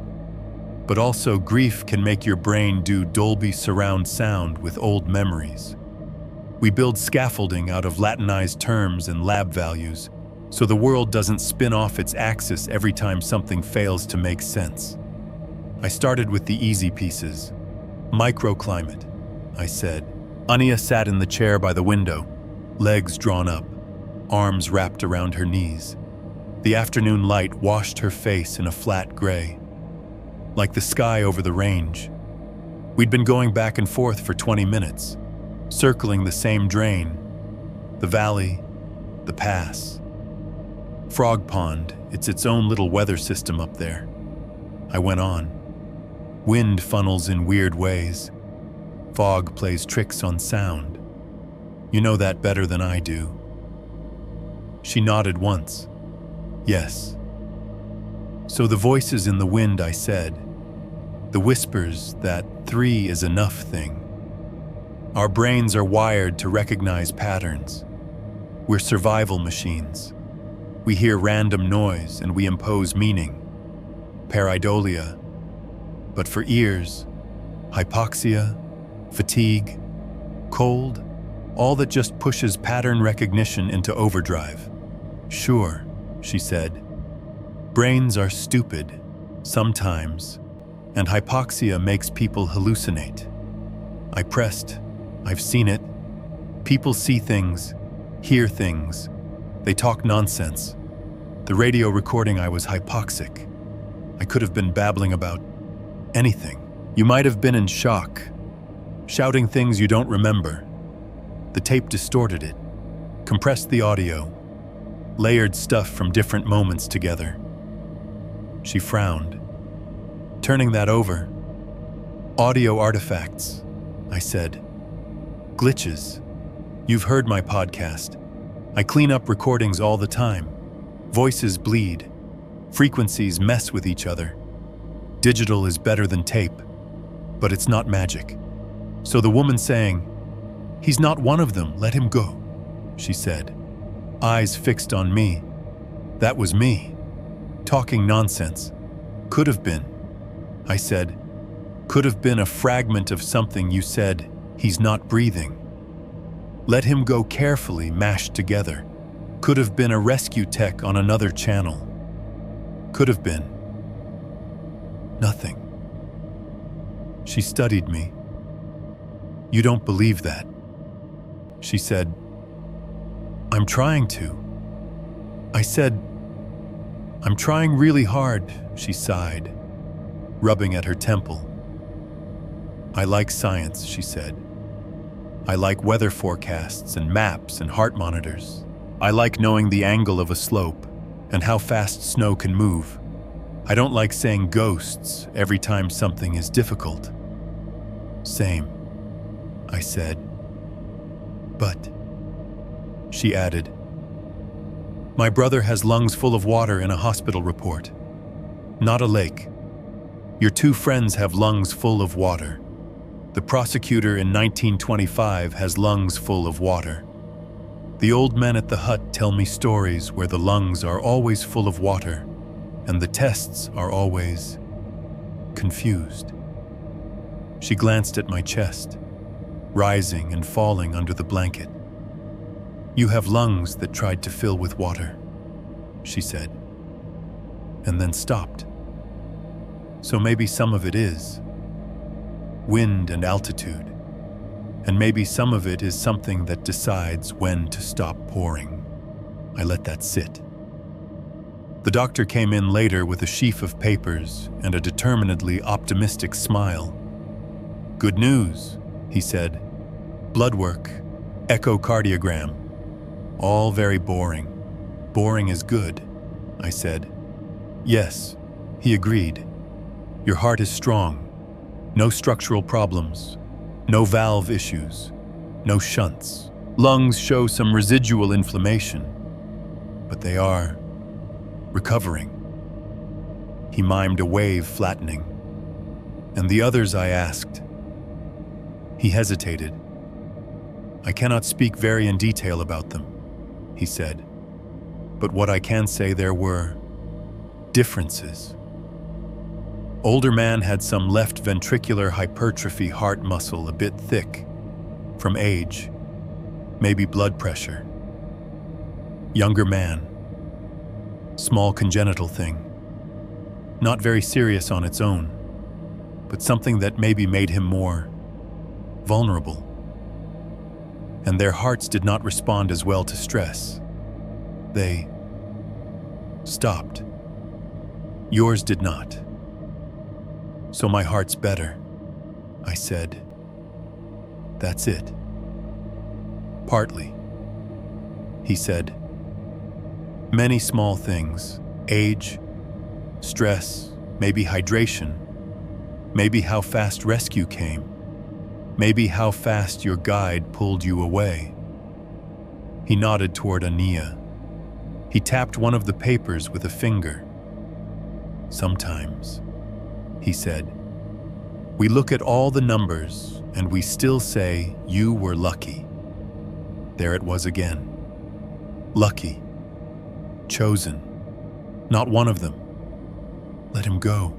He left the printouts on my bedside table, as if seeing the neat lines of normal ranges and check marks would comfort me. They didn't.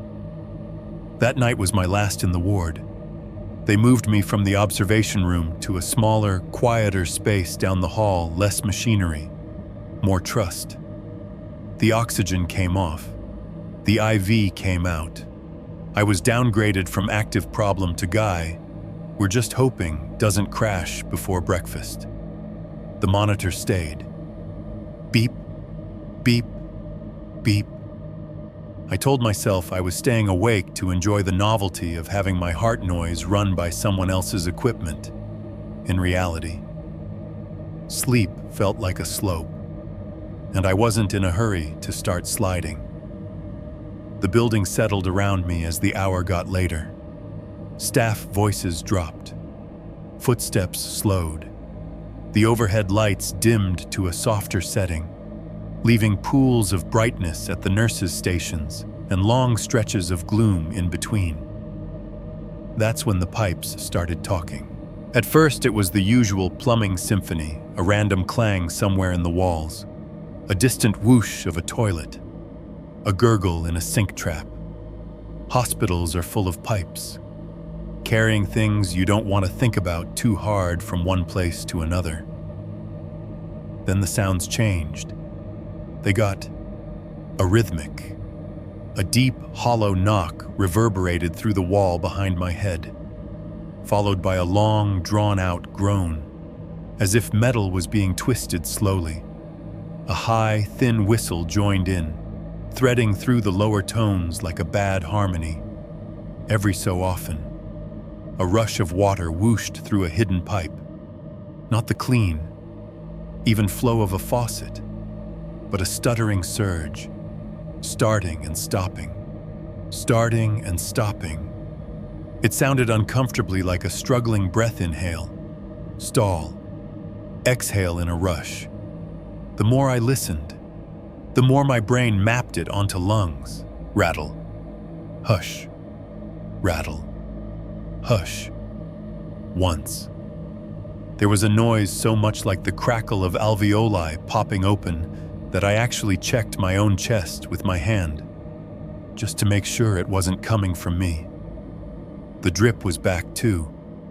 Plip, plip, plip. It seemed to come from everywhere and nowhere at once. Behind the wall, under the floor, inside my ears. "Stop it," I muttered. To the pipes, to the mountain, to my own brain. It was unclear. I needed a distraction, or a change of scenery, or to prove to myself that the water noises had a stupid, normal explanation, like a leaky tap. I swung my legs over the side of the bed. They protested, but they held.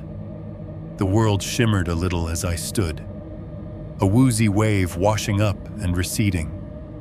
I waited for it to pass. Hand on the IV pole, now just a very expensive coat rack, then shuffled the few feet to the tiny bathroom attached to my room. The light flicked on with a harsh buzz, showing a sink, a mirror, a toilet, the usual. The faucet was off. The metal spout was dry. No drips. The pipes under the sink were silent. But in the basin itself, there was a thin sheet of water, not pooled in the drain, not beaded on the porcelain. It was as if a film had been laid over the entire surface, a skin of liquid barely thick enough to refract the light. It should have been impossible. Water doesn't behave like that on a curved surface. It beads. It runs. It collects at the lowest point. It doesn't just hang there in a perfect, flat layer. I leaned closer. My reflection stared back at me from the shallow mirror of water. Pale face, hospital gown, bruised crescents under the eyes. Behind me, the doorway to the room, the bed, the monitor's soft green glow. The angle was wrong. In the water. The door seemed slightly farther away than in reality. The monitor screen was darker, almost off. The bed covers were ruffled in a way that didn't match what I'd just left. I frowned. The version of me in the sink frowned too, but again, just a fraction of a second late. A tiny lag, like a bad overseas video call. I told myself it was because I was tired, that my brain couldn't sync the images properly, that my eyes were playing catch-up. Then the sound started. I'd thought it would be a drip, something obvious. Instead, from that impossibly thin sheet of water, I heard wind, soft at first, like someone exhaling just below the human hearing threshold. Then higher, sharper. It rose in pitch and volume, not blasting out of the sink, but filling the space above it. Like the basin was a speaker and the entire bathroom was its one. Unlucky listener, it was the Tatra wind. Not just any wind. That specific, layered sound I'd heard in the valley and the pass and the hollow. The rush that carried crackles and whispers and the faint, horrible chorus of people who never really got their last breath. The air in the tiny bathroom turned colder by degrees. Condensation began to bead on the mirror, fogging the glass. My breath came out in little plumes. The fluorescent bulb flickered once, whining. From somewhere deep in the wind, I heard a cough. I stepped back, hitting the wall with my shoulders. The water didn't move. It stayed perfectly flat, perfectly thin, perfectly wrong. My heart monitor in the other room sped up, the beeps coming faster, like it was tattling on me. "Okay," I said aloud, my voice sounding very small and very alone. "Okay, that's enough." I stepped forward long enough to slam my hand down on the tap, turning it full on. Water gushed from the faucet, clear and loud, hammering into the basin. It broke the thin film instantly, splashing it up the sides, sending normal, mundane droplets everywhere. The artificial wind cut off mid-gust, leaving only the rush of hospital plumbing. I let it run for a long count of 10, then turned it off. The basin was wet in all the normal ways now. Little streams ran toward the drain. Droplets clung to the porcelain. No mirror surface, no lagging reflection. Just a tired-looking EMT in a hospital gown, staring at himself like he'd lost something. I went back to bed, my legs shaky, my chest tight with something that had nothing to do with fluid. Decision is the wrong word for what I did next. It was more like an instinct. I picked up my phone from the bedside table, thumbed it awake. The time difference between Ohio and Poland was annoying, but not impossible. I opened my email, pulled up the reservation confirmation from the airline. The flight back to the States was scheduled for 4 days later. I hit the change booking link with a finger that didn't quite feel like part of my hand. An earlier flight. Tomorrow, if they had it. Or the next day. Economy seat. Middle. Back of the plane, I didn't care.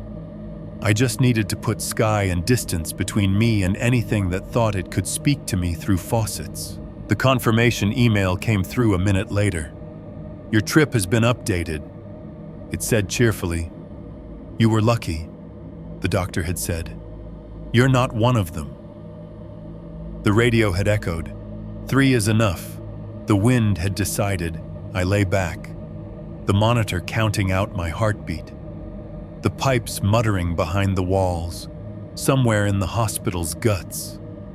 Water moved through dark, narrow spaces, going wherever it was told. I listened to it for a long time, until the sounds blurred and thinned, and finally, sleep came down like a fog. 6.1. Back to Flatlands, Ohio doesn't have mountains. I told myself that on the flight home like it was some kind of talisman. No jagged ridgelines, no sudden passes, no hollows with impossible water. Just flat, polite Midwestern land that rolls a little bit here and there and then gives up and turns into suburbs. When the plane descended over Columbus, the view out the oval window looked aggressively ordinary. Highways intersecting in careful cloverleafs. Strip malls lined up like copy-pasted assets in a cheap video game. Parking lots, warehouses, Little clusters of houses with their neat yards and above-ground pools now closed for the season. A smear of brown trees along a river that pretended it mattered. No peaks, no fog, just gray sky pressing down on a city that didn't know my name. The plane bumped onto the runway, engines screaming in reverse. Everyone around me did that collective exhale you always get on landing, half relief, half impatience. "Welcome to Columbus," the flight attendant said over the PA. "Local time is..." I didn't listen to the rest. My ears were full of other announcements. "You were lucky. He's not one of them. Let him go. 3 is enough."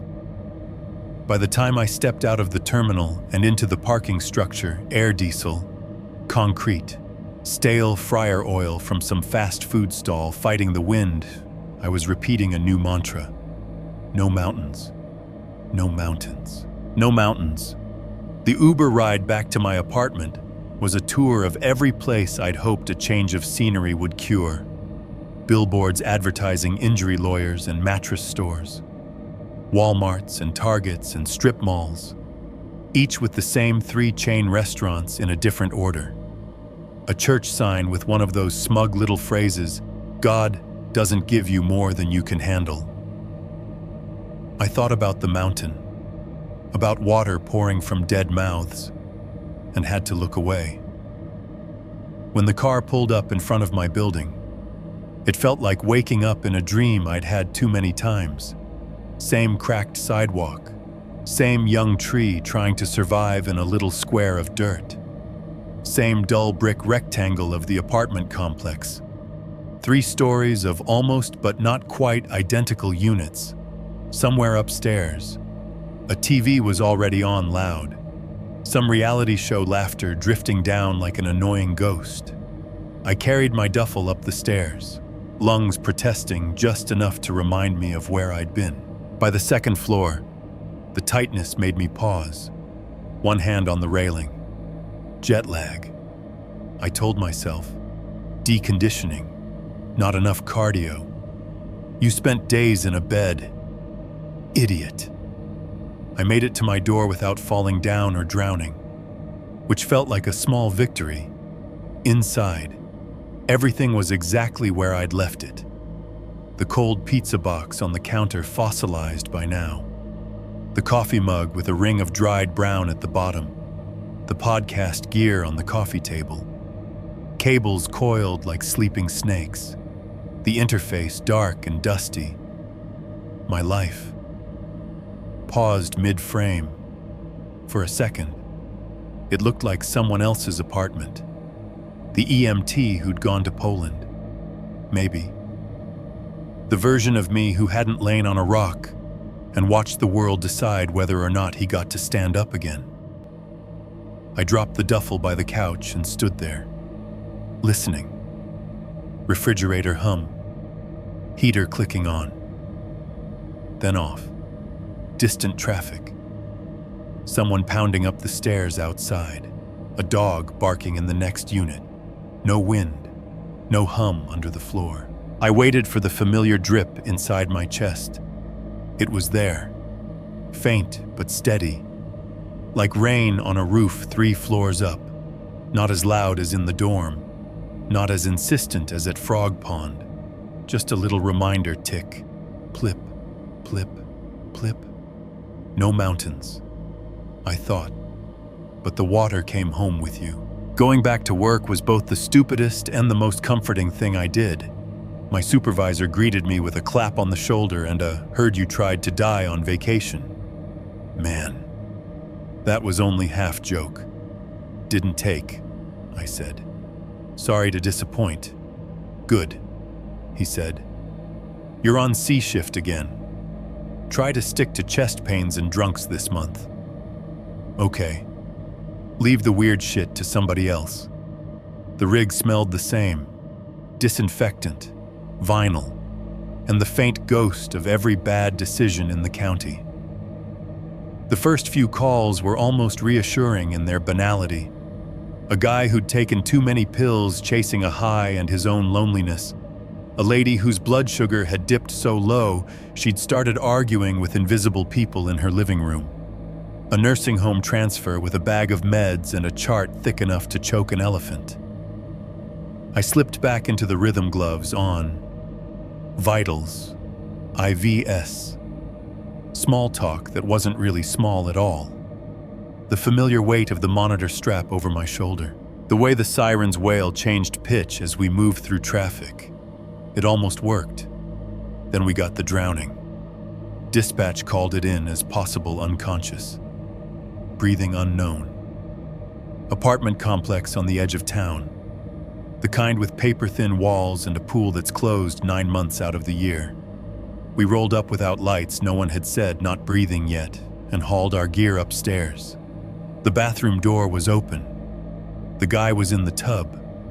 Mid-40s, maybe. Belly. Tattoos. A fading black eye that said, bar fight or bad relationship.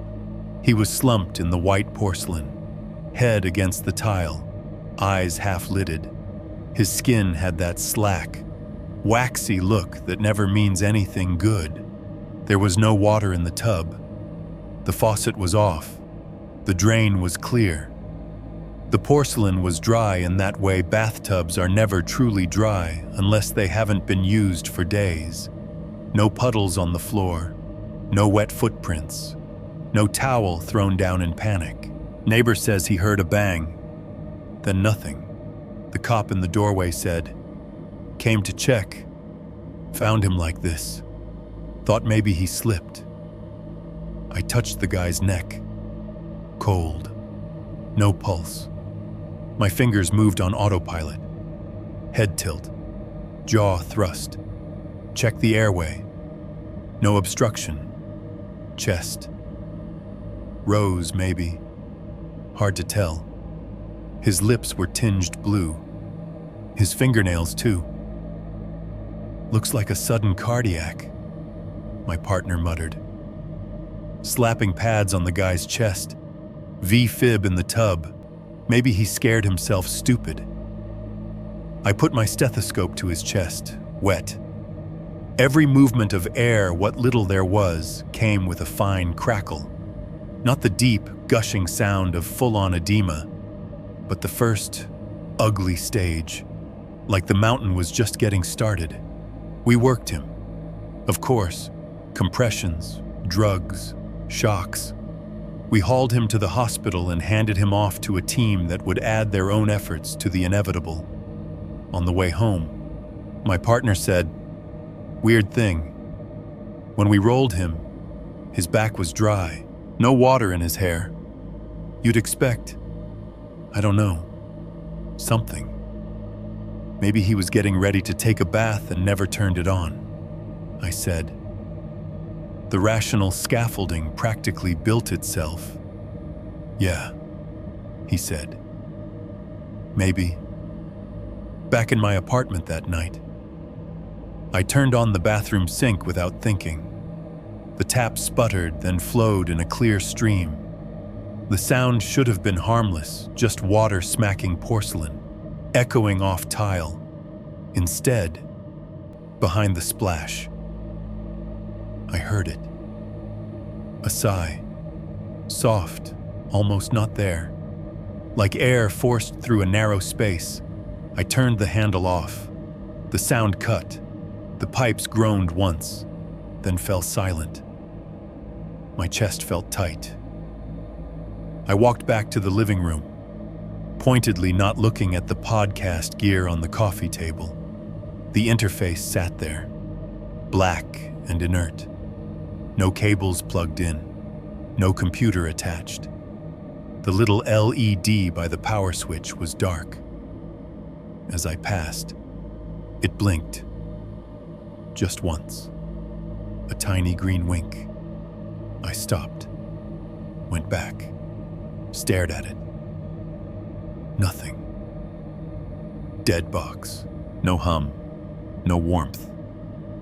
Great, I told the empty room. Now I'm haunted by a USB interface. I didn't sleep much. A week later, I made the mistake of opening the project folder. It was a Sunday. I'd done the laundry, run the dishwasher, stared at my phone for 2 hours. Columbus in late winter is an exercise in boredom and gray. The podcast gear was still on the table, cables coiled, mic in its stand like a headless little creature. The file names on my laptop screen glared at me. Tatra _EP_rough _1.wav Tatra _ambient _pass _03. Tatra _interview _ania _01.wav. I hadn't decided whether I was going to make the episode yet. Part of me thought of it as a finale, a way to tie off the show, to give the listeners something real and awful and close it down after. Part of me thought making it would be baiting something I didn't understand. Boredom 1. I double-clicked one of the ambient files, the one from near the hut, before everything went to hell. The waveform populated on the screen a low, dense cloud of sound. I put my headphones on, clicked play. Wind, hut noise, a spoon clinking, someone laughing in Polish in the background. My own voice, muttering a timestamp, nothing I hadn't already heard a dozen times. I scrubbed forward to the bit outside the hut, the valley.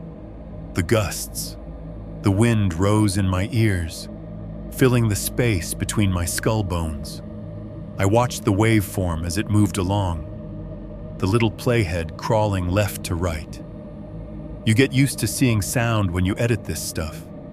Peaks, valleys, spikes for sudden noises. At around the 30-second mark, there was a tiny spike I didn't remember, a sharp, clean little line jutting up from the general fuzz. "What the hell?" I murmured, zooming in. The spike stood alone. No let-in, no tail, just a single, thin bar of amplitude. I rolled back a second and hit play again. Wind, hiss, murmur. Then, clear as a pin dropped on a countertop, I heard it. Clink, metal on wood or stone, a small, hollow sound, like a flask being set down on a bar or a table or a rock. The hairs on my arms rose in unison. I hadn't heard that before. Not in this file. Not in this place I would have remembered. It was too distinct. Heart beating faster. I opened an older backup, an export I'd made before the trip back. Saved on an external drive. Same file name, same length. Same waveform almost. At the 30-second mark, the waveform was smooth, no spike. I played it. Wind, hiss, murmur, no clink. Back to the newer version. Play. Wind, hiss, clink. The difference was tiny, a fraction of a second, a small, inconsequential noise, the sound of metal kissing stone, dropped into my clean recording after the fact. I sat back on the couch, headphones around my neck, the interface's little LED dark and accusing. Ohio doesn't have mountains, but somewhere between Poland and my flat little apartment, something that belonged to one of them had found a way into my files. 6.2. The cabinet and the flask. The flask showed up on a Tuesday. It had been about 2 weeks since I got back.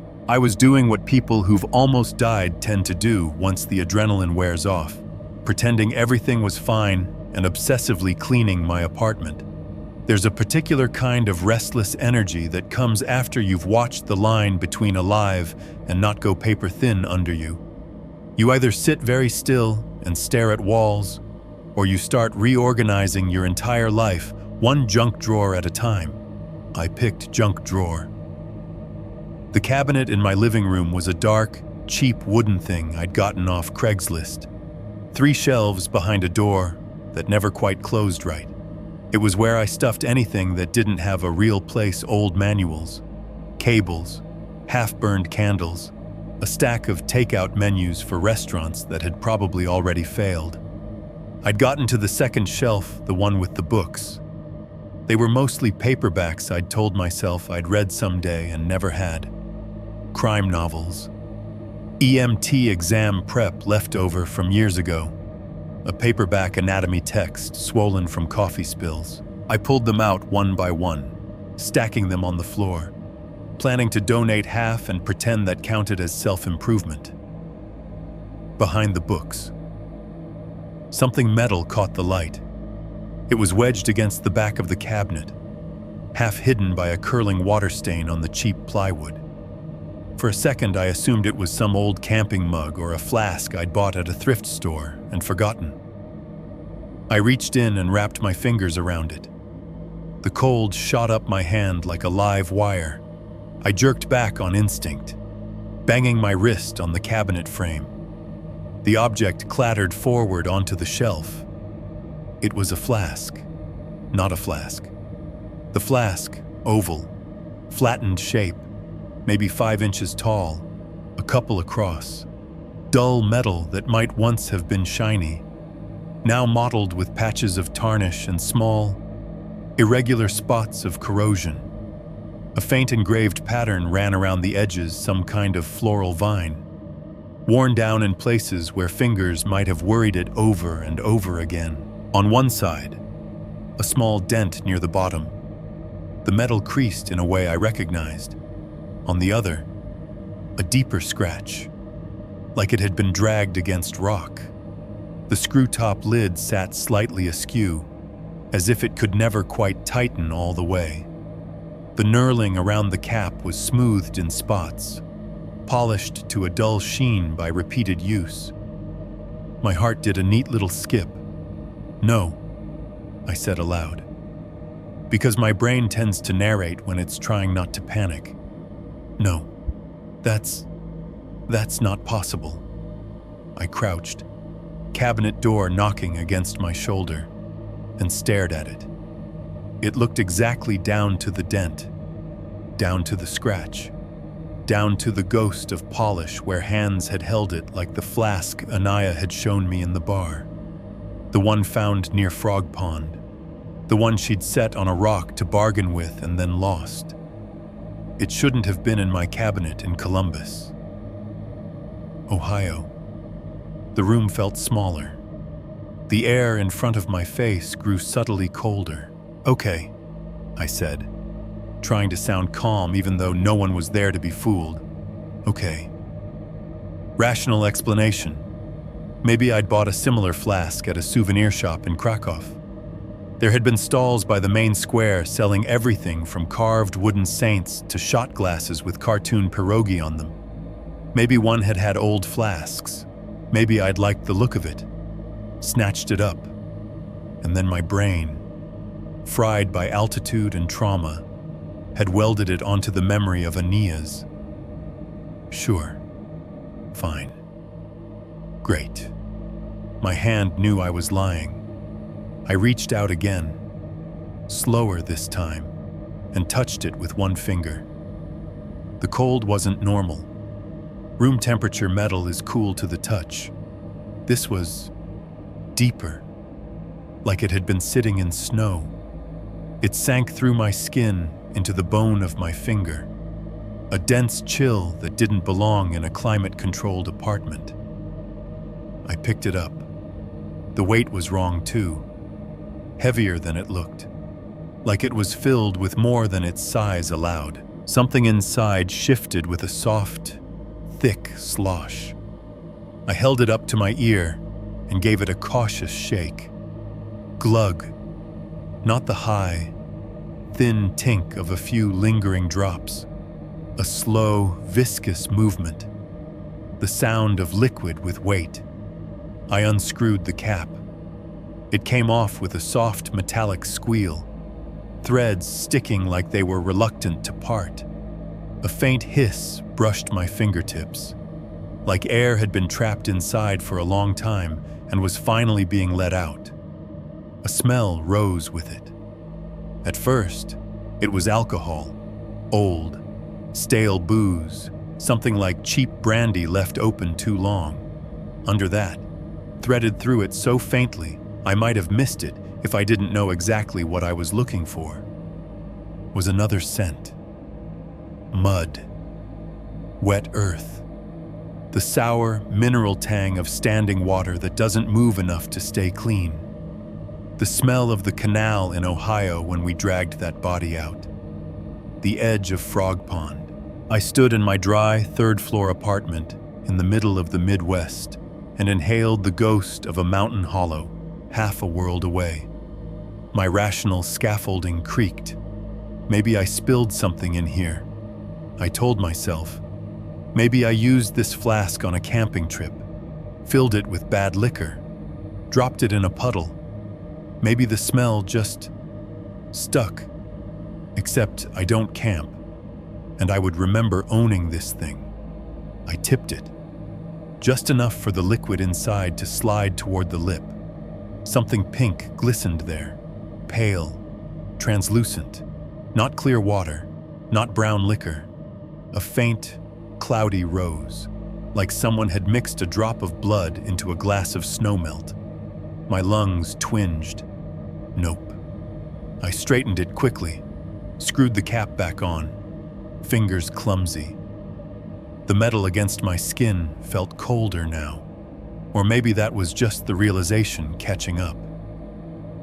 I sat on the edge of the couch, flask in both hands, staring at it like it might offer an explanation if I watched long enough. Okay, I said again. Okay. New plan. If there was liquid in the flask, I could get rid of it. Pour it down the sink. Watch it go. See the basin get wet. See the drain carry it away. Empty container. No mystery. Simple. Physical. Fixable.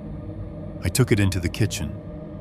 The apartment's fluorescent fixture flickered once as I flipped it on, then steadied. The sink was empty, stainless steel catching the light in a dull smear. I took a breath, stood over the basin, and unscrewed the cap again. The smell hit me a second time, booze and mud and something metallic, but I forced my throat not to close. Just liquid. I muttered, just bad booze, that's all. I turned the flask over. For a moment, nothing came out. Then a thin stream slid from the mouth, slow and viscous. It wasn't quite as pink as it had looked at the lip, more washed out. Watery blush, like melted cotton candy with a drop of rust. It hit the bottom of the sink. The sound it made wasn't right. It should have been that familiar splat water on metal, echoing up in a bright little ping. Instead, it sounded deep, like dropping water into a well, a hollow. Resonant talk that seemed to come from far below the sink, from somewhere underneath the floor. The sound went on a half-second longer than the little puddle warranted, as if it were falling through more space than existed in my apartment. I stared, throat tight, and kept pouring. The flask felt heavier than it had any right to. I could feel the weight shifting, liquid moving. But the stream that came out stayed thin and steady, never thickening, never thinning, never sputtering. I tipped it farther, then farther still. My wrists strained. My fingers ached. The amount of liquid in the sink should have been growing. It wasn't. A trembling started in my chest. Not fear, at least. Not just fear.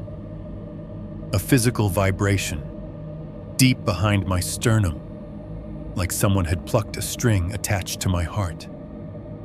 The pain hit a second later, sharp, sudden. A white-hot spike jammed into the center of my chest, radiating outward in a bloom that stole my breath mid-inhale. My knees buckled, my hand jerked, sending the flask clanging against the edge of the sink. I grabbed the counter with my free hand, knuckles scraping stainless steel. "Fuck," I gasped. The pain intensified, squeezing tight. It wasn't exactly like the heavy drowning pressure at Frog Pond.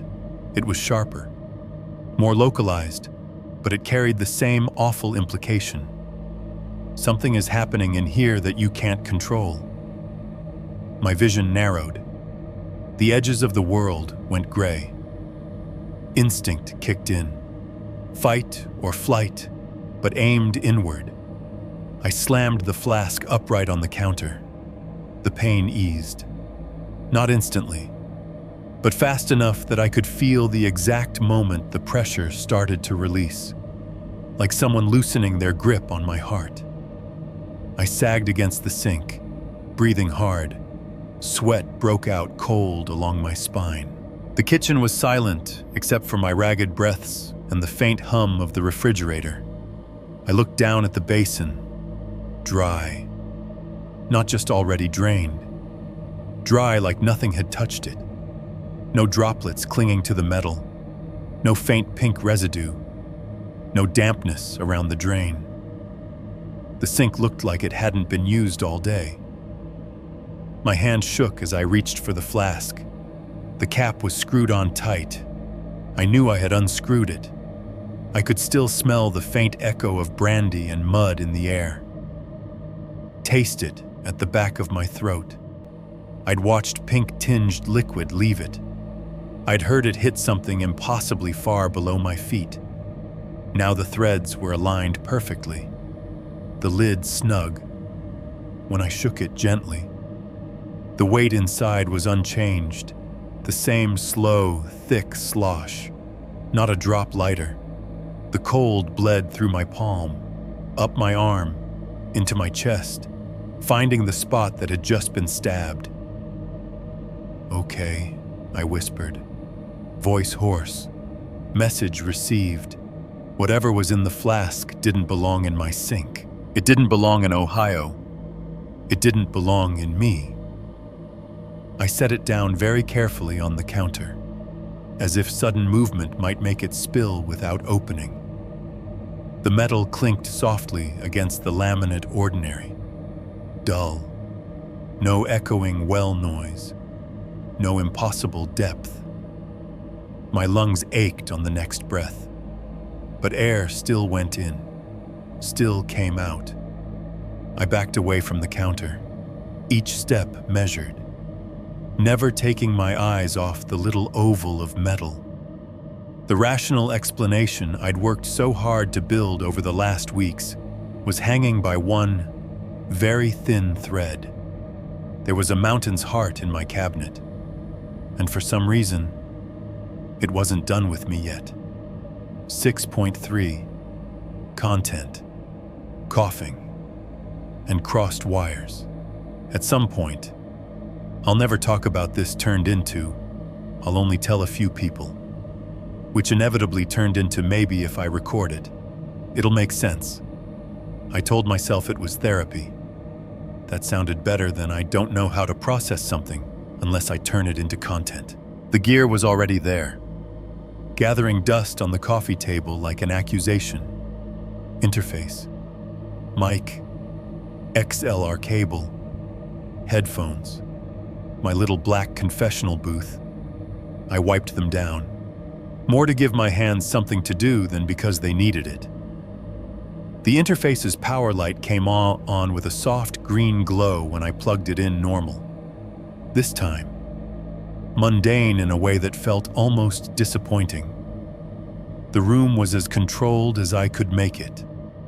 Windows shut, heater off, refrigerator humming in the kitchen. But that was far enough away that the mic wouldn't pick it up if I kept my gain sane. No traffic loud enough to matter at this hour. No upstairs neighbors stomping, just me and the mic.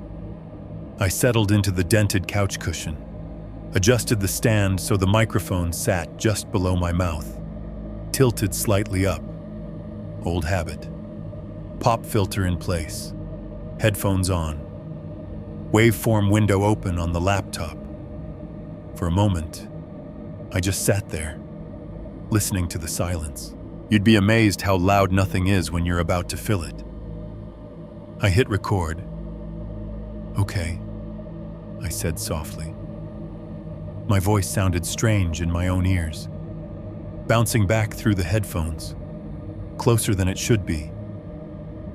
"Okay, this is take one, I guess."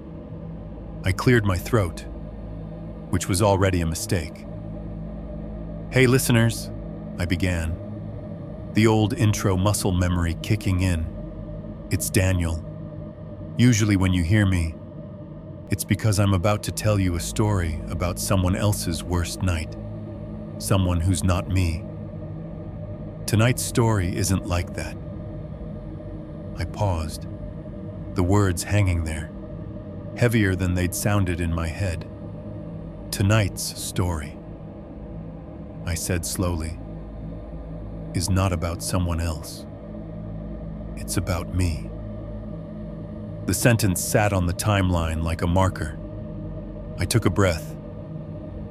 "Last month," I went on, "I flew to Poland to trace a mountain mystery from 1925.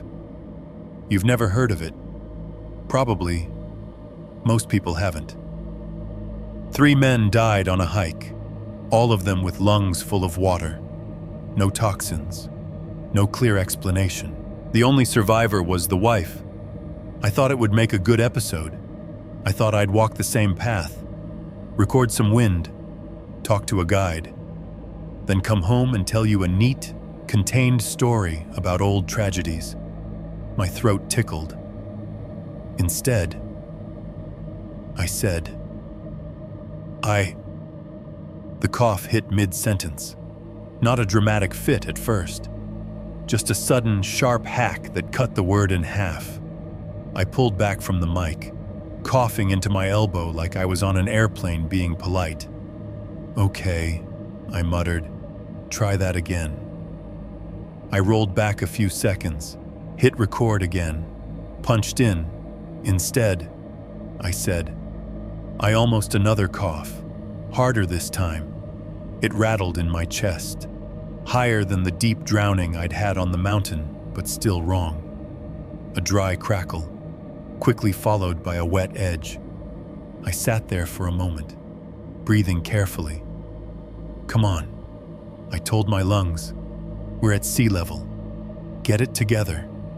Third try. "Instead."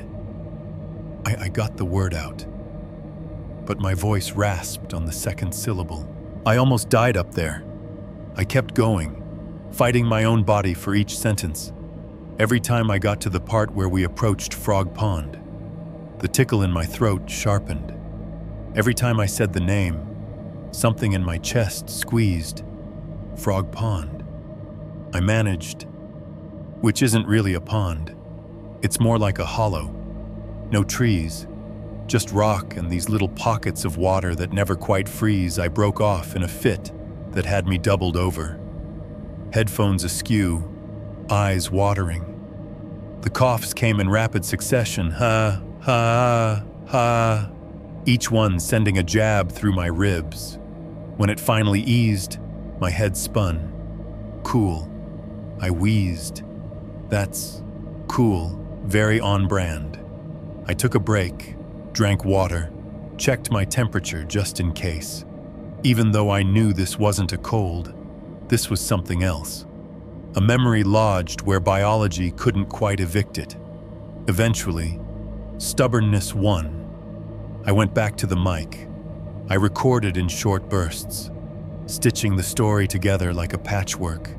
The hike, the hut, the old man with his glasses of vodka and his talk of drowning without water, the pass, the ice, the hollow. By the time I got to describing Mike and Richard dropping, my voice was thin. Each word felt like it had to force its way through a narrow opening. Mike was in the middle of making a joke, I said, watching the speech meter dance on the screen, about how if he died there, at least it'd be good content. He laughed, and then he wasn't laughing. His legs went out. His chest started making these sounds I've only ever heard in people whose lungs are filling with. My breath hitched, turned into another cough. I swore under my breath. Hit stop. Fine, I muttered. We'll fix it in post. I exported what I had, the 20 minutes of semi-coherent narration riddled with coughs, and took off the headphones. My throat burned. My chest felt scraped raw. Later, when my voice had settled and my pride had recovered a bit, I sat back down to listen. The first thing I noticed was the drip. It was subtle, a soft, regular plip underneath my words, not loud enough that you'd catch it consciously on the first listen. But once you heard it, you couldn't unhear it. It wasn't in the room when I recorded. I would have noticed. I obsessively check for background noise. The heater had been off. The sink wasn't running. The fridge hum didn't have that pattern. I soloed a section of silence, just a breath between paragraphs. No ambient room tone, just that tiny, patient drip, plip, plip, plip. It sat at the edge of the spectrum, low and steady, like a metronome someone had buried under thick blankets. Okay, I told myself. Could be the interface, could be a grounding issue, could be anything. I scrubbed forward to a chunk where the story got intense right around the moment in Frog Pond when I started CPR. Lungs sounded like they were full of dishwater. I heard myself say, every time I pushed down on his chest, it was like squeezing a soaked sponge. Foam coming out of under my voice. Something shifted for a heartbeat. The tone of the narration changed, not just in content sound. There was another voice, faint, layered over mine, speaking the same words with a half-second delay, like an echo. It wasn't just an echo. It was lower, rougher.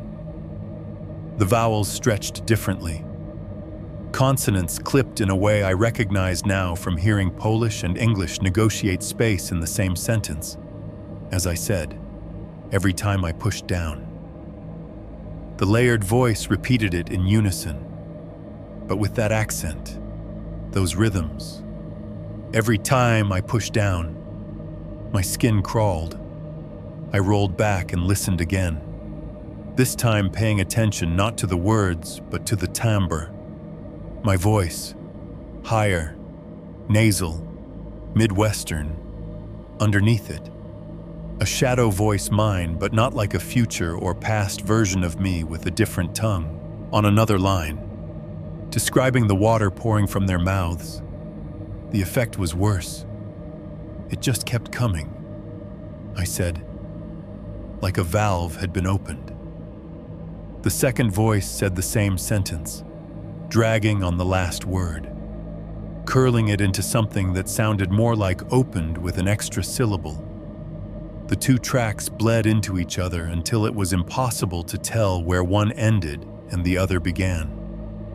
I checked the multi-track view. Only one vocal lane, only one mic armed, no double tracking, no slap-back delay, no plug-ins at all. I'd recorded dry, planning to mix later. The drip kept time under all of it. Plip, plip, plip. A sensible person would have closed the laptop and maybe burned the entire setup in the parking lot. I opened my email instead. I exported a short segment 3 minutes from the start, ending right before the first hint of Frog Pond. Just me talking about the trip, the plans, the 1925 case, Nothing too weird, nothing incriminating. I uploaded it as an unlisted link and sent it to 3 people. 2 were friends who'd listened to the show from the beginning. The third was a collaborator who'd done sound design for some of my more ambitious episodes. "Hey," I wrote, thinking about doing a last episode about my Poland trip. "This is a rough teaser. Tell me if I'm insane for even considering it." Then I put the laptop lid down and walked away. I washed dishes.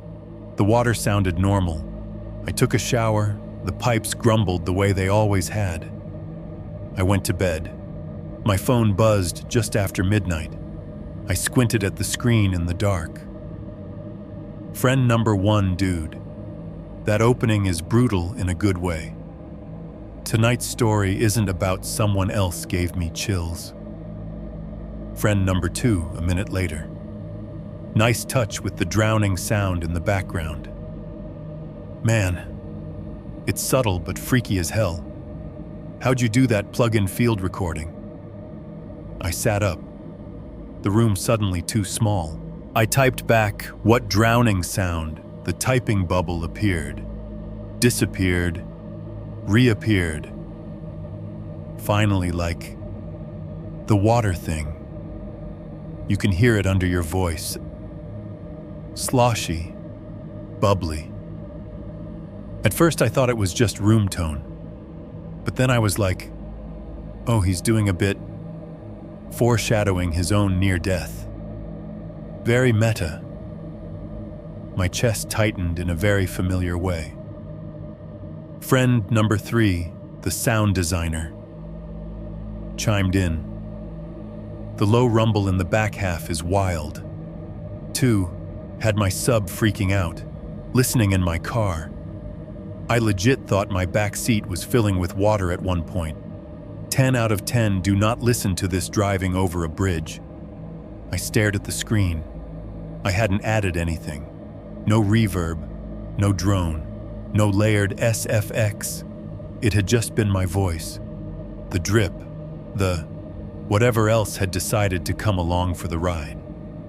A new notification popped up, this time a voice message from friend number 1. Against my better judgment, I hit play. His voice came through, thinner from compression, but urgent. Okay, so this is gonna sound insane, he said. But right after I finished listening, like, literally right after I went to take a piss, and the pipes in my bathroom started making these crazy sounds, like someone was gargling concrete in the wall. And I've had this cough all night. Feels like I've got water stuck in my chest. Probably just psychosomatic. But, dude, whatever you're doing in that file, it's creepy as fuck. In a good way, I think. Just maybe put a disclaimer or something before you drop this on a million people. The message ended in a weak little laugh that didn't sound like him at all. My sink, 10 feet away in the dark apartment, chose that moment to make a small, hollow talk as the pipes shifted. The rooster clock on my microwave ticked over to 12:01 a.m. Somewhere under my sternum, a single, stubborn drip fell. Plip.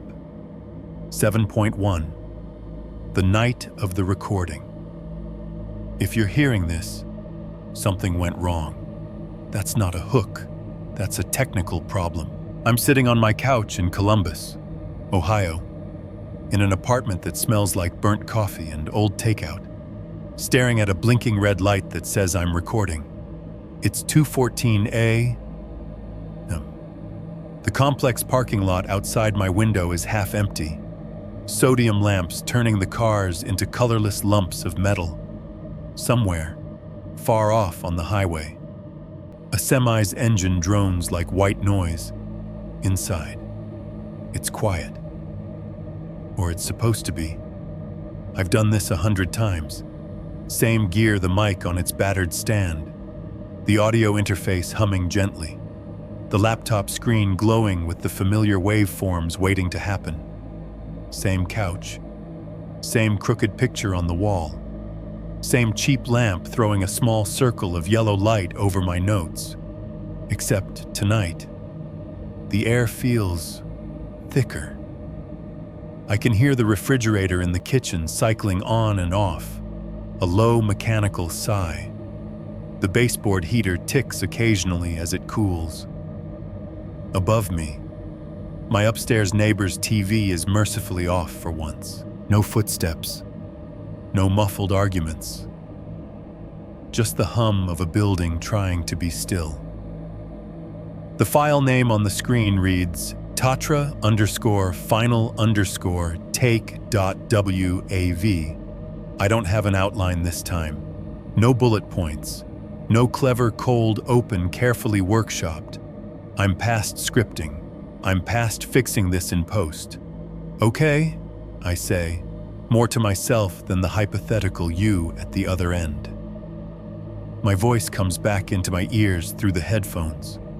Too close. Too intimate. Okay. One more time. I clear my throat. If you're hearing this, I say again, it means I made a mistake. Either I uploaded something I shouldn't have, or I didn't get the chance to delete it. The little waveform spikes delicately on the screen with each word. It's almost comforting. Cause effect. Visible proof that sound existed. I'm not doing the usual intro tonight. I go on. No music, no sponsor. No thanks for joining me in the dark. You didn't ask to join me in this one. I'm the one dragging you in. I take a breath. The air feels cool sliding past my teeth. You know the show, I say. Usually I tell you someone else's worst story. A stranger's body on a strange floor. A crime scene somebody else has to live with. Tonight isn't that. I let the silence hang for a beat, the way I've trained myself to do. This one, I say quietly, is mine. Outside. A car door slams. The sound is distant, muffled by glass and drywall, but it still makes the waveform jitter. I wait until the footsteps fade away. So, I say, here's the short version. For the record, literally. I'm not going to give you the whole play-by-play. You've been with me for all of it already. Frog Pond, the hollow with no trees, the men who dropped in seconds, the guide who pulled me out, the hospital that told me pulmonary edema and idiopathic and you were lucky like that was a diagnosis. I hit the high points. I went to Poland. I say, chased a 90-year-old mystery into the mountains. 3 men died in 1925 with lungs that looked like they'd been pulled from a lake. No toxins. No clear cause.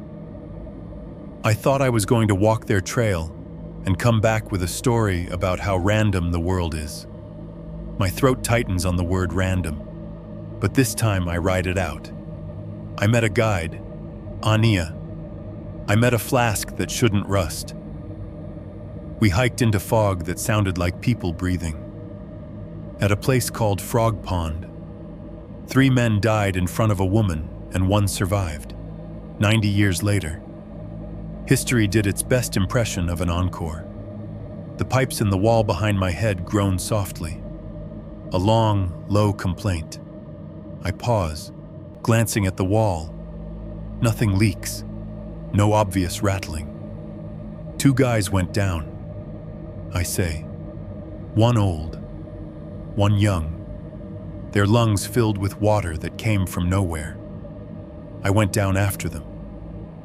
But something decided I wasn't on the list. As if on cue, the refrigerator compressor kicks on with a sharp, grinding whine. It's louder than usual. A metallic rattle that makes the lamp on the counter vibrate slightly. The noise crawls into the recording. A thick, buzzing undercurrent. I keep talking. The doctors said altitude, susceptibility, microclimate, bad luck. Everyone in that town had a version of the story where it was just the weather, just physiology, just coincidence. Except the parts that weren't. The radios that picked up things no one remembered saying. The way my lungs stopped drowning at the exact moment something else got given back. On the screen. The waveform starts to fuzz at the bottom as a barely there hiss slips in under my voice. It's not the fridge. This is higher, thinner, like a radio between stations, tuned to some far-off storm. I thought coming home would fix it. I say, Ohio doesn't have mountains. Columbus has strip malls and overdoses and heart attacks and nursing home transfers. I'm good at those. Those make sense. And then I found the flask in my cabinet. I don't say that it's sitting 6 feet away on the coffee table, just out of frame, metal catching the lamplight like a dead eye. I don't say that I can feel its presence the way you feel someone watching you from a doorway. And every time I try to ignore it, I continue. It talks a little louder. Through my pipes, through my recordings, maybe through this. Right now. The hiss thickens for a second. I hear a faint, almost inaudible click in the headphones, like someone lightly tapping the mic stand. Look, I say, leaning closer to the mic. If this is just PTSD and a bad case of confirmation bias, I'll be the first one to be relieved. I'm an EMT. I don't like haunting as a working diagnosis, but things are crossing wires, and sound seems to be the conductor. I tell you about the teaser I sent to my friends, about the messages they sent back. How did you do that drowning effect, I quote. It sounded like my back seat was full of water. I swallow. I didn't. I say, no plugins, no SFX, just me, and whatever was hitchhiking on my voice. The heater clicks. The pipes respond with a strange chorus of small knocks, spaced irregularly. 1, then 3, close together, then another after a pause, not quite random, not quite rhythmic, behind my words. I hear a new sound slip in a low, almost imperceptible roll, like far-off thunder heard through several walls. Here's the part where you're thinking, okay, Daniel, we get it. Spooky mountain, scary experiences, cursed audio. Maybe wrap this up before you turn into one of your own episodes. I force a thin laugh. Trust me, I'm trying. I feel it before I hear it. A tiny change in air pressure. The way the hairs on my arms lift. The faint sense that the apartment has taken a sharp breath. In the original story from 1925, the wife said something right before she found her husband and son dead. I say, she said the boy told her he couldn't walk anymore. The friend said he felt very weak. They all sat down by this rock, at this place in the valley, and then, one by one, they just stopped. Their lungs filled up, and hers didn't, and nobody ever really explained why. The dripping starts again, not from my chest this time. Above me, I glance up. There's no visible moisture on the ceiling, no stains, no cracks, but in the headphones, clear as a metronome, I hear it. Plip, plip, plip. It sits on the recording like it's always belonged there. I've heard that drip for weeks now, I say quietly. In Poland, in the hospital, in my pipes, in my own lungs. It's why I wasn't sure I should record this at all. Because if sound is how this thing moves, then hitting upload might be the stupidest thing I could do. The fridge makes a low, grinding clunk and stops. The sudden silence from the kitchen feels wrong, like a soundtrack cutting mid-song. Still, I say, not telling it doesn't mean it didn't happen. It just means I get to sit with it alone. And I'm tired of sitting alone with the sound of somebody else's drowning in my ears. I'm about to launch into the part about the hospital TV and the wind coming through the sink when it happens. A crash explodes from the bathroom. Not a subtle bump or a little clatter. A full-on, body slamming the wall, porcelain screaming impact that rips through the apartment like a bomb. The mic pegs red. The waveform spikes so hard, it turns into a solid block. My whole body locks. For half a second. My brain labels it bathtub, impact, someone fell, someone else is in your apartment. I rip the headphones off, heart racing, and stand so fast the mic stand wobbles. The bathroom door is down the hall, just a dark rectangle from where I'm standing. The lamp in the living room throws enough light to turn it into a jagged hole. "Hello," I call out, because I've seen enough horror movies to know that's what idiots say before they die, and apparently I'm no exception. No answer. The apartment is dead still.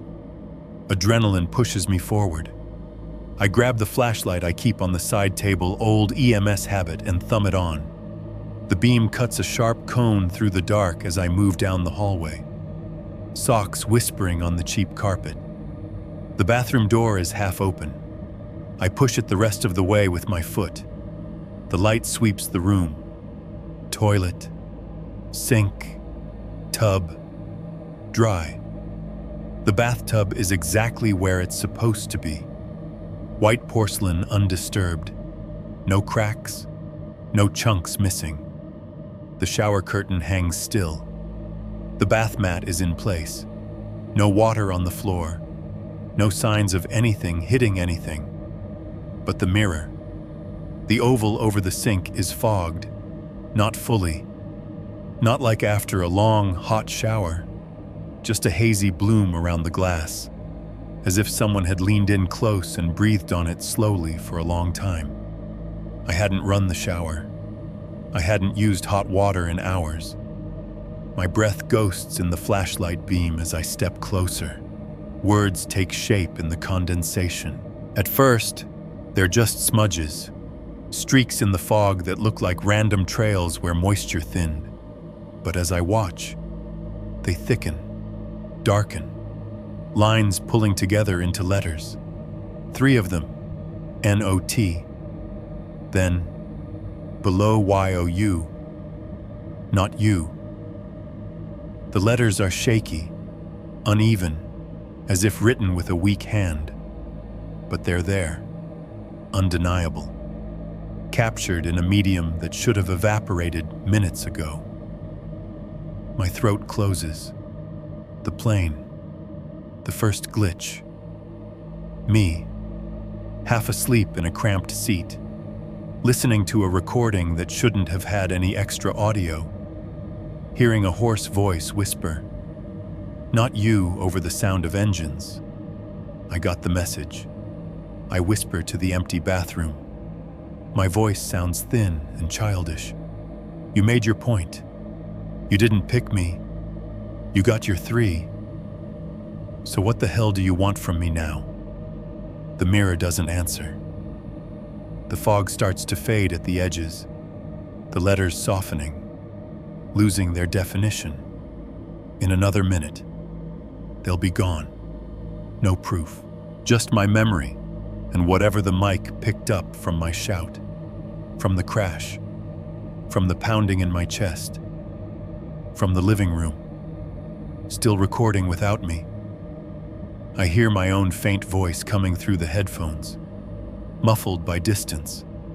The drip sits under it, patient as ever. If you're hearing this, something went wrong. 7.2 The flood you can't mop. By the time I could make myself step out of the bathroom, the mirror was almost clear. The words had faded back into streaks and patches, the way all haunting messages do if you stare long enough. In another minute, I could have convinced myself it had been a trick of my own breath, but my heart still hadn't gotten the memo. It banged against my ribs like it wanted out. The apartment felt different when I stepped back into the hallway. Heavier. The air had thickened while I was gone. A damp density that reminded me of Ohio summers when the heat advisory goes out and the old people crowd ER waiting rooms. Except it wasn't hot, just wet. Like a basement that's been flooding slowly for years. I headed back toward the living room, flashlight beam jittering a little in my hand. The mic still sat in front of the couch, the headphones on the cushion, the laptop screen glowing with the ongoing waveform.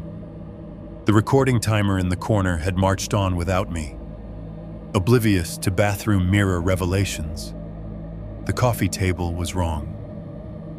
Empty. I stopped short. I had left the flask there. I remembered the weight of it when I set it down earlier. The dull little thunk of metal on cheap wood. The way I'd deliberately put it in the edge of my peripheral vision so I wouldn't forget it existed. Now there was just a bare patch of tabletop where the cold oval should have been. A faint sound came from the bedroom. Clink, clink, clink. Metal on hardwood, rolling, slowing, settling, like a coin spun and left to fall. Of course, I muttered. Of course you'd go in there. Every horror instinct I had screamed, do not follow the noise. Every EMT instinct I had said, you have to see the scene. I moved toward the bedroom door because that's what I do. I walked toward the worst sound in the building. The door was open. The room beyond was dim, lit only by the stray yellow spill from the living room lamp and the colder light of the street slipping past the blinds. My bed was unmade. The laundry basket overflowed. The far wall, with its one sad framed print of a lake at sunset, irony not lost on me, looked the same as always. The flask lay in the middle of the floor, right where the sounds had come from, on its side. Cap on. Dull metal catching the light in a way that made it look wet. There was no one else there. No open window. No cat. No rational explanation for how it had traveled 15 feet and around a corner. My lungs pulled in a breath that felt like it had to fight its way through mud. Okay, I said slowly. To the room, to the metal, to whatever was hitchhiking on it. Point taken. You can move around. I get it. I took a step into the bedroom. The humidity hit me like a wall. It wasn't visible, no condensation on the windows. No mist in the air, but my skin knew it. The tiny hairs on my arms lay flat, heavy. My t-shirt clung to my back. Each breath came in thick, tasting faintly of wet drywall and dust. The drip started up again, closer this time. Plip, plip, plip.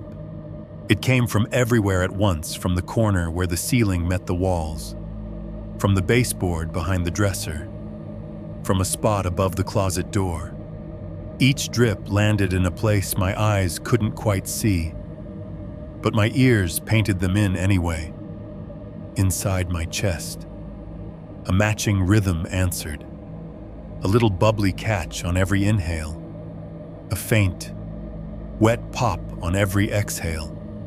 Not as bad as the mountain, not even as bad as the hospital, but present, persistent. My heart rate ticked up in response. A monitor I didn't have to look at to read. I backed up until my shoulder hit the hallway wall. The flask lay where it had landed, indifferent. I should have left, called someone, thrown the thing in a river. But 30 years of living with my own brain had taught me that if I didn't document something, it didn't stay real for long. Memory gets loose around the edges. Facts erode. You start telling yourself stories about the story. I needed proof. I retreated to the living room, grabbing the little handheld recorder I used for field work. It was sitting where I always kept it, on the second shelf of the TV stand. Batteries half dead, case scratched. Familiar, comforting. I flipped it on. The tiny screen glowed to life. I set it to a new file. My thumb hovered over the record button. If this turns out to be bronchitis and bad wiring, I'm going to feel so stupid. I told the empty apartment. I hit record. The little red light came on. The counter started ticking. Okay, I said. Voice slightly breathless. Date, time, location. Columbus, my apartment. I'm experiencing things that feel like sound-based hallucinations. I'm going to walk you through what I'm seeing or think I'm seeing. I walked back down the hallway. Recorder held out in front of me like a talisman. As I approached the bedroom, the humidity wrapped around me again, clinging to my skin. The drip in the walls got louder, the rhythm slightly off now, like several out-of-sync metronomes playing in different rooms, in the headphones of my memory and the little built-in mic's guts, all of it stacked together. Bedroom feels damp, I narrated, because that's what you do in an odd situation. You narrate, like a flooded basement without the smell. I'm hearing water inside the walls, maybe ceiling, baseboards. I stepped over the threshold. The room changed, not visually, not at first, but there was a shimmer at the edges of things, the way heat distorts air above asphalt. The corners where wall met wall looked deeper than they should, like you could fall into them if you got too close.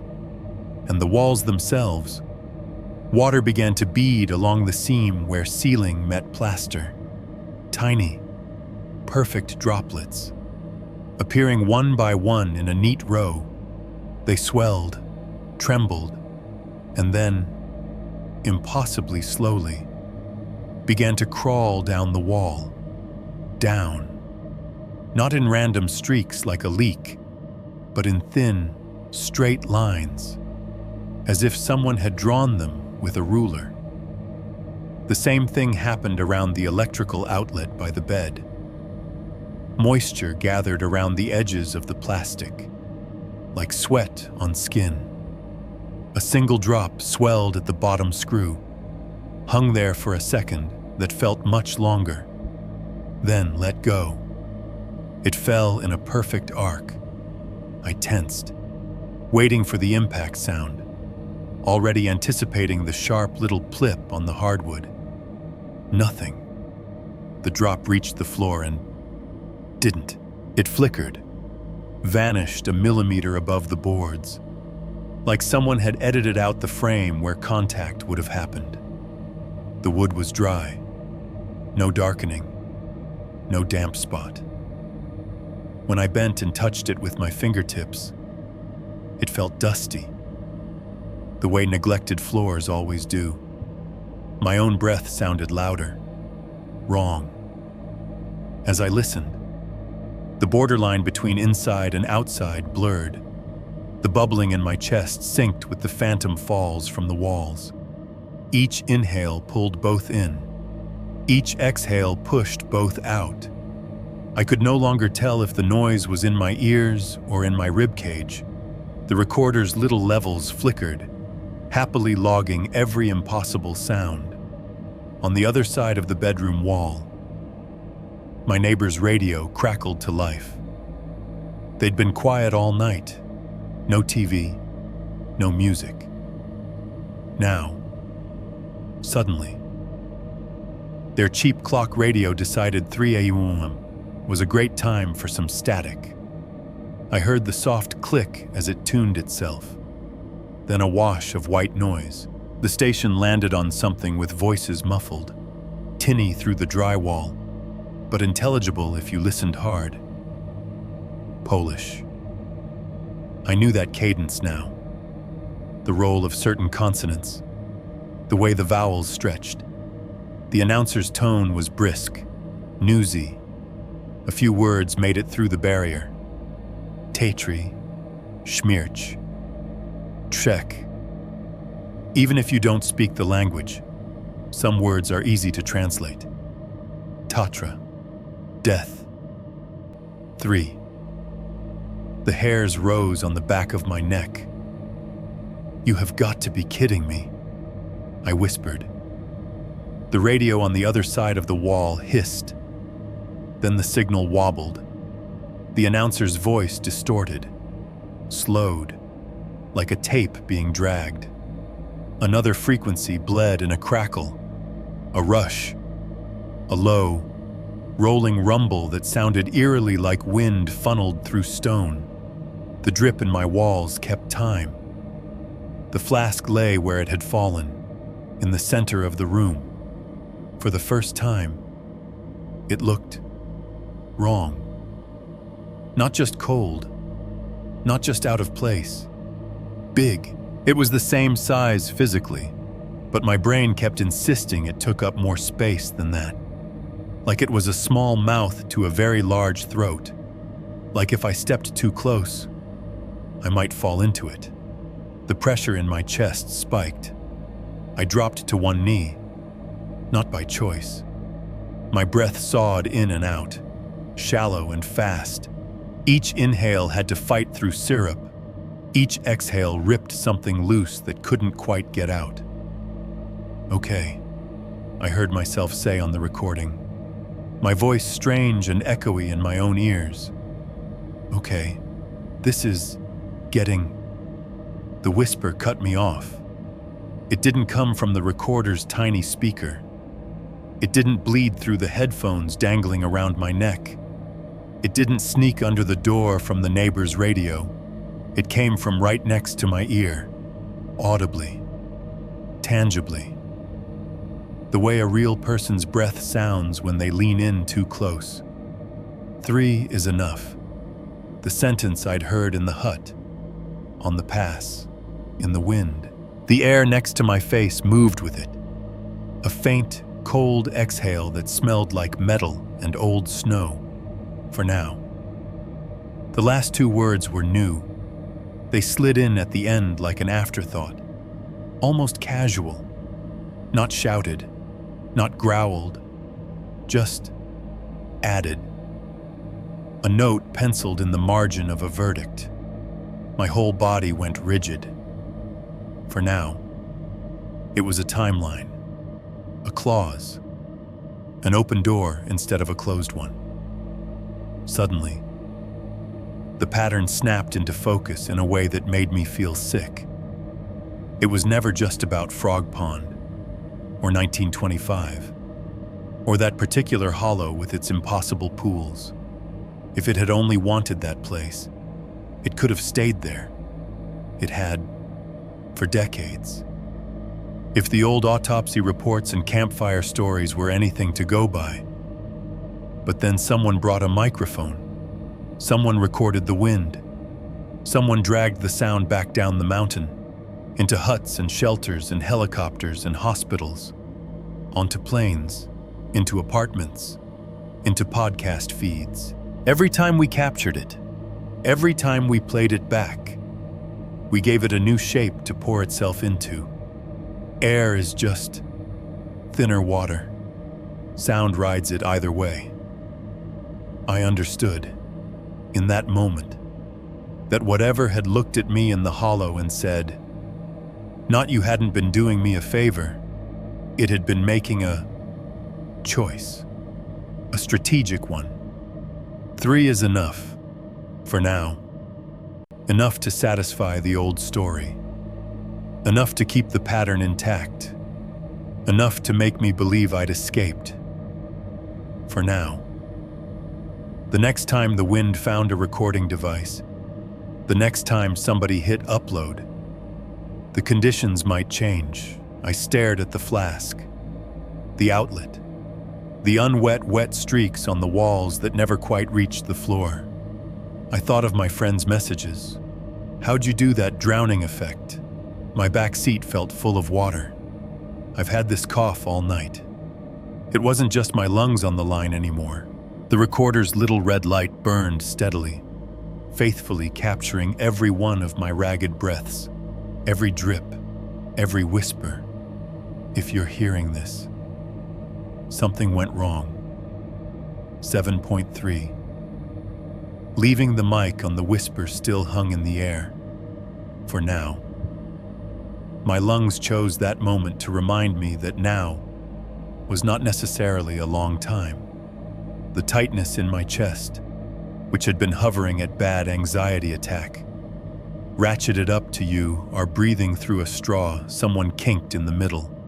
Each inhale dragged, snagged halfway down like it hit a pocket of wet concrete. I dropped the handheld recorder on the bed and staggered back into the hallway, one hand on the wall, the other pressed flat over my sternum, as if I could hold everything in place by sheer pressure. The apartment tilted. The air felt thicker than it had any right to be, humid and heavy. But my skin stayed dry. No sweat, no real heat. Just that sensation of being wrapped in a damp blanket I hadn't asked for. My training finally overruled my denial. If this had been anyone else, some guy in a bathroom, some woman on a couch wheezing, coughing, complaining of tightness, with a history of recent pulmonary edema, I wouldn't have hesitated. Call 911. Rule out the worst. Better paranoid than dead. I stumbled back into the living room. The laptop still glowed. The DAW still running. My earlier monologue's waveform crawling steadily along. The big mic sat in front of the couch like a patient witness. My phone was on the coffee table, where the flask should have been. I grabbed it, thumbed it awake, hit 911 with hands that suddenly felt like someone else's. 911, what is your emergency? The operator's voice was blessedly flat, unflappable. This is... I started, and had to swallow.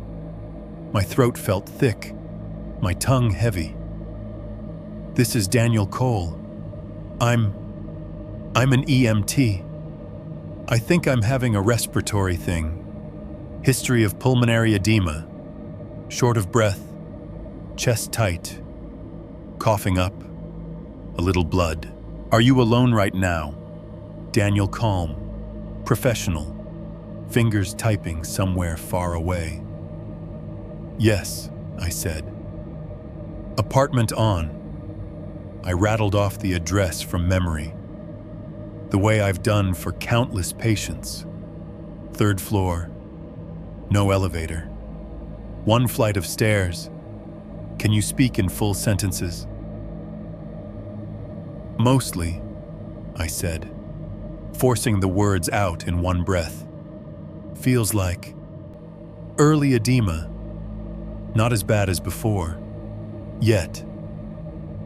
Are you having any chest pain that feels like pressure or crushing, she asked. Any pain down your arm, in your jaw?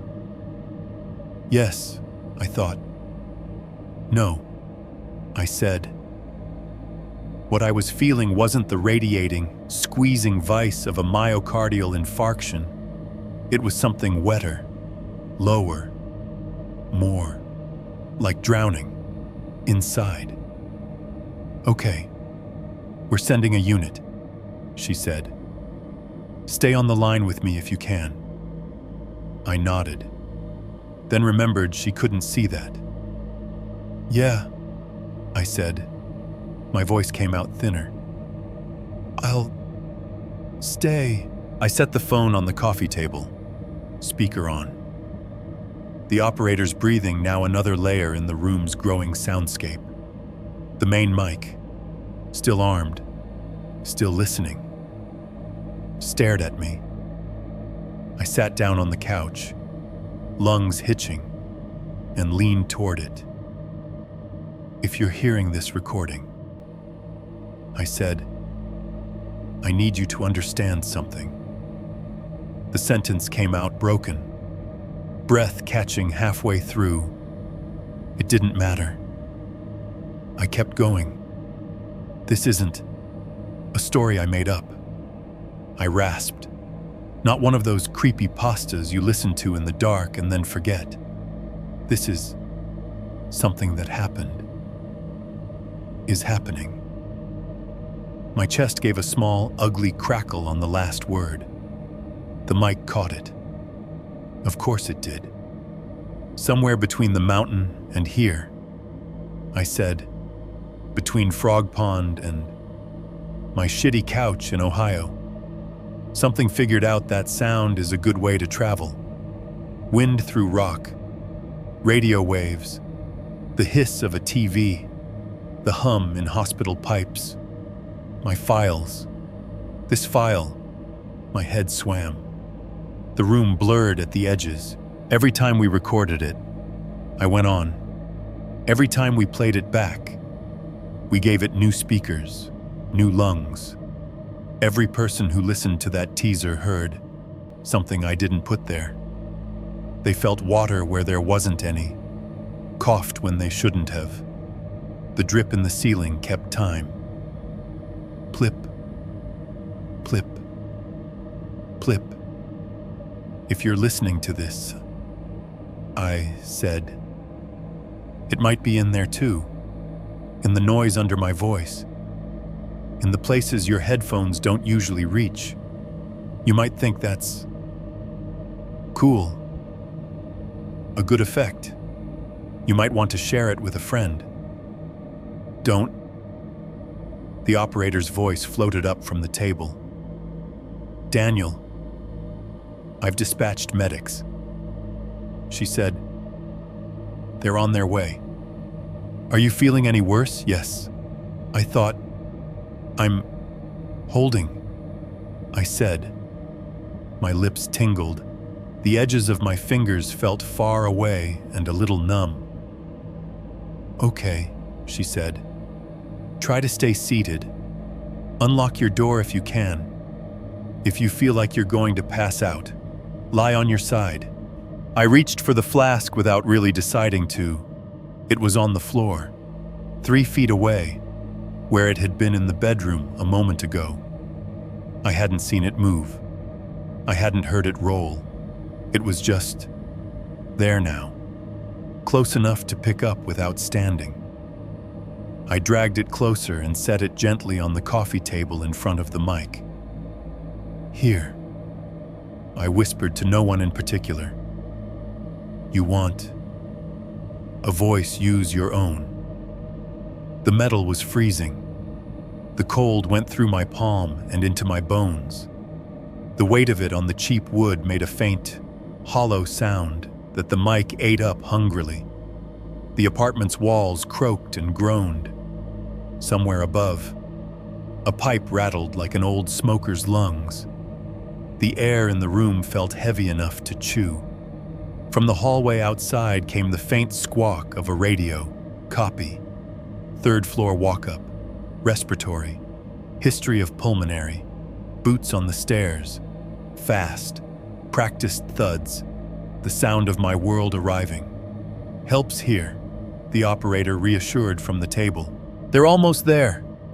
Daniel, can you get to the door? I couldn't. Maybe if I'd tried earlier. Maybe if the weight in my chest hadn't doubled when I'd set the flask down.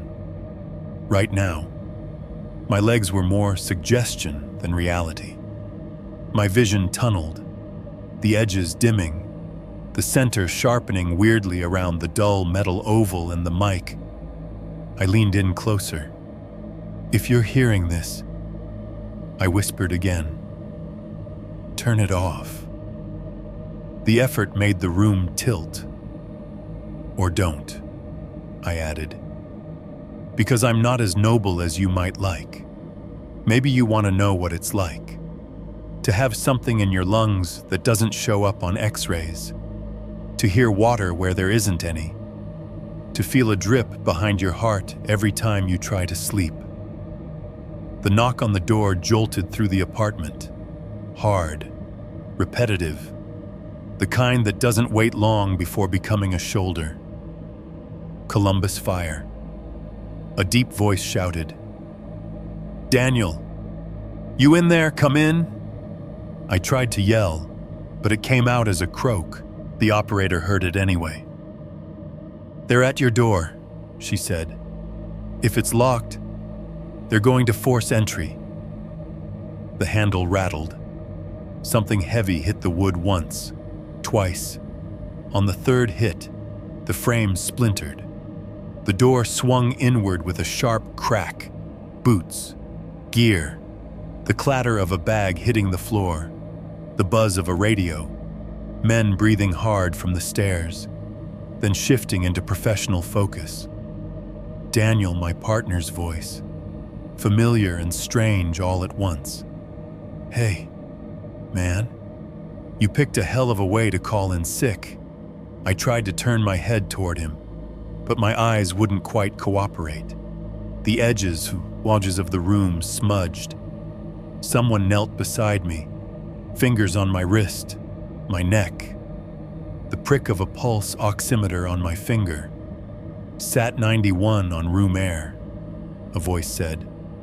"Tacky. He looks like crap. Let's get him on some O2, another said. "Get a line in. 12 lead if he lets us." Their words washed over me, mostly familiar, occasionally surreal. I'd said them. I'd written them in run sheets. Now they were being hung on me like labels in a morgue. The flask sat on the table between us. The mic pointed at it. Inside the metal, something moved, not metaphorically, an actual sound, a tiny, precise plip that the room had no business making. Then another, louder, plip, plip, not steady this time, too fast, like a faucet someone hadn't decided how far to turn. One of the medics glanced at the table. "You recording a podcast right now," he said, half amused, half incredulous. "You're unbelievable. Man, leave it," my partner said. "We can grab it on the way out." I didn't have the breath to tell them to kill it, to take the SD card and burn it, to throw the whole rig in the back of the rig and accidentally on purpose run it over. The levels on the laptop flickered. All greens and yellows and occasional angry reds as the room filled with more and more noise voices. Velcro. The hiss of oxygen suddenly blasting into a non-rebreather mask being held over my face. Under it all, the mic listened to the flask. If you listen carefully, not now, maybe, but later, in a quiet room. With the volume up, you can hear it. The droplets inside don't sound like they're hitting metal. They sound like they're falling a very long way. And under that impossible little echo, under the rustle of my shirt, and the crackle in my lungs, and the organized chaos of medics doing their jobs, there's a murmur, low, layered, more than one voice, less than a crowd, like a chorus sung under someone's breath. We only need 3 at a time. It's almost not there, almost lost in the noise, almost. Someone says, "All right, we're moving him." Hands slide under my shoulders, my knees. The couch drops away, the ceiling tilts, the world narrows to plastic on my face, and the whoosh of oxygen and the steady, stubborn beat of a heart that doesn't know when to quit. My partner's radio crackles near my ear. Engine 3 to med control. We have a 30-something male. History of recent non-cardiogenic pulmonary edema, now with increased shortness of breath. The recording cuts. No fade. No outro music. No thanks for listening. Just nothing. Coda. My name is Jenna, and I produced a bunch of Daniel's early episodes. If you're hearing this, it's because I made a decision I'll probably be arguing with myself about for a long time. 2 days after that file's timestamp, I got a text from his supervisor saying he was in the hospital, breathing stuff again. The text said, "Weird chest shit. Docs aren't sure." He didn't answer my messages. That's not unusual when he's working, or when he's buried under edits. But this felt different. So I did what any nosy friend with his passwords would do. I logged into his cloud. The file you just heard, or some version of it, was sitting in his drafts folder, half hidden between old episode outlines and B-roll. No notes, no tags, just the name Tatra_final_take.wav. There were a few other versions, shorter, messier. I listened to them long enough to know this was the one that wanted to be heard. I also talked to one of the medics who knows him. Off the record, of course. He said they'd found Daniel on his couch, half conscious. Sats in the low 90s, but not crashing. Could have gone either way, he said. He's stable now, but the docs still don't have a neat little box to put him in. He's alive, for now. The weirdest part, when maintenance went to fix his busted door frame, they found his bathroom pipes full of water. That happens. What doesn't usually happen is that the water's brackish, slightly salty, like lake water. He lives in Columbus. There is no lake. I'm supposed to be the rational one. The person who adds reverb and EQ and says, maybe don't lean on the mic when you're talking about dead kids.